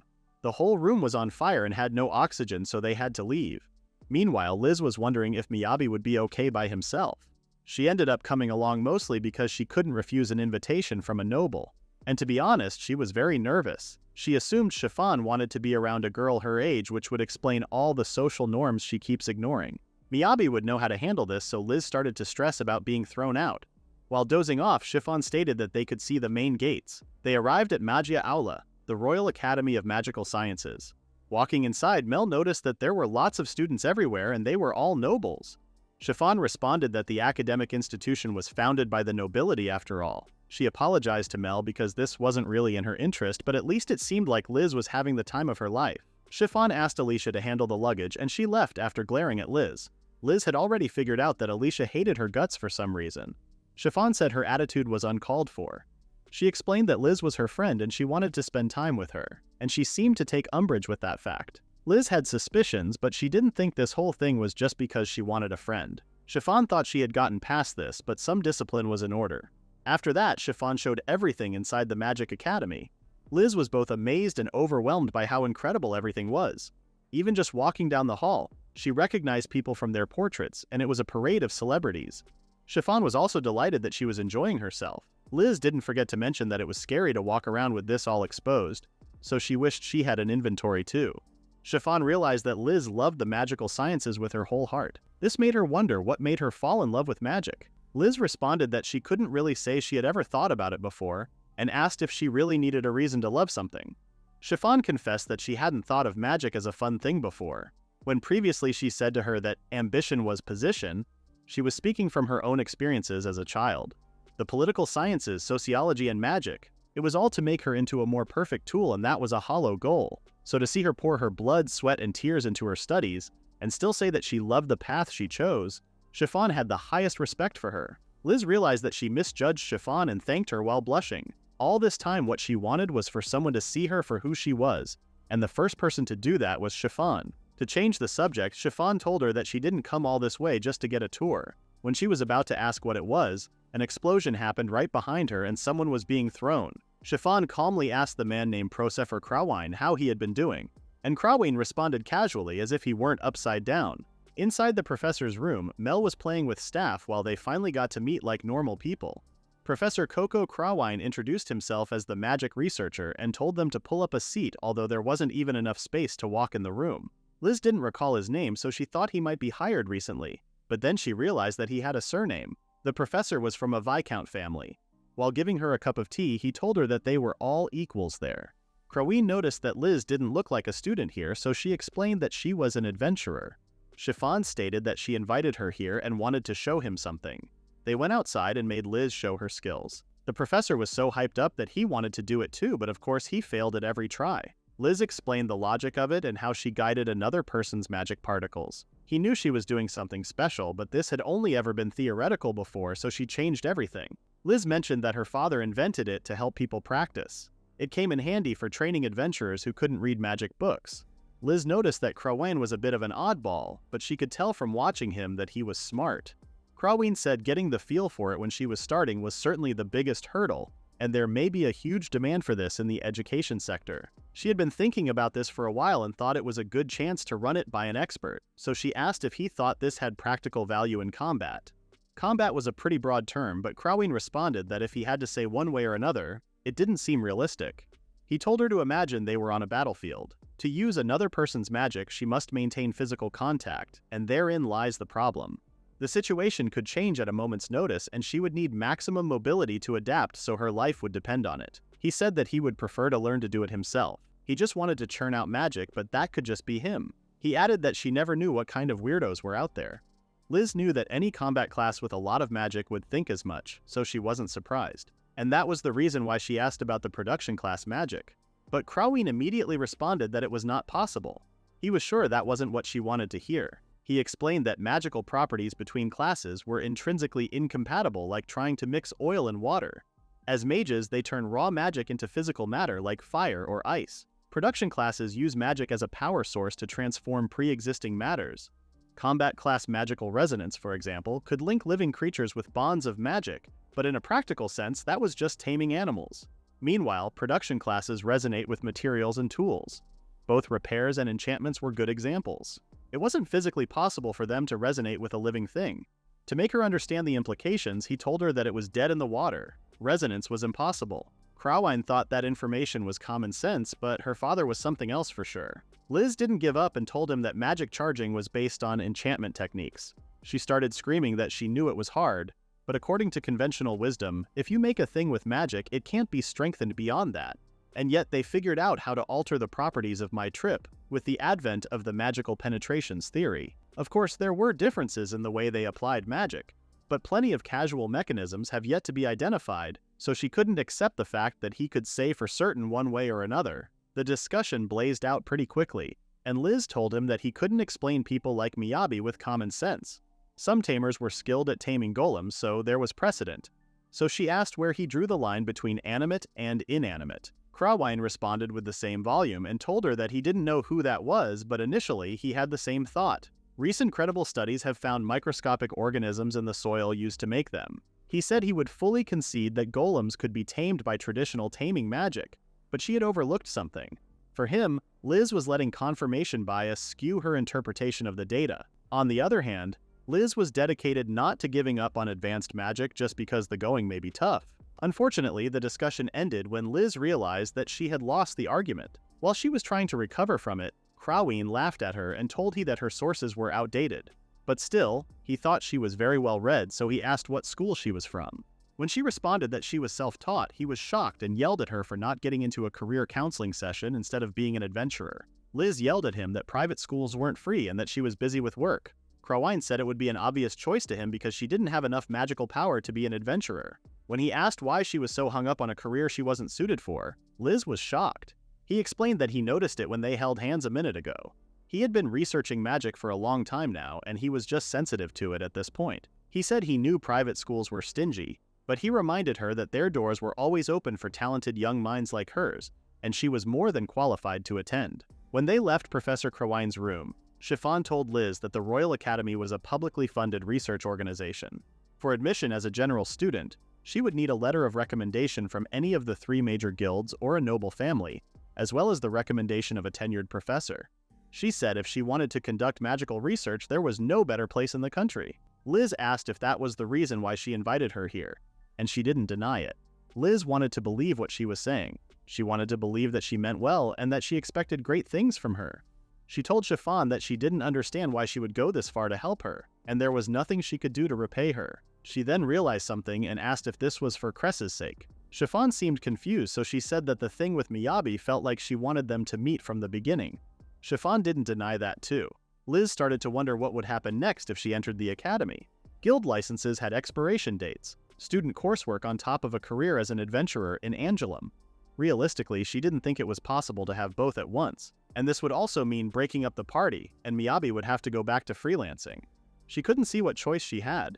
She admitted that she was a bit of a snob. Even if it was luxury bedding and gourmet meals, she just couldn't do it if it wasn't for Miyabi's. She wanted to try her hand at research. If she dangled such a huge carrot in front of her, it would be stupid to turn her down because she wanted it more than anything.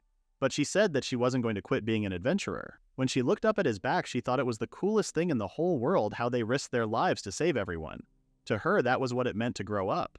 She then told her to say the word if she ever needed her for anything. Chiffon was surprised at first, but then started giggling because she jumped between topics so fast that her head was spinning. Chiffon couldn't blame her and said there were many things she neglected to tell her. It made sense that she wouldn't be able to trust her, but she said that her feelings had not changed in the slightest.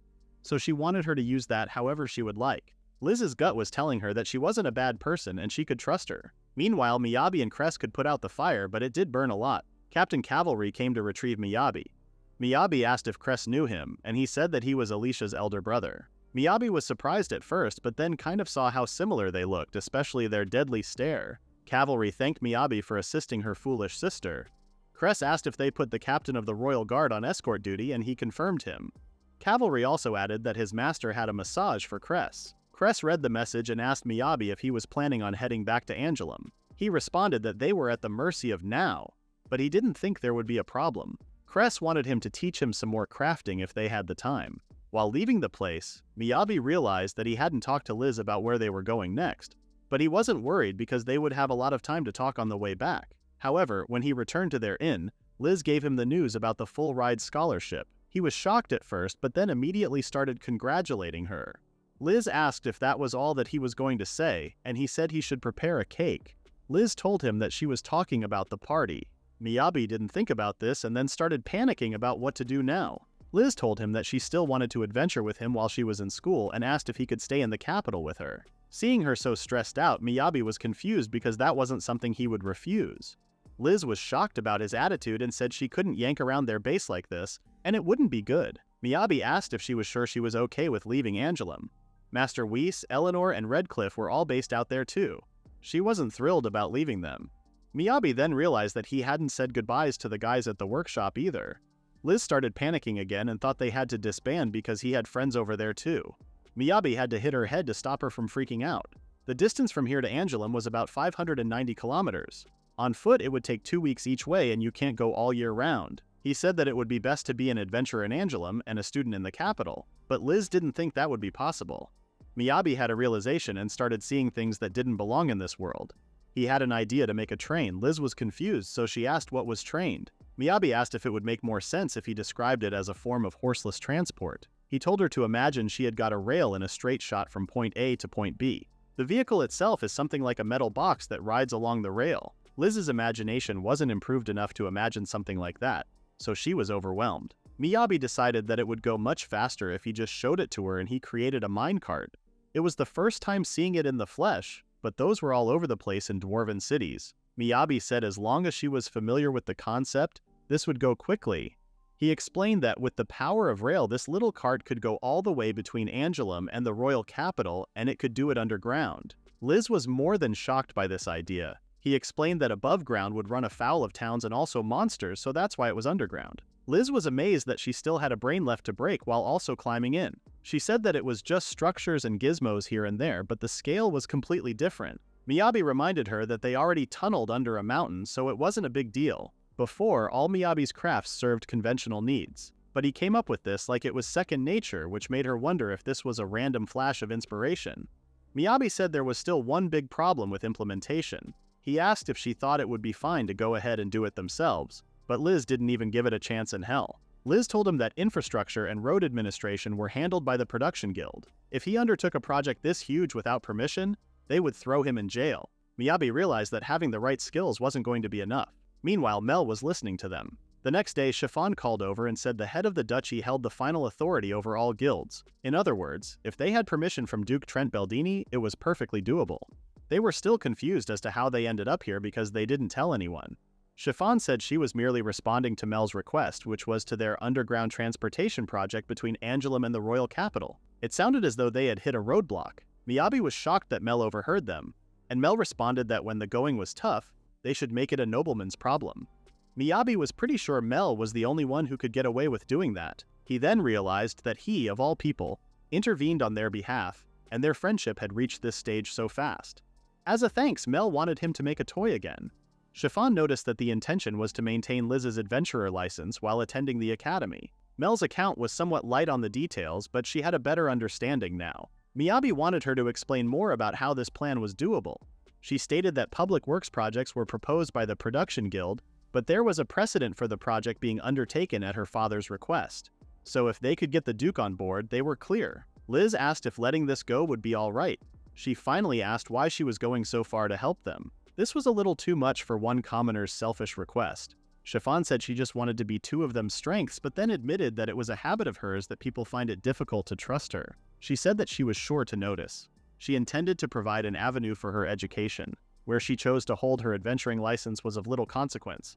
The reason she accepted this request was for the sake of Angoulême territory's economy. Angoulême had little in the way of resources, and the efficient import and export of goods had always been an issue. As for the hardships of trade between them and the capital, she had a better understanding than most. She apologized and admitted that she couldn't say she was doing this for their sake. Liz told her that she was just glad she trusted her enough to say it. Chiffon didn't expect her to react like that, so she was pretty confused. Now that they concluded this, Miyabi went on to explain the scope of the project. First, he started by reviewing the hard data. The distance from the capital to Angoulême was about 600 kilometers. Since they were building a subway, they could take the shortest route. Mel was confused with the word subway, so he said he had prepared a scale model. He showed the body of the vehicle and explained that the idea was to have it run autonomously, without the need for horses. The closest they could get to a modern engine here was a steam engine, but no recipe for one existed in the game. He didn't know enough about their inner workings to improvise one either, so if he was to source an approximation from this world's technology, a little block enchanted with wind magic would work. They would snap it into place like so, and then the subway started running along the track by itself. Tack on an enchantment for effect prolongation, and you had propulsion that could last up to 24 hours without stopping. Producing enough wind, you could easily outpace human speed.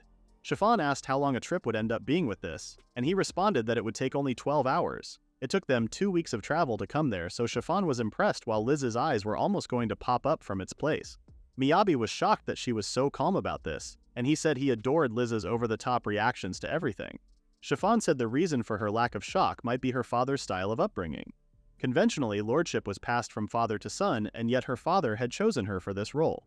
It caused quite a stir in social circles. There was a constant deluge of complaints from their subordinate families over it, and so on. After all, she had come to accept oddities more readily. Chiffon had a good understanding of the situation. She had written her father a letter of recommendation and said she would submit it with another report. They thanked her and Miyabi said they were all clear to head back to Angoulême. Liz said there was one other thing she needed to do first. Chiffon told Miyabi that Liz would need to prepare for the spring entrance exams, so it would be best to spend that time here in the capital. For general admission students, you have to submit a report on your independent research results, so she would be held captive for a while. Liz asked if he would be okay waiting until the spring. Miyabi thought about it for a moment and said he would probably head back and wanted her to make sure she kept in touch. Liz worried about his wellness, but he said there was nothing for him to do until the spring even if he stayed in town. But mostly he wanted to get started on this project. Mel was going back with him just to keep him alive. Liz asked if they could delay leaving just a little bit. Chiffon informed Miyabi that he would need to conduct negotiations with her father. In all likelihood, administrative rights for the subway would need to be ironed out. There must be some benefit to the duchy in return for their support after all. Miyabi knew she had a point but was nervous that all that was going to be his job. Chiffon wanted him to give careful thought about what was the most important for him to get out of this project. In the upper echelons, everyone had their priorities and machinations. Some may follow his interests and some may not. This applied to Chiffon too, so Miyabi thanked them for the heads up. Before leaving, Miyabi noticed that he hadn't seen Alicia attending her. Chiffon stated that as of today, Alicia had been relieved of her duties as her attendant. In the next scene, it had been a month since they bid Liz goodbye to the capital and plenty of stuff happened while journeying with Mel. But at last, they finally made it back to Angoulême. Miyabi thanked Mel for accompanying him on this long journey. Nothing dangerous happened along the way, but Mel didn't seem so surprised. But they were late because Miyabi couldn't ride a horse.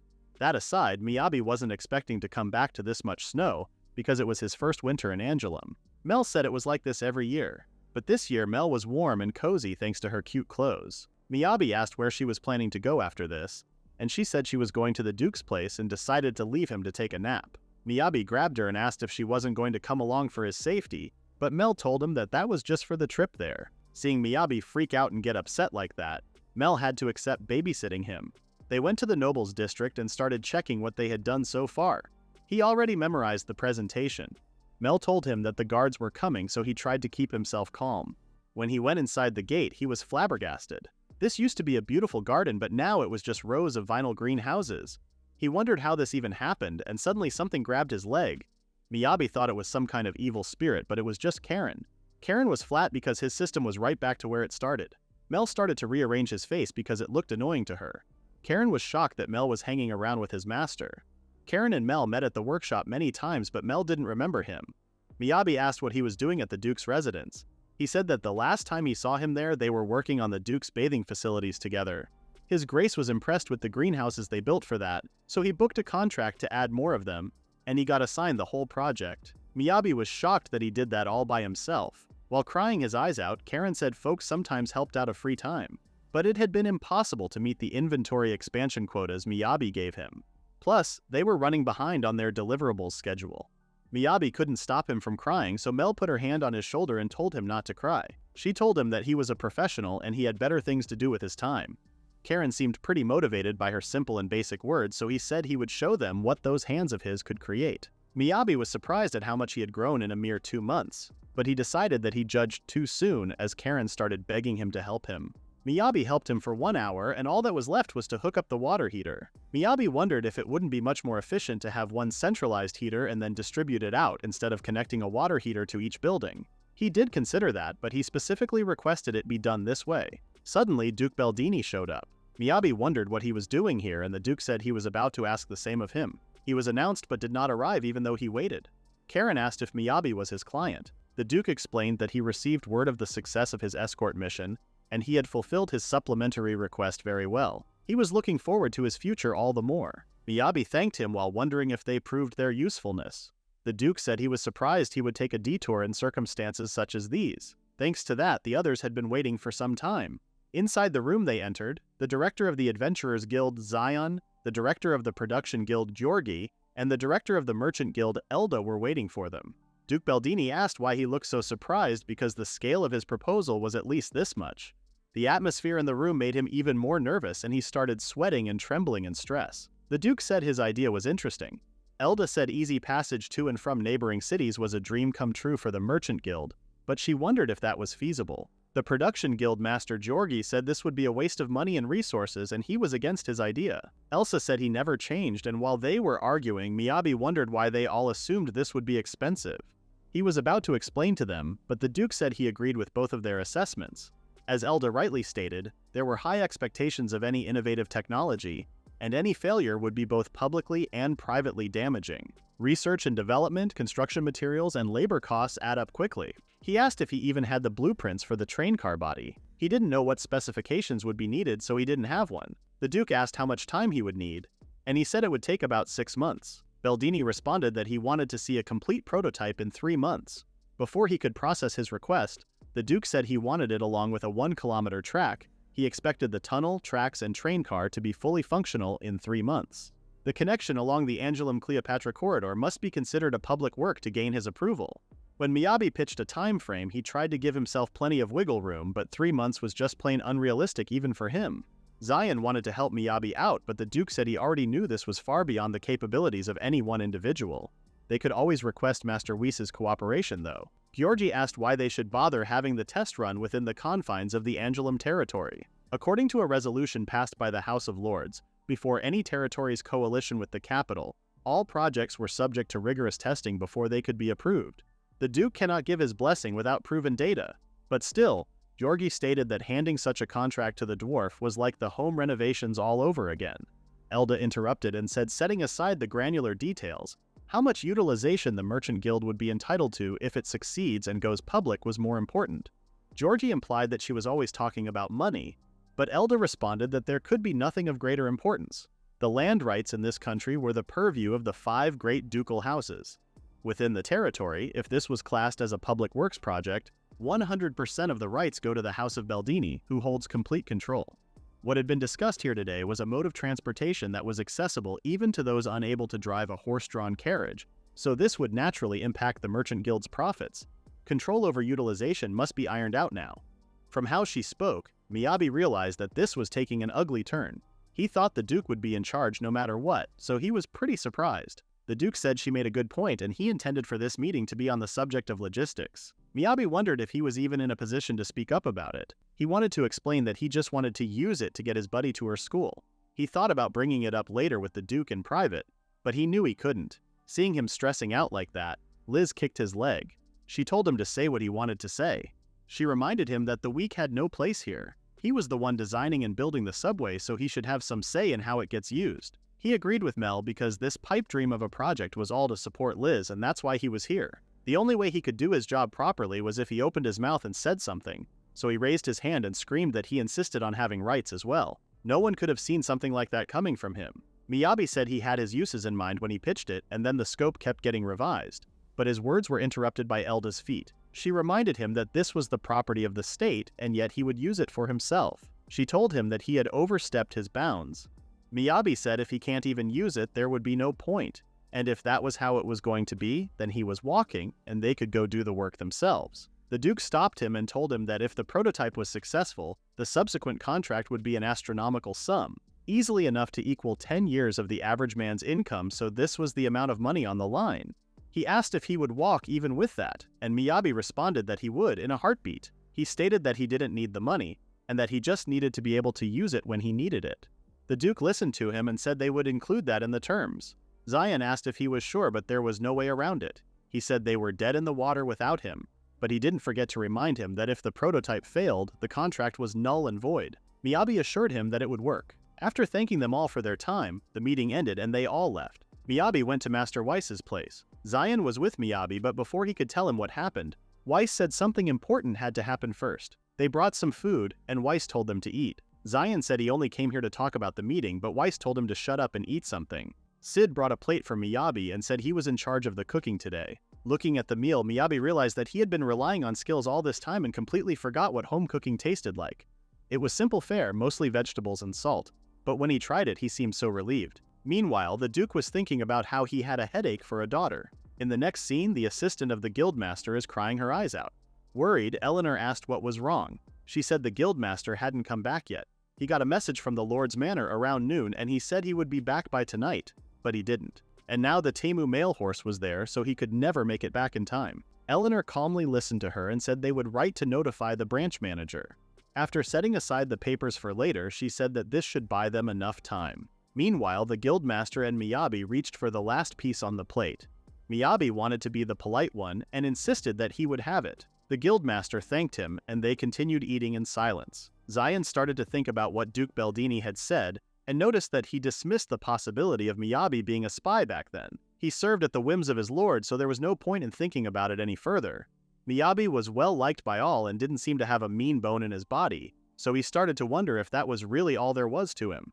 Zion asked the reason why he had become an adventurer. Zion had the opportunity to see the work he did at the Duke's Manor. With that kind of skill, there was no need to play a support role, and he would make far more money with the production guild. Miyabi didn't know if it was a good reason, but he still told him how he became an adventurer. Zion seemed annoyed that he became an adventurer because he couldn't pay the toll and had to borrow the cash. He said that was rather thoughtless. Miyabi agreed and said if Liz hadn't been there, he would have been screwed. Zion then asked if he had come to Angelum to find a job or if there was a reason he left his home. Miyabi responded that both his parents died when he was little and some relatives stepped up to raise him, but he was fully independent nowadays. It wasn't like he was sending his wages back home. Zion asked if he had come here from another territory, and he responded that it would be one way to put it. He asked if that was a rare thing in this country. Zion wouldn't say rare, but most migrants don't leave their home territory. He said he had been curious for a while now and asked how long he had been able to do all this with just his inventory skill. Miyabi asked if that would set off a red flag or two. He said it happens naturally the more he uses the skill, and he has always loved crafting. What he said sounded impossible to believe, but he also didn't seem like he was lying. Weiss came and reminded Zion that he said he had something to tell him. Zion said they might need a consultation from his workshop. When he told everyone about Miyabi's train project, everyone was thrilled to get a huge work order. Weiss told Miyabi that he knew there was a backbone in there somewhere, but he really outdid himself. Zion asked Weiss if he didn't think it was a little implausible. Weiss's response was to tell him not to be an idiot. For him, real men aren't afraid to dream big. When he was about to say something about his workshop, he noticed his workers peeking at them to hear what they were talking about. He yelled at them to stop the hooting and hollering and get back to work. Miyabi said if he had a lot on his plate right now, he shouldn't feel like he was obligated to help out. The original plan was for him to do the whole thing by himself. The workers heard what he said and told him not to underestimate how much work goes into big projects like this, thinking that he would overwork himself. Kopf came and said they didn't have much going on this winter, and if they shift some things around, they could scrounge up for 2 or 3 months. Weiss figured that they would best jump to it right away if they wanted to make the deadline. A few days later, the blacksmithing apprentice who gets saddled with all the odd jobs, Sid and Karen, who just got done with the greenhouse project, came. Miyabi was glad to have them both on board. He then introduced Mel as their escort. They thanked her for her service. While walking, Miyabi showed their designated prototype construction ground. They were right in the middle of the forest. When Miyabi said how fluffy the snow was, Sid found him odd, but he thought he couldn't expect an adventurer to act like a real professional like himself. As his senior craftsman, he wanted to set a good example, but was shocked when Miyabi made a giant tree disappear in less than a second. Karen got uncomfortable with his reaction, so he told him that he didn't need to holler and asked if he was trying to imitate a howler monkey. Sid yelled at him for calling him a monkey and asked how he was so calm about it. Karen responded that Miyabi was his monster, and it was given that he would be able to do at least this much with a very terrifying face. Miyabi asked Karen how his inventory training was coming along. Karen said he could now store a whole month's worth of lunchboxes at once. Miyabi was so impressed by his improvement. Karen said he was right all along because even just collecting little pebbles and weeds from the side of the road was enough to expand it. Sid realized that how he acted like a freak in public was part of a training regimen.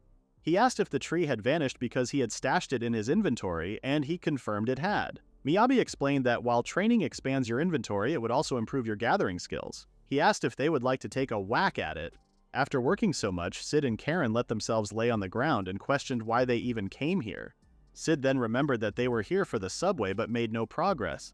Miyabi responded that he had just finished digging the tunnel. He said he would get the digging out of the way now and showed them the tunnel. Sid once again was shocked and asked how he could dig something like this in just one day. Miyabi ignored his question and said he wanted to get started on the train car tomorrow. He then remembered something and said they were going to spend the night there. Spawning a cute little house inside the tunnel, he asked Karen and Sid if they would like to join them. When everyone went to sleep, Sid admitted that he had underestimated Miyabi. Karen had told him before that Miyabi was a total monster, but Sid didn't believe him. Sid wondered why he was on the renovation project because it never really came up. Even Weiss respected him. Thinking about Miyabi's abilities, Sid didn't want to accept Miyabi's genius mind. He was carrying the name of Black Steel on his shoulders and wouldn't let Miyabi hog the glory. The next morning, Miyabi woke up hearing noises coming out of the house. He saw Sid working and asked what he was doing. Sid said he was putting up the distance markers. Miyabi was confused, so he explained that he couldn't just eyeball it if he wanted a valid prototype, so he was getting the rope prep out of the way now to save them time later. Miyabi conceded the point, but he was still confused. Sid said he still couldn't picture this whole train car thing, but he just didn't want to waste time here and get to the good stuff. Miyabi tried to say something, but he said he would not lose from now on, so he didn't say anything. Mel asked if they were supposed to be keeping score, and he responded that he was just motivated and that she shouldn't rain on his parade. Karen woke up and asked if they were focusing on the train car itself today. They didn't have much time for testing, so he wondered what his plan was.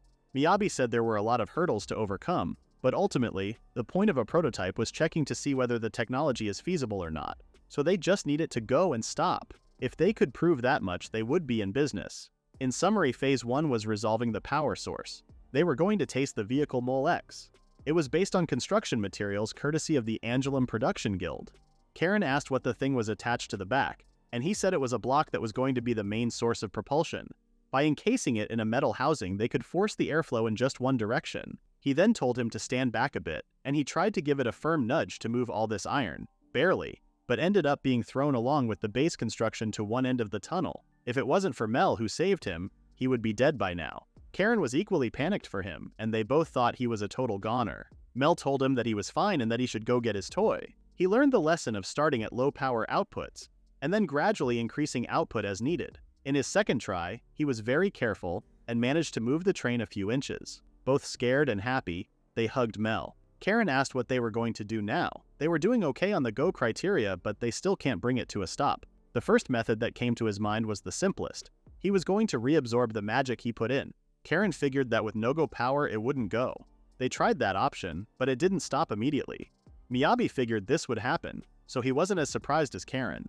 The 4Y lose power to friction from the wheels, and causes the wheels to lose power. Unless he keeps feeding it power, it would grind to a halt pretty quickly. Right now, it had all the utility of a bicycle. But if he ramped up the speed, controlling it starts to be a problem. He knew he needed to design some brakes, but his secret was that he didn't know a damn thing about mechanical engineering. He wondered if there weren't any production recipes for modern technology in the game, and how the old-time trains designed their brakes again. He tried to calm himself down by saying he might be overthinking this. He knew the friction slows it down, so he might be able to just exploit that. But that was another failed idea. He pressed a stick against the tire to increase the friction and it should work the same as brakes. It did stop eventually, but the psychological damage it did to Karen and Miyabi was a lot for sure. Sid came, and even as a person who didn't know this subway thing, he noticed that slowing it down like this was kind of dangerous. Miyabi started to brainstorm some ideas.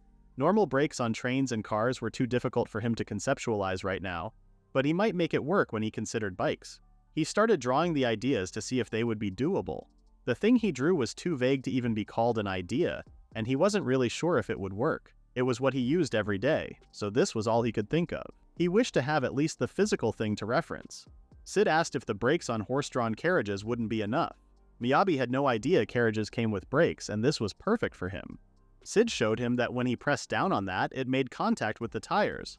While Miyabi was amazed by this, Karen was also impressed that Sid knew how a carriage worked. Sid said there weren't too many of them out in the countryside, but in downtown Angelum he couldn't swing a cat without hitting 5. Miyabi wanted to talk about his incredible powers of observation first. Karen couldn't picture what he meant at all, but he said no ordinary person could do that. Come to think of it, Miyabi found it odd because he never made a conscious note of it. It was as if it wasn't even there. For him, carriages were no different from set dressing, part of the background. Not just horse-drawn carriages, but the architecture and all the little touches too. He got distracted by the overall aesthetic and didn't pay attention to the parts and not just the whole. Miyabi admitted that Sid was seeing the world a lot more clearly than he did, and he was over the moon to be able to get praised in a cool-sounding way. He tried to act cool and said observational skills had been the crux of an artist's talent since the dawn of time. Miyabi didn't even listen to his bragging and wondered if they would get mad if they stole the carriage. In the next scene, Sid had to stop them because they had run countless tests over and over again. While they could come to a stop just fine, brake R&D had hit a few snags. There was too much vibration when they applied the brakes. Once they had the blueprints from the carriage brakes, he thought they would clear the biggest hurdle. They had tried all sorts of materials for the brake pads to optimize friction, but that transferred too much force to the metal, which kept snapping off. Any brake pad material they used was worn through after only 2 runs. Weakening it to avoid breakage just destabilized the braking.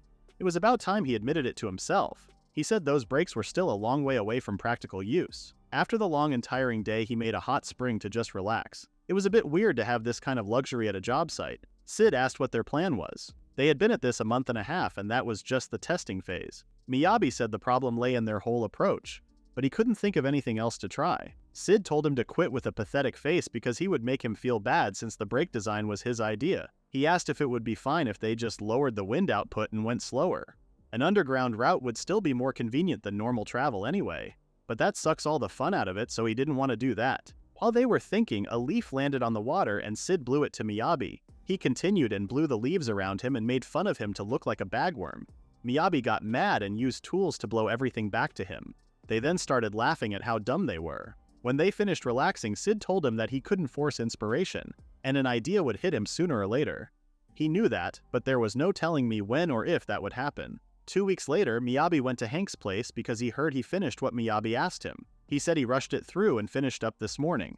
While opening the door, he said this gadget he wanted would be able to move according to his specifications, but he still wondered if he could tell him what he was planning to use it for. That day, Cress woke up and greeted everyone. The maids were worried about him because he wasn't sleeping in his room, but he said his bedroom recreation plan was proceeding smoothly.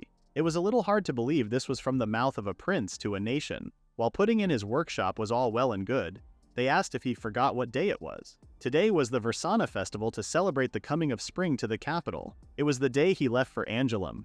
His father wished him a safe journey. Cress thought he should be grateful he was getting a send-off at all. Everyone was ready for him, and when he went outside he saw Duke Greenvale.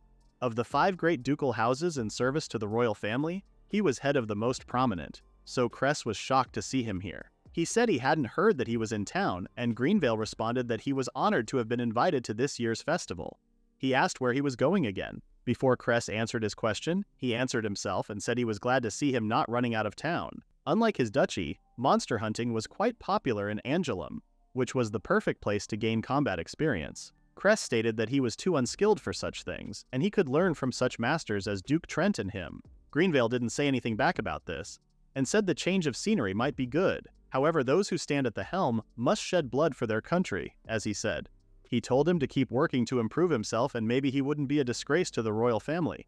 After insulting him, he left. Cress's guards were so mad at him for crossing the line, but they couldn't do or say anything. The captain of the guard of the Baldini ducal house was Raven Cavalry, and he welcomed them. Alicia was watching her brother greet the royal family.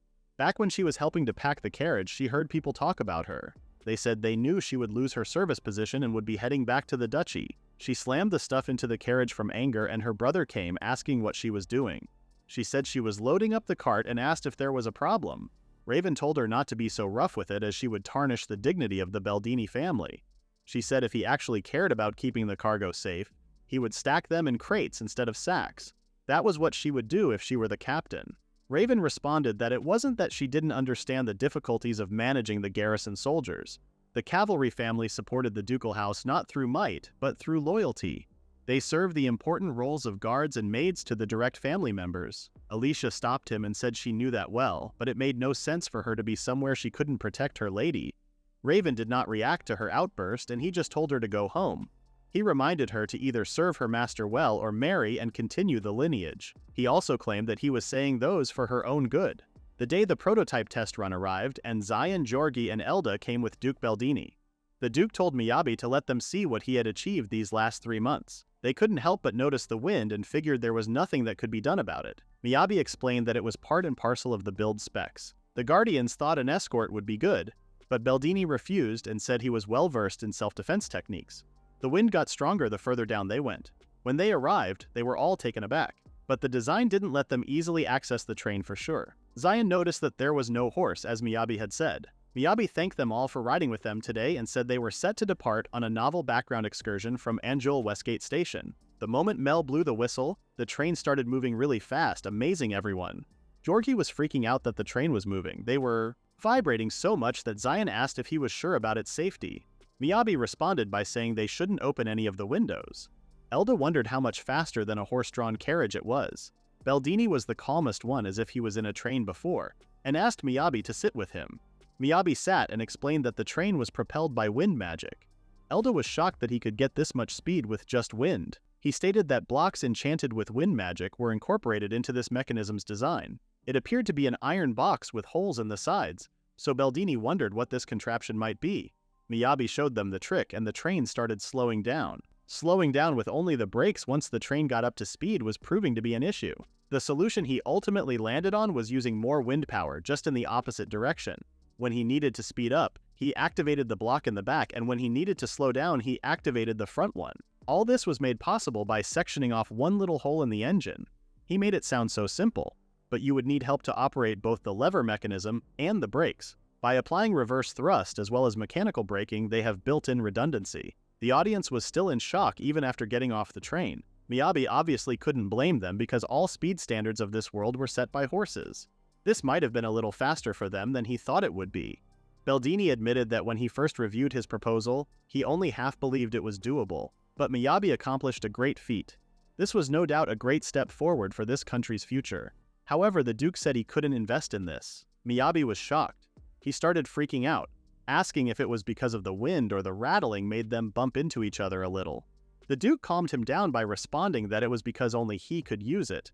His enchantment grants the wind blocks a long-lasting effect, but not a permanent one. There would come a day when the magic in the M runs out and everything grinds to a halt. It was the same concern he had with the greenhouse project. Miyabi asked what this meant.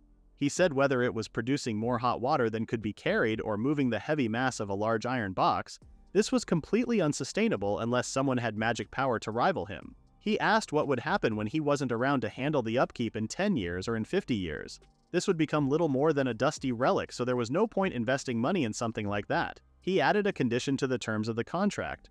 All further construction must be done by Karen alone. At the time Miyabi and he began the test run, Liz's tasks for the Royal Magic Academy entrance exam had been completed. Croween was thrilled that she had done a great job and was accepted into the academy.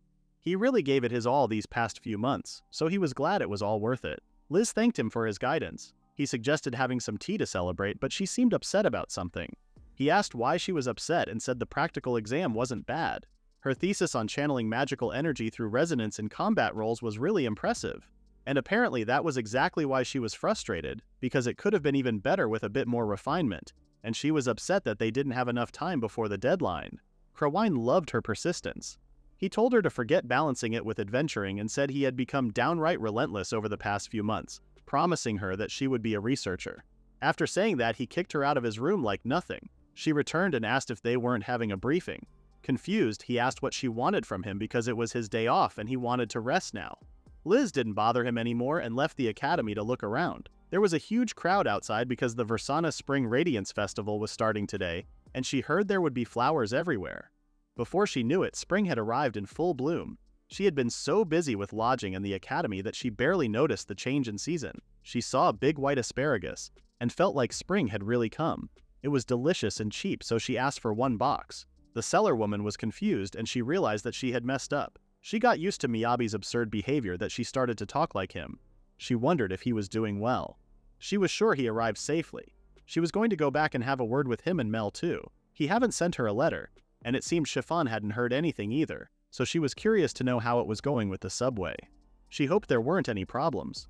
Meanwhile, Karen was crying his eyes out because there was no way he could handle enchantments and asked for Miyabi's help. He couldn't believe Lord Baldini told him that all enhancements used in this construction would be his responsibility. He was freaking out, so Miyabi told him that his method of channeling enhancements produced the same output as his, but obviously they didn't believe him. They had to rethink how to make it run on lower magic power. Confused, Ed asked what this even meant. He said that they were going to rebuild the power source from scratch. This time, Ed slapped Karen in the face and told him not to give up, and said this was their chance to do something without relying on Miyabi. If it were them, he was sure they would find a good solution. However, his enthusiasm lasted only 1 month. He was sure they were doomed. Karen apologized for his weak magic. The other tried to comfort him, but Mel said his enhancements were awful. Miyabi kept thinking about the subway. They experimented like it was a ship and applied pressure, but it still failed. They tried many things, but the magic power difference was too great. While he was lying on the ground thinking about a solution, a woman came looking for him. She was Elda, the merchant guildmaster. Miyabi could recognize her from the scary pressure he was feeling whenever she entered the room. He asked if she had a business with him. She wanted to get straight to the point and asked him to join their guild. Miyabi was shocked by this offer. She said that his ideas truly belonged in the merchant guild. Commerce was a wonderful thing. She said that business satisfied desires, generated wealth, and enriched lives.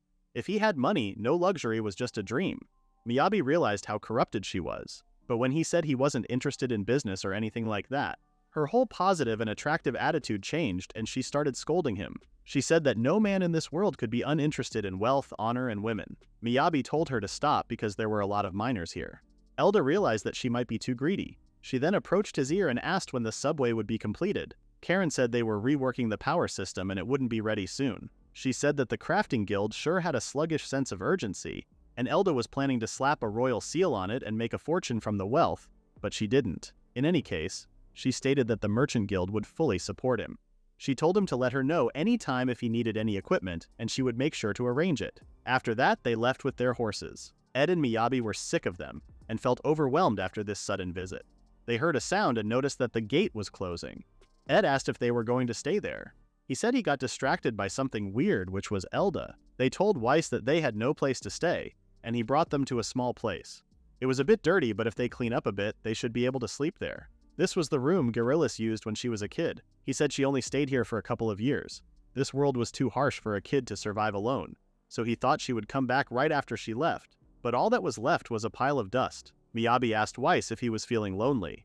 He said that was nonsense. The problem was that Liz always made him worry because she did stuff without asking, and she was stubborn. She made up her mind at the end, and that was a good thing. After cleaning, Weiss asked Miyabi if Liz was not coming back from the capital. He said he was taking an exam and she would be back soon. He told Miyabi to tell her to stop by for maintenance when she was back. However, at the academy, Liz learned that she couldn't go home. Crowing told her that if she passed the exam, she would have to get a uniform and go through basic training. Most of the students here were nobles. They were taught all kinds of subjects from a young age. The academy's curriculum builds on that foundation. Most common students were strong in one area, but they usually lacked basic training. But he told her not to worry because her sponsor was supposed to help her catch up. And if she goes missing for a whole month, his reputation as her sponsor would take a hit. But there was no way Liz could stay there because she promised Miyabi she would be back by spring. Chiffon said they should send a carrier pigeon, and if she explained to him, he wouldn't worry as much. But she refused because she had to go back by herself. It was about her guild license expiration. The guild ID doubles as an ID card. The license was valid for 1 year after your last contract. For her, that was 1 year from when the escort job ended. Chiffon thought she still had half a year left, but if she was stuck in the capital until enrollment, she would have to take a whole month off after starting. Chiffon said there was no way to do that, so she had to go now. But she told her to wait because the Duke family oversees the 3 great guilds, and she would speak with the Adventurers Guild on her behalf. Liz asked her not to abuse her authority so easily, and she started writing the letter herself. Chiffon told her to ask if there was any way to extend the expiration. Zion read her letter and informed Miyabi that Liz couldn't come back. He asked what was going on, but Zion had no idea either. She was gone, and now they were telling him that she was in the royal capital and had even received a recommendation to the Royal Academy. This still called for celebration, so he clapped for her. Still, balancing adventurous work in Angelum and student life in the capital was a complicated situation. To Miyabi's, it felt like public infrastructure got blended with some magic plan. Zion told Miyabi that no exceptions were allowed for extending the expiration except in cases of relocation or death. Registering puts them right back at the lowest rank. If the capital's guild works with them, his rank could be transferred. But that would be a problem too. There was no point in building the railway then. Zion wanted to help him, but there was nothing he could do. The situation was getting worse now. All he wanted was to build it fast and live between 2 places without problems. He struggled with permits, hit roadblocks in construction, failed jobs, lost funding, and now this. He then realized that he didn't have a real plan. They called Weiss and told him what happened. Miyabi apologized for being selfish, but he said there was nothing wrong about it. Everything starts with someone's desire, and a true craftsman has to be passionate about their own ambitions. Weiss asked what he wanted to do now. Miyabi said he was not just building something, he was making Liz's dual lifestyle possible. That matched his goal too. He couldn't help her with her staff while she was away in the royal capital. So they were going to figure out how to finish this in 9 months. In the past, when the 3rd prince was born, he had a jade glow around him. It was rumored that he was going to be a craftsman. They found this unthinkable because that kind of lineage in the royal line was impossible. He was neither skilled with a sword nor versed in magic. They even questioned if the queen was truly innocent. Cress kept working so hard to get stronger. After his trip ended, Duke Baldini welcomed him. He said he trusted that the journey posed no inconvenience. He responded that everyone treated him very kindly. Since he must be weary from the carriage ride, they asked him to rest. Cress apologized for the sudden request and asked if he could use the courtyard. Puzzled, Baldini asked his purpose. He said he needed to work on his swordsmanship. He must strive harder than anyone else, even if he couldn't use magic. And he could at least do that much. Duke Baldini asked if something had happened at the royal castle. Cress recalled what Grinvale told him, but said it was nothing and he just wanted to do this. Their conversation was interrupted by someone's yelling. The servants were trying to stop Weiss, but he was saying it was urgent and entered the place forcefully. Duke Baldini excused himself as Weiss screamed his name. Cress was confused as to why someone like him was there, and then heard Miyabi's voice saying he had something important to discuss with him. After hearing his voice, he immediately went outside and saw him. They were shocked to see each other. Cress asked why he was here, but Miyabi wondered the same thing. Weiss didn't know they knew each other. Cress apologized to Baldini, saying he heard a friend's voice. He introduced himself to Weiss as he third prince of the Kingdom of Fordia. Weiss said there was no wonder he had gotten that flashy look. His boldness panicked Miyabi. Cress said he had heard so much about him. Duke Baldini explained that they were planning to develop a new transportation system to connect cities, with Miyabi playing a central role in the project. While Miyabi and Cress were freaking out, Baldini asked Weiss what he wanted. The door opened and other blacksmiths bowed to Baldini, begging to let them do the enhancement too. 2 days ago, Miyabi went to Weiss and informed him that this vehicle normally runs on his wind enhancement, but due to a direct request from the Duke, he was not allowed to use it. Instead, they were told to use Karen's enchantment. Until this is finished, they wouldn't get permission for the real test, so that's why he was reconsidering the power source. He said they had tried various experiments, but none of them worked. Weiss thought about it for a moment and asked how big the gap was between their abilities. It was practically infinite, but Weiss was asking for actual numbers, and he couldn't believe they didn't check before starting. Karen had a feeling that there might be no such thing in this world as a miracle machine that turns a small amount of energy into something huge. He started melting away while saying that it was more realistic to focus on quantity. They calculated the difference between the weight he could move and what Karen could, and it turned out it'd be nearly 30,000 times. They understood that Baldini might be concerned, and they figured that the issue was solved if he didn't get involved, so Karen shouldn't have to take all the burden himself, and certainly not pushed beyond his limits. Which is why he had brought a sample made by everyone at the workshop. Cress was shocked by how efficient it was. Miyabi asked him to take a look. It was 1/8 scale and it weighed 15 kilograms. Thirdly, of them spent 2 days building the power source and he didn't handle any of the enhancements. So today they were going to have that cat stand in for a person to prove it could move just fine. With the cat on board, it was a total of 20 kilos. He put the cat on the train and it started to move. It did move, but it was really slow. Seeing how slow it was moving, he couldn't stand there, so he pushed it a little. After his push, the train started moving at a reasonably fast rate. Miyabi tried to convince them that it could move even without him. And since 12 tons was 600 times the weight vehicle, in theory, a crowd effort could handle it. But he heard something and thought it was another irregularity, but it was Mel, sitting on the train with the cat. It was still not calibrated for Mel's weight, so he grabbed her out of there. He then told Baldini that he couldn't meet the condition of using only Karen, and he apologized. But the Duke's core concern about the subway was that if someone besides him could build it, and he believed he had resolved that part. He asked him to grant permission to begin digging. He had to follow the customs of the land he was in, and if he didn't get his approval, he couldn't move forward. Everyone was waiting for his answer. The thing was that Duke Baldini wanted to see how far that boy could go, but it might still be too soon. He turned to Cress and suggested taking a tour he could only experience in this place. He brought him to Weiss's workshop and he was shocked.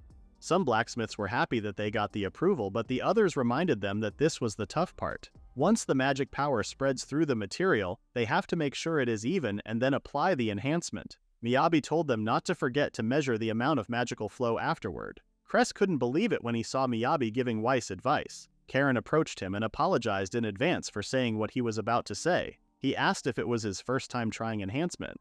Cress said he had done it before, and Karen was shocked because he was a prince. He said it had been fun lately and then apologized to Karen for saying this to someone who was a real craftsman. While Karen was telling him something, he noticed that his hands were all rough even though he was such an important person. Cress told him that they were the same. Those were the hands of someone who had been working hard. Meanwhile, Sid was staring at him. He told him that if he was here, he had to do it seriously. He didn't care if he was a prince or not. He just told him not to look down on crafting. Cress joined them too, but his enhancement was too strong that it scared Sid. Meanwhile, a man was in a carriage thinking about the subway that connects the capital and Angoulême. Something like that would shatter the current market, and he knew not everything was going to go Trensverdini's way. In the next scene, Cress's servants were watching Cress from a distance. They thought coming to Angoulême would ease his mind, but even taking that into account, he was shining abnormally bright. Karen told Cress that the enhancement mana wasn't spreading evenly and asked him to try dispersing it first. Cress apologized because even though he was teaching him so carefully, enhancing was not easy for him. Karen told him that stone and Winf didn't have good material compatibility. Someone bumped into him in an accident and asked if he was okay. He said he was. Cress noticed that they called him Karen and was confused because Miyabi had called him Karen before. He said that it was a mistake from his master and Karen was the correct name. Karen suddenly revealed that people thought she was a boy, but in fact she was a girl. Cress was shocked. Even if she was young, that was no way to treat a girl, and he found this very rude of Miyabi. He asked why she didn't tell the truth, and she said she didn't think it would really matter. Cress found her weirdly mature. He then had an idea. Cress threw a great party for the blacksmiths who were working hard. Miyabi was shocked. Cress thanked the head butler for accepting his sudden request. It may be modest, but he wanted them to enjoy this moment. Miyabi told him that he didn't have to go this far, but it was a special thanks for his inspection visit. Also, there was someone he wanted to teach a lesson today. Karen showed up wearing a beautiful dress and she got her hair done.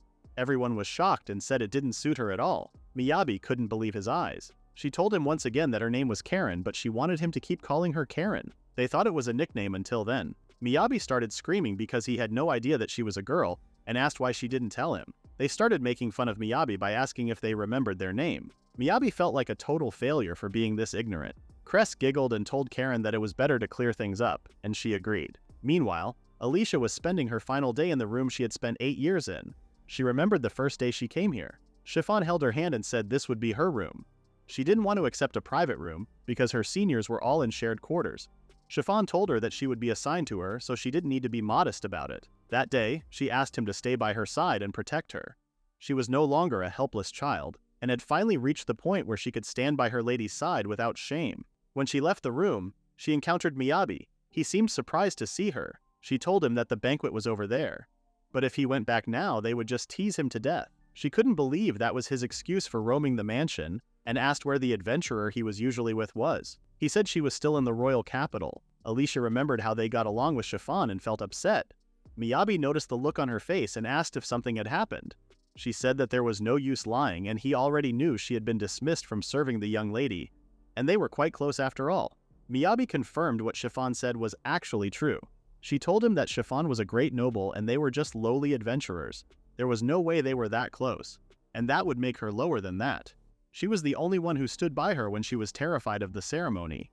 It was she who gave her advice when she was nervous before meeting the prince, and they were saying all that time they spent together meant nothing. She collapsed and covered her mouth to stop showing weakness to him.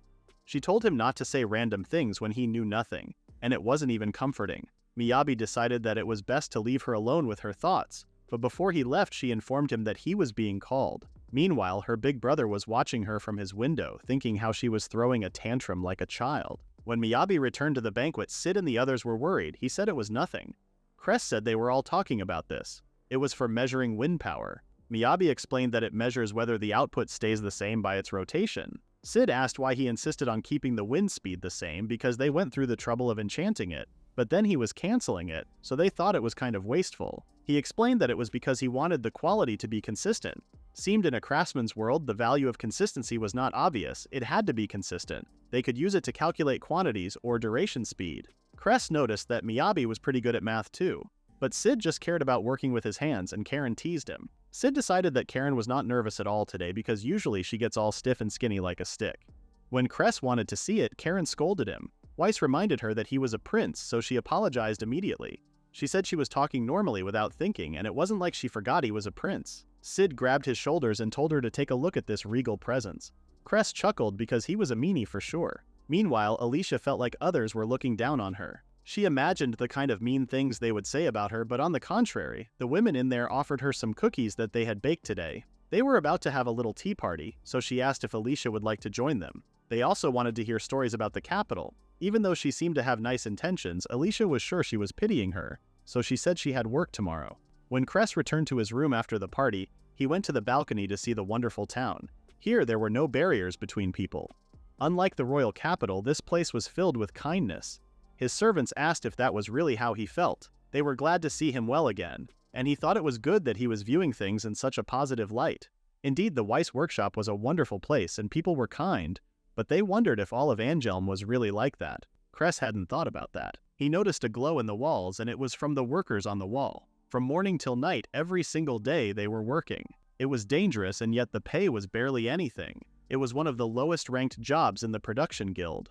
Whether it was the Royal Capital's workers or Angelm's workers, most of them were craftsmen. They then asked him to go inside because it was cold. Cress thought about what he said all night and couldn't really sleep well. Noctaria was a city of water. It was a hub of aristocratic culture, ruled by the Greenvale family, one of the 5 great dukes. Georgie, director of the production guild, was saying that the must-have item in high society was the scent of the capital.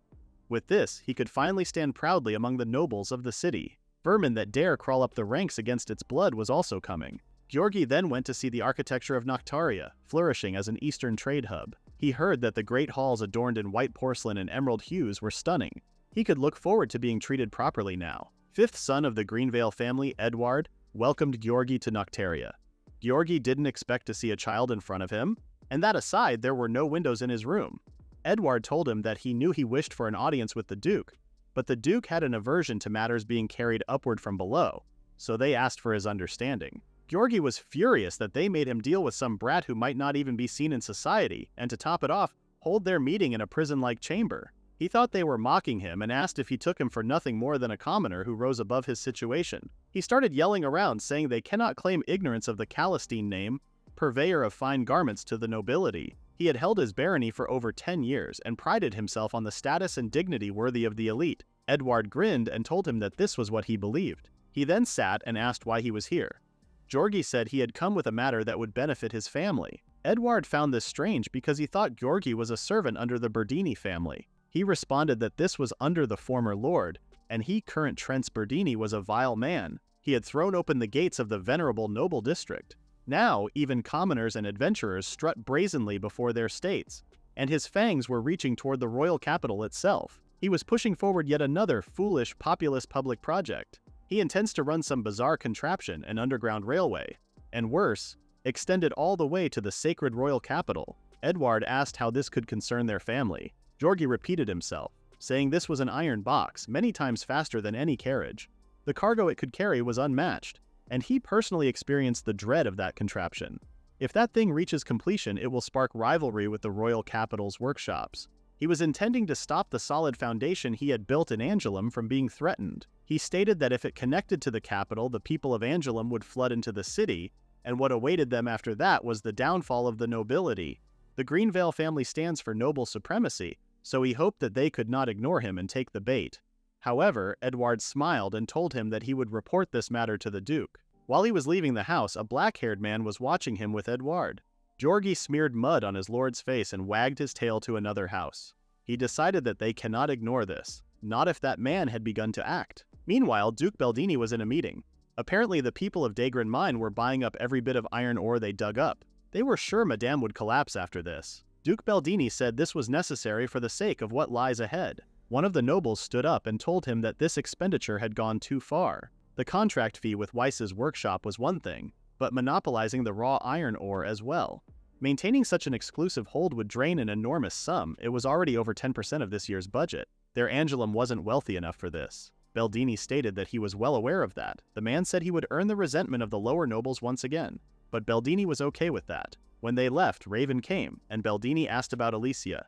He informed him that she performed the tasks assigned to her flawlessly, but she didn't seem to be fitting well. He heard she avoided interacting with others to an extreme degree. The head maid was troubled as well. She wasn't poor at her duties as a maid, even showing signs of dexterity, but still, things have turned out this way. He found himself disgraced as one of the family. Beldini told him that there was no need for him to bear guilt. Talent and capacity do not always align, and it happens often enough. He told him not to be arrogant as to think he could change a person.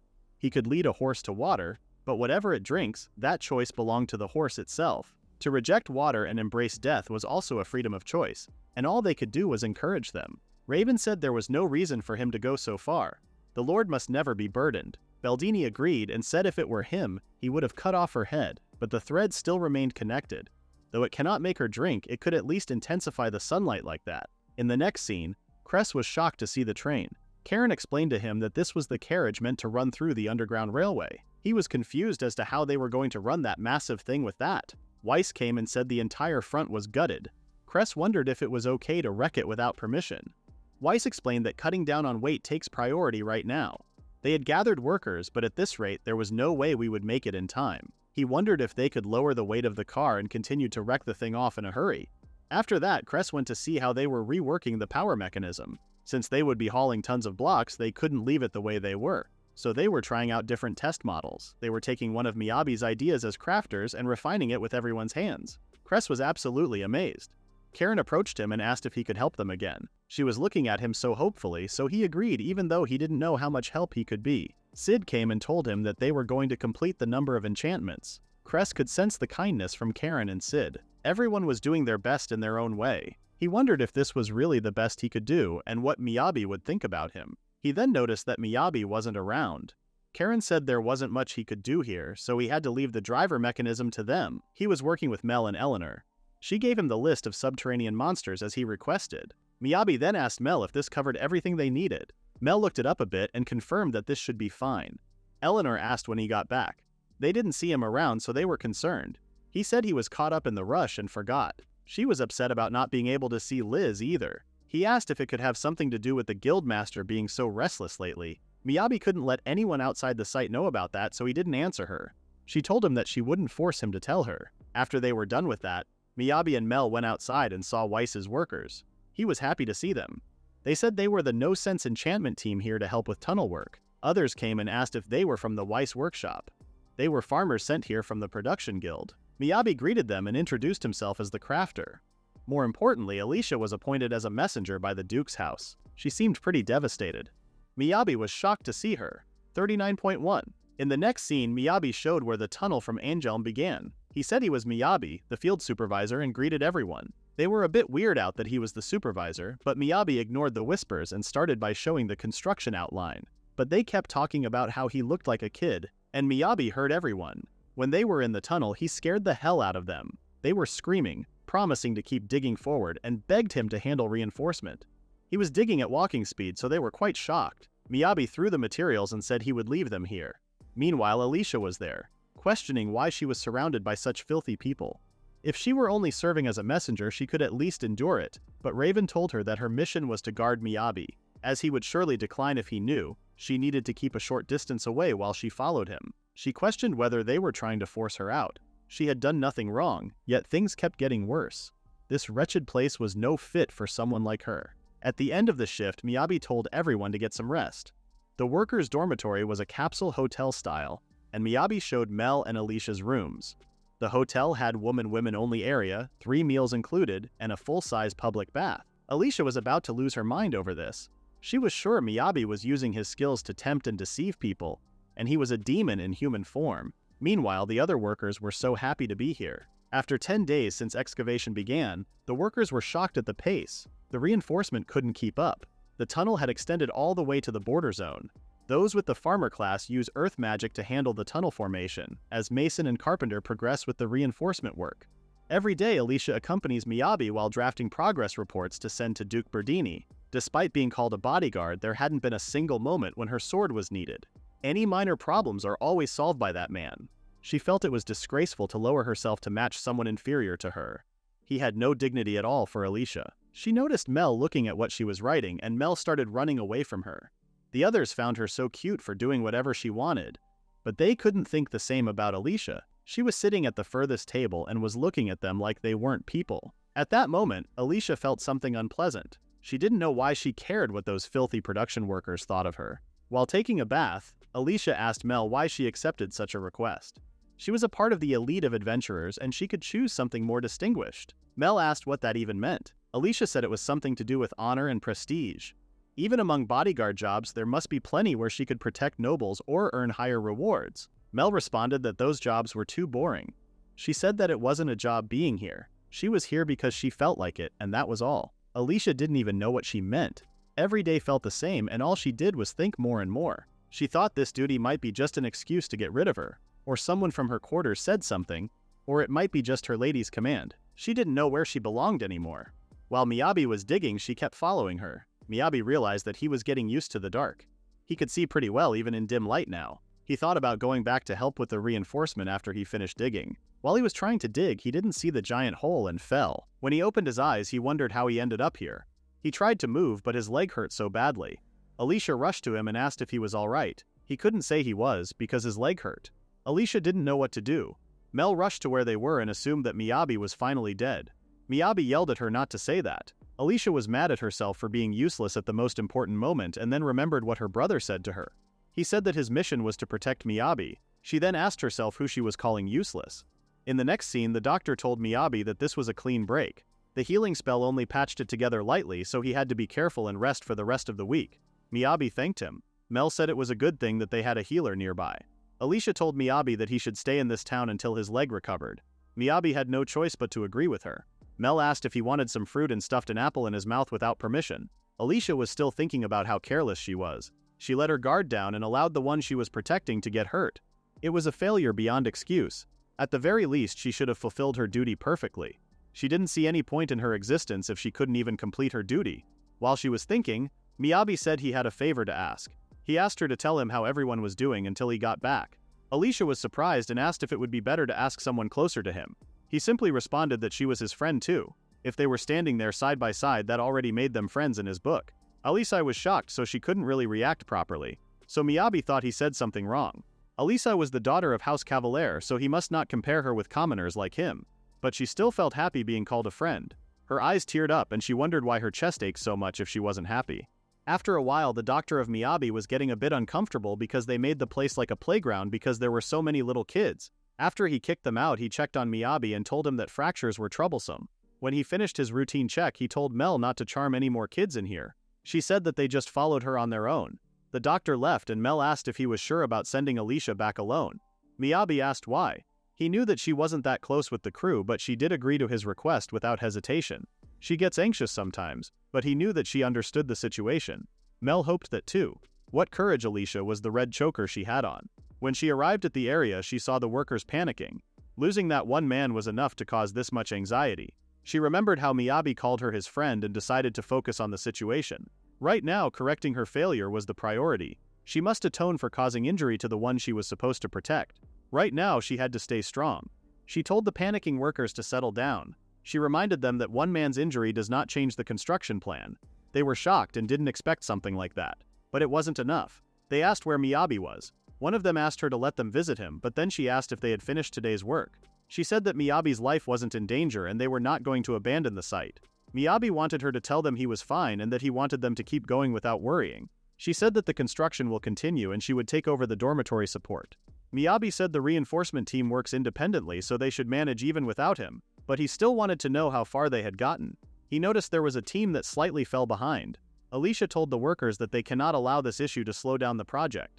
She had heard that weak organizations fall apart when their leader is gone. So she said that since Miyabi, their site supervisor, had collapsed, she, Alicia Cavalier, would assume command as acting supervisor.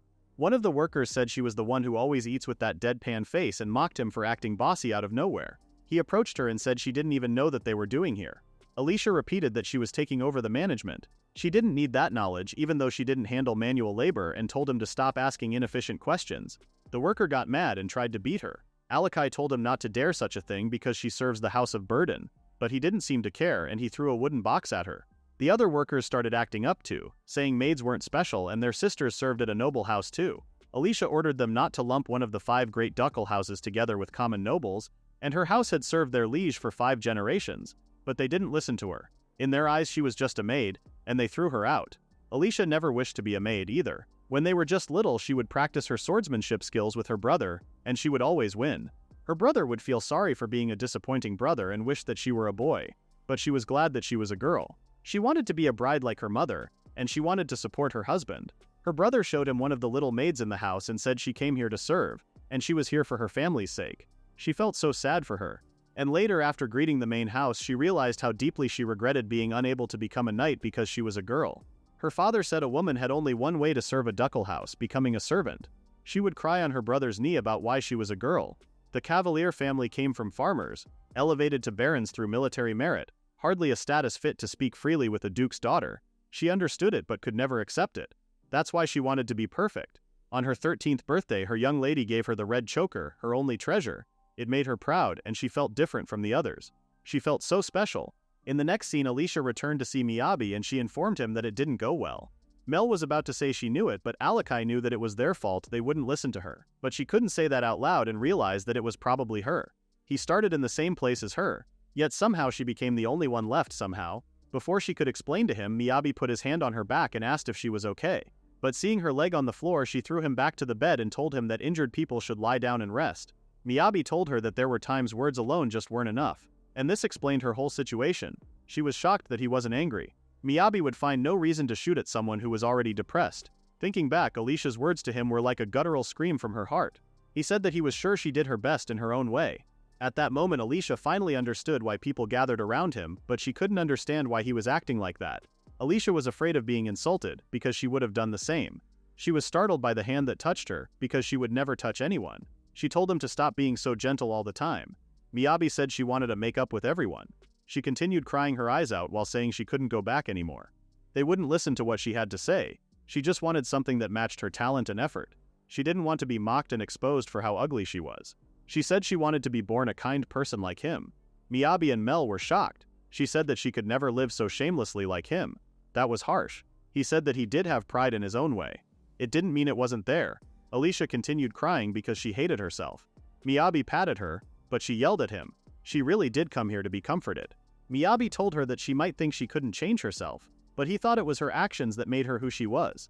It didn't have to come from the heart, it could be fake, so she could try starting with that part. In the next scene, Alicia went to the construction site and bowed in front of everyone. She apologized to everyone. She said that she was so focused on not delaying the project that she trampled over their feelings with her words, and she didn't intend to look down on anyone. This project was impossible without everyone's cooperation, and she begged them to lend her their strength. She was going to change herself even if that means bowing to someone of low status. While she was waiting for their answer, they all seemed cheered up and happy. They said that they lost their cool as well. But how she said words mattered. She agreed and added that she truly regretted it. They told her not to do anything that would embarrass the Lord. Finally, a week has passed, and Miyabi came back to the site. He apologized for worrying everyone and thanked Alicia. She was going to say something mean again, but then the workers warned her, so she apologized for Miyabi's leg. The worker whispered to Miyabi that she was his bodyguard since he was so confused. Alicia asked him not to say that out loud and got back to work already. Miyabi then asked if she had loosened up a bit now. She was, but she didn't want to accept that. Meanwhile, the Duke was reading a paper and realized that Chiffon's judgment was correct. In the next scene, Alicia took off the red choker. Miyabi asked if she was really quitting as a maid. She said it hadn't been decided yet, but most likely she would be let go after reporting her mistake. Miyabi asked if that was really okay. She said that what she did wasn't limited to injuring him. Using her own sense of justice as a shield, she had surely hurt many people. She had been forced to reflect again and again on how deeply that disgraced the authority of the main family. She could no longer face her lady. In the end, it was all just her own selfishness. Miyabi responded that selfish or not, her feelings for Chiffon were genuine. Alicia responded that it didn't matter anymore. It was already too late for regrets. In the next scene, the workers were eating their soups and Alicia was making them. Miyabi used to prepare the meals, but after he got injured, they switched to a rotation system. The workers told him that they could take care of themselves, so he didn't oppose their idea. He thanked Alicia for lending them a hand. She reminded him that they were not children after all, and he liked to overdo things.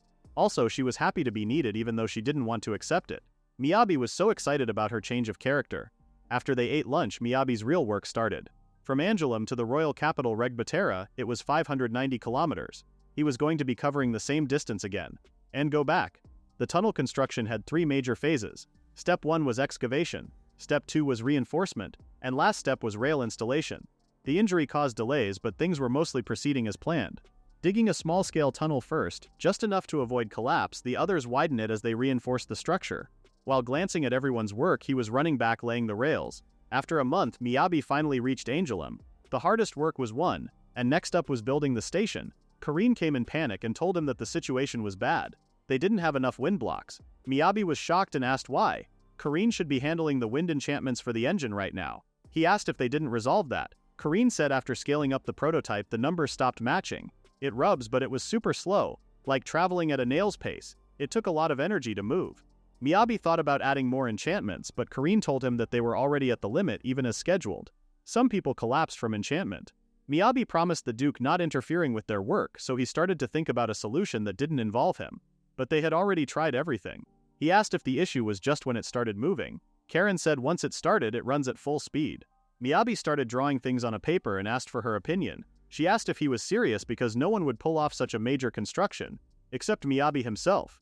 At the same time, Liz was formally accepted into the academy. Prince Cress was doing his inspection. The workers were confused as to why someone like that would even come to a place like this. Looking around the working site, Cress was shocked that they were entrusting someone's life to such an unsteady thing, and this also made him figure that they couldn't even eat properly. He was so fixated on how he was treated at the castle that he never noticed how privileged he was. He asked the workers to try that machine and they were shocked. They told him that it was dangerous. But Cress said everyone was using it. As a crafter, he should also try that too. His attendants approached him and apologized for his insolence right before he called him a fool. Shocked, Cress asked what was going on. He told Cress that his duty as prince was not to recklessly endanger himself. He must not mistake his duty. It was the idiots in the capital who should be hanged, not him.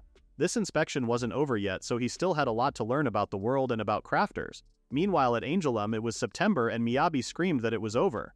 Georgie, the director of the production guild, was shocked to see that tower. He asked what the hell that tower. Duke came and greeted Georgie. He asked if he enjoyed his vacation in the east. Georgie panicked because he was scared that the Duke knew about Nocteria. Duke heard from the guild that he went to the eastern borderlands for a hot spring trip. He then explained that this was a hoisting tower for heavy rail cars. Miyabi was truly knowledgeable. Because of friction, it takes time for vehicles to start moving on flat ground, so a slope was placed right after the start. With this, moving forward even slightly accelerates it by the same principle as falling. Along the route, momentum and weight maintain speed, and near the end, passengers get off before the slope. Then the vehicle was hauled back up to start running again. This power was equipped with a lifting mechanism to move them up the hill quicker. Georgie was shocked and called Miyabi an infuriating guy. He then wondered what Grinvale was doing. He felt like he must hurry or that would only be a matter of time, his plans would fail. He remembered how he was going to handle it if it came to negotiations with the royal capital and approval from nobles. Meanwhile, Chiffon asked Liz if she was ready. Liz seemed quite excited about her first day of school. She started school on September 15th. Miyabi completed Capital Station building on September 20th, and on October 13th, Capital Lifting Tower was completed. One day when Liz was walking around, she saw the giant tower and was shocked because that wasn't there yesterday. Chiffon explained that Miyabi came during the night and built it. Liz felt a bit upset about him not saying hi to her, so Chiffon comforted her that he might have believed that it wasn't the right moment. She then showed her a letter. It was an invitation to the Angelum Underground Railway completion ceremony. In the next scene, Prince Cress met Alicia for the first time in a while. It shocked him that she had been dismissed from serving the lady. Duke said the three of them often went out together, so it was understandable. Cress said a prince who was a crafter, and a female heir candidate, both of them in difficult positions with few allies. To Chiffon, Alicia was like a sister, the same way those two were to him. Duke commented that he might be too close to them. Cress said she looked well now, as if a burden had been lifted. Duke changed the topic and asked him about Angelum. Cress thought about it for a moment and responded that it was kind, yet just as painful in its own way. The Weiss workshop didn't discriminate by job, so he wished the whole work was like that. But reality wasn't like that. If you can't produce like everyone else, you're labeled worthless no matter where you are. He mentioned that some even become adventurers and swing swords instead, but they were actually crafters. Even if they train every day, they can't beat a young swordsman. He knew that better than anyone else, but still, there was no reason to abandon all hope. Crafters were not worthless. Right now, there were two pioneers trying to prove that. From today on, he decided to stop sword training. They may not protect the country with blades, but the ability to improve daily life and change this country could be their contribution. He was convinced that building a world where their talents weren't buried or forgotten would bring prosperity to the country. He wanted to be the bridge that connected crafters to a brighter future. On December 1st, people gathered around the tower to join the completion ceremony. They were impressed by the tower and wondered how long it took to build it. Some heard that it appeared overnight and were shocked. Duke told the nobles that rumors were often exaggerated and there was no way such a miracle happened. The nobles wanted to see that craftsman if he really existed. Duke told them what one thing was certain, and it was the fact that this would become a symbol of a new era. The completion of the railway marks their first step into the next decade, unafraid of change. Today they were going to celebrate the subway's completion, and there would also be light entertainment. Duke asked everyone to enjoy themselves. Suddenly a bunch of guards appeared and they surrounded Duke Baldini, saying they had been waiting for this moment. Everyone was shocked and wondered what was going on. Georgie was the one who called them, and the guard told Baldini that he was being detained on suspicion of treason against the state. Duke's reaction was so calm that the guards had to ask Georgie if he was absolutely sure. Georgie told him not to doubt a man of noble rank like him. The tunnel existed, and the fact that the hoisting tower didn't move was proof. He said he saw the same kind of hoisting tower in Angelm with his own eyes, and judging by its purpose, such a tower was essential for an underground railway. If it existed in Angelm, then the destination, the royal capital, must have one as well. And just as he thought, the noble quarter within the capital was shielded by a magical barrier, and that protection extended below ground too. During the test run, Duke Baldini said he would personally handle negotiations with the royal capital and the noble council. But that barrier existed to stop monsters and enemy invasions. A plan to bore a massive hole underground could never be approved. Georgie was so sure that he could see right through Baldini's scheme. He couldn't get royal approval through proper channels, so he planned to demonstrate its usefulness after opening it. In other words, he said that he deceived the good people of the production guild and had them build a secret passage to invade the capital. He was so sure that he had no way to clear these charges now. Duke calmly listened to him and stated that such a story would indeed be convincing if the tunnel truly were here. The guards tried to find the tunnel, but it wasn't there. There wasn't even a trace of it. This was just a clock tower. Georgie screamed that this was impossible. He told the guard to tear off all the bricks and there must be a passage leading underground somewhere. Prince Cress came and told him that he wouldn't find anything. The station was beyond the barrier. Georgie was once again shocked to see the prince there. He asked what a figurehead prince who came crying to Angelm think he was doing. He said that if there were a hoisting tower in such a ruined place, he would have noticed it. Prince told him that a hoisting tower was essential equipment for a subway station. He said that the tower existed, it just didn't rise toward the sky, it was also underground. Meanwhile, Liz and Chiffon were outside the barrier. Liz said it was more normal than she expected. Since Miyabi made it, she imagined something flashier. Chiffon explained that they specifically asked for this outward appearance. The outer district still bears the scars of the stampede from 8 years ago. If they built something that looked like a symbol of noble authority here, it would only deepen the residents' resentment. Once this becomes a safe logistics hub, the station would naturally be rebuilt. There was no need to worry because inside was classic Miyabi style. Back to the tower, Prince Cress told Georgie that he personally intervened in the talks between the Berdini family and the Fortia royal family. As Cress Fortia, he stood as the initiator of this subway project for both Regbatera and Angelm territories. Cress had no intention of losing to a Slender like that anymore. He was not worth standing on the grand stage of those who strive to carve out their future through craftsmanship.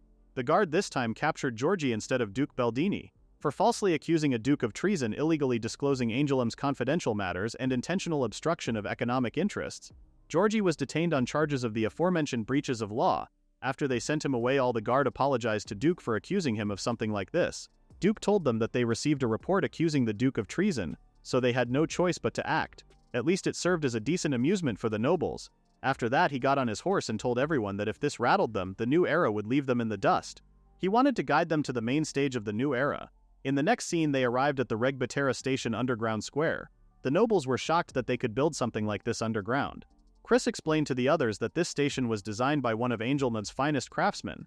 This square was designed with the expectation that many goods and people would pass through. They seemed to be curious to know who that certain craftsman was. They didn't quite understand what all those things meant, but they were all excited. Chiffon and Liz were also there, and Liz wondered if nobles were coming soon.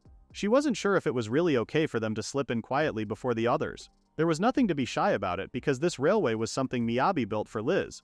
When they saw each other, Miyabi greeted Liz. Liz felt like it wasn't that long ago since they had last seen each other. However, Miyabi told her that it had been almost a year. But words didn't really matter. What mattered was that Liz was back, and they finally met. Liz immediately hugged Miyabi and was so happy to be back home. She then started apologizing for making him handle everything alone. She apologized with so much brute force that Miyabi was about to fall down. He told her to forget that and look at what he had done for her. Shocked, she said there was something huge there. Miyabi really felt like Liz was back because of her loud voice. She yelled at him, saying this wasn't a minecart at all.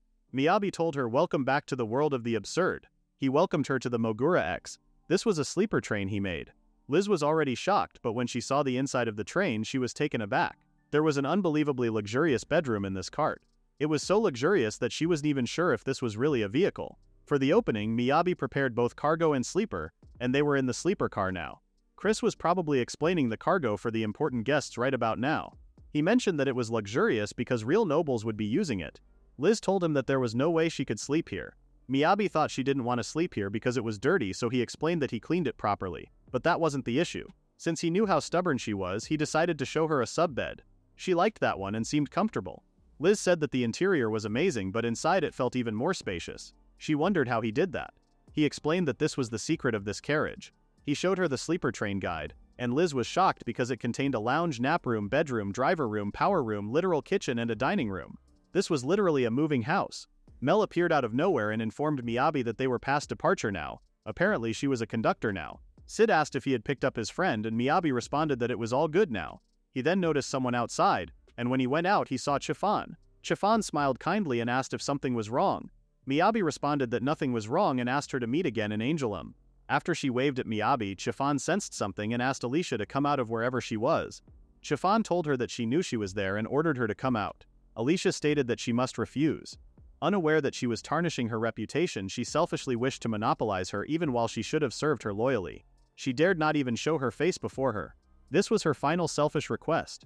She just wanted her to allow her to leave like this. However, since she didn't come out, Chiffon decided to find her. Sitting next to her, she said she wouldn't allow it. Alicia didn't expect her to do something like that. Chiffon touched her face and told her that she had finally confirmed with her own eyes that what Miyabi told her was true. Meanwhile, Miyabi was staring at them like a pervert. Back then, when Miyabi brought Chiffon the completion ceremony paper, Chiffon was surprised that he did something this big in just one night, so she asked if this was all her father's doing.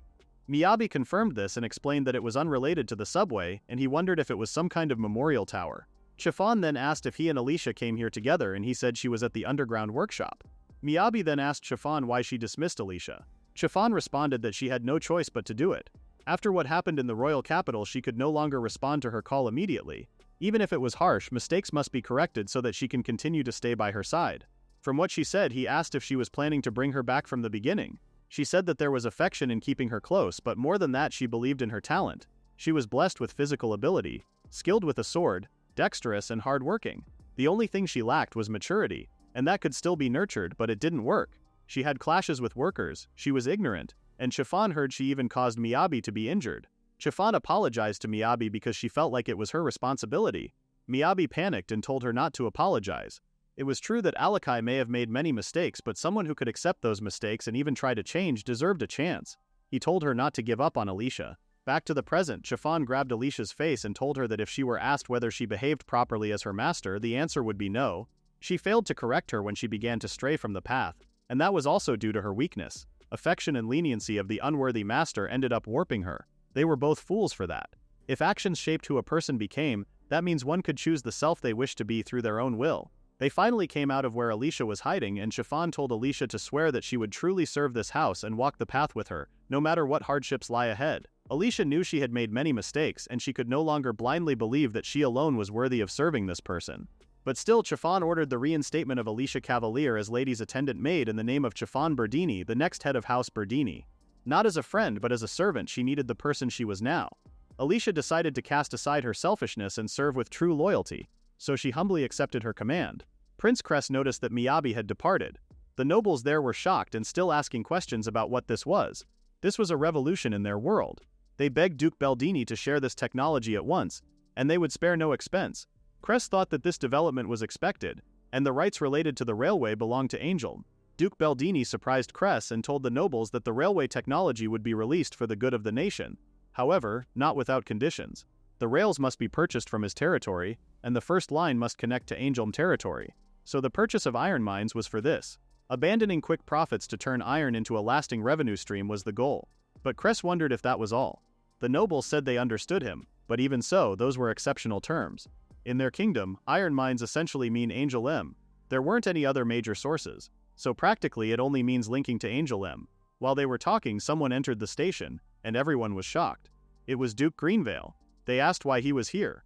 He said that if counts and those below shuffle around this much, word was bound to reach his ears. It seemed that they were holding quite an amusing event, and asked if he might join in on this fascinating event.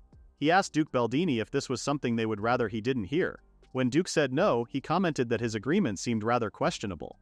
If they pledged to buy exclusively from his domain, then once the contract was made, the price of the rails would be completely in his hands, so he could inflate the price however he wished.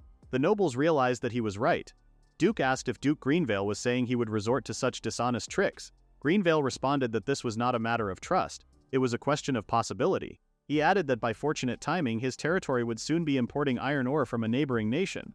Prince was shocked because he was puzzled as to why he was doing this now of all times. He wondered if he could exploit the information leaked by Georgie to sabotage their monopoly. Duke Baldini decided to state that he boldly promised this here and now that if a deal was concluded today, rails produced in Angelm would be provided at half price for 5 years. The nobles were shocked and asked if he had lost his mind. Duke stated that minecarts were already used in mining cities, and if they used those as the price standard, there should be no complaints. With that, it couldn't be called a question anymore.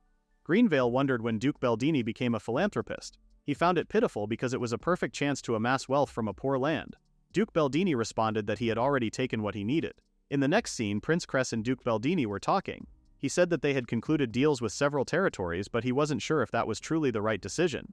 Duke Baldini was surprised that Cress didn't ask why they didn't sell the railway technology itself. He said that he was startled at first, but without veins, blood cannot flow. So he assumed that was the reason behind his decision. What they sell are the iron blood vessels called rails. With Angelum at the center, these vessels will spread throughout the nation, and the blood called money would flow through them, and it will return to them. If a person's worth in this world were determined by their job, then he would prove the true value of a crafter. Until that day, Duke Baldini was going to protect this extraordinarily kind, unconventional boy who could not create unless he was free, ensuring that the gemstone never reaches that patient. Duke once again realized that he was completely carefree. In the next scene, Liz finally got her new guild card and met Miyabi. She even took a request, so it was all good now. She was still amazed by the underground railway though. They were in the royal capital yesterday, and now they are in Angelum.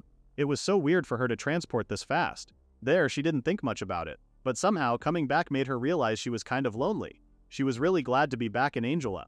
With the completion of the ceremony, the subway project is now under the care of the production guild. And he finally got the subway railway free passage. He could use the subway rails freely whenever he wanted. Suddenly, they heard a commotion and wondered what was going on. The people were gathered around a quest board and noticed that all delivery requests were for wind enchantment blocks. They were confused as to why so many of these were being ordered. And they saw that the guildmaster had been dismissed. Miyabi and Liz were interested in that crowd. But when they saw it wasn't their problem, they continued walking around. For cargo trains, there still weren't enough wind blocks yet, and the technology was still developing. In any case, they returned to their normal lives as ordinary adventurers, and that was all that mattered. Moving on, Liz and Miyabi saw a snowbird because the request was to collect them. It felt like there were almost twice as many as the request said. Liz explained that they roam widely so they might merge with another group. As they planned, Liz started attacking with an ice bullet while Miyabi ran a bit and created a block for the birds to crash into. Their drive hunt strategy worked perfectly. Liz didn't seem so satisfied, so he asked what was wrong. She said she felt like her magic sense was dulled and it might be because she had been doing nothing but studying. Miyabi remembered that her class had already begun. He wondered if she made any friends at the academy. Liz was annoyed by her nosy uncle's questions and said she was not there for fun. But she said she did make some friends. But things were going to get busy from now on. She was going to be a student on weekdays and an adventurer on weekends. When she said it like that, it sounded pretty crazy. Miyabi asked if she was staying with Chiffon over there. She said she sometimes stayed with her, but mostly she stayed at the dorm. And here she was planning to stay at an inn. Liz then asked Miyabi if they were going to keep their party together from now on. Since that was the case, they might set up a base up here. They went to a fancy place and the worker told them that they had received the adventurer's letter of recommendation and asked if they were looking for land for a party base. They were both shocked by how fast this happened. They were also puzzled because they knew no one ran to the merchant guild to rent land on the same day. That was probably one of the most expensive purchases of their life. It was so sudden, but Miyabi was shocked that he hadn't thought of it sooner. Liz told him that having a party base was kind of a big dream for adventurers. Miyabi corrected her that it was just awesome having a place where they could legally do whatever they wanted. Suddenly, the guildmaster came and grabbed Miyabi's face and startled him. She decided to handle this since they may become valuable clients. Liz panicked and whispered to Miyabi, asking why he knew the merchant guild's guildmaster. He said they met because of the subway thing and that he was kind of bad with her. However, the guildmaster was listening to them even though they were whispering. She told Miyabi to treat women kindly. They sat together and told her that they wanted a base at such a young age. She looked at their files and noticed that they had been earning quite well. She noticed the quest and figured out why they would want to set up a base. She said she understood the situation and was going to personally show them some properties. Everyone was shocked that the guildmaster was doing this personally. They said this was too much for them, but she told them there was no need to hold back. She dragged them outside saying they were going. Meanwhile, at the Merchants Guild, someone received their merchant card. It was Karen. Back with Miyabi and Liz, they were on the horse. The guildmaster recalled how they said they wanted land with no development or one where the house could be torn down and enough room to make a garden. In that case, the only real option was the noble district. Miyabi told her that a normal place was fine for them. The guildmaster explained that Angelum was a fortress city, and the space was limited. Plots for commoners were too small for a garden, and usually the house and land were rented together. They couldn't just remodel them however they wanted. That would be a problem for Miyabi, which was exactly why the guildmaster said they were looking in the noble district. She showed them the first place, and they were amazed by how huge it was. Angelum was one of the rare cities in the kingdom where the noble district was open to the public. These days, it wasn't unusual for adventurers to have bases there. A place like this should meet all their requirements. Miyabi said they could do anything with this much space, but when the guildmaster said it was only 200 gold coins a month, that was unfortunately way too expensive. The guildmaster said that he could bring back a little more monster material, and he would be fine. They walked around the area and Miyabi wondered about Liz's opinion. The area was great and it was pretty tempting, but with school they didn't know if they could take as many jobs as before and jumping into it might be risky. Miyabi agreed and suggested settling for first place in the commoner area. That would feel like a compromise. If it was around 100 gold coins they might be able to split them between them, and it would be manageable. But there was no way a place like this existed in the noble district. The guildmaster heard them and said there was one with that much price. It was a property that had been unsold since it was given up 10 years ago. Rent was 110 gold coins. The place was huge and even in the noble district it was a bargain. Miyabi was shocked by how huge it was. The land was even bigger than the last place. Sure, the roads and grounds were rough since nobody lived here, but that was no problem at all. This was perfect, so they both wanted to take it. She asked them to sign the contract and show the down payment. They came prepared for this, so they immediately gave it to her. The land was large, it got good sunlight, and it wasn't too far from the center of the noble district, and there was plenty of room for a garden. It was truly a great location. Liz agreed and added that if they had more money, they could even hire someone. They would feel like top-tier adventures. The guildmaster was going back to the guild after they signed the contract and asked if they were sure they didn't want her to escort them back to the guild. They said they wanted to look around a bit more, so it was fine. When she left, Miyabi told Liz about how he couldn't believe they found a hidden gem like this. Liz agreed and said that she never thought they would end up renting a place in the noble district. With this much space, she would have to start remodeling and decorating all kinds of rooms.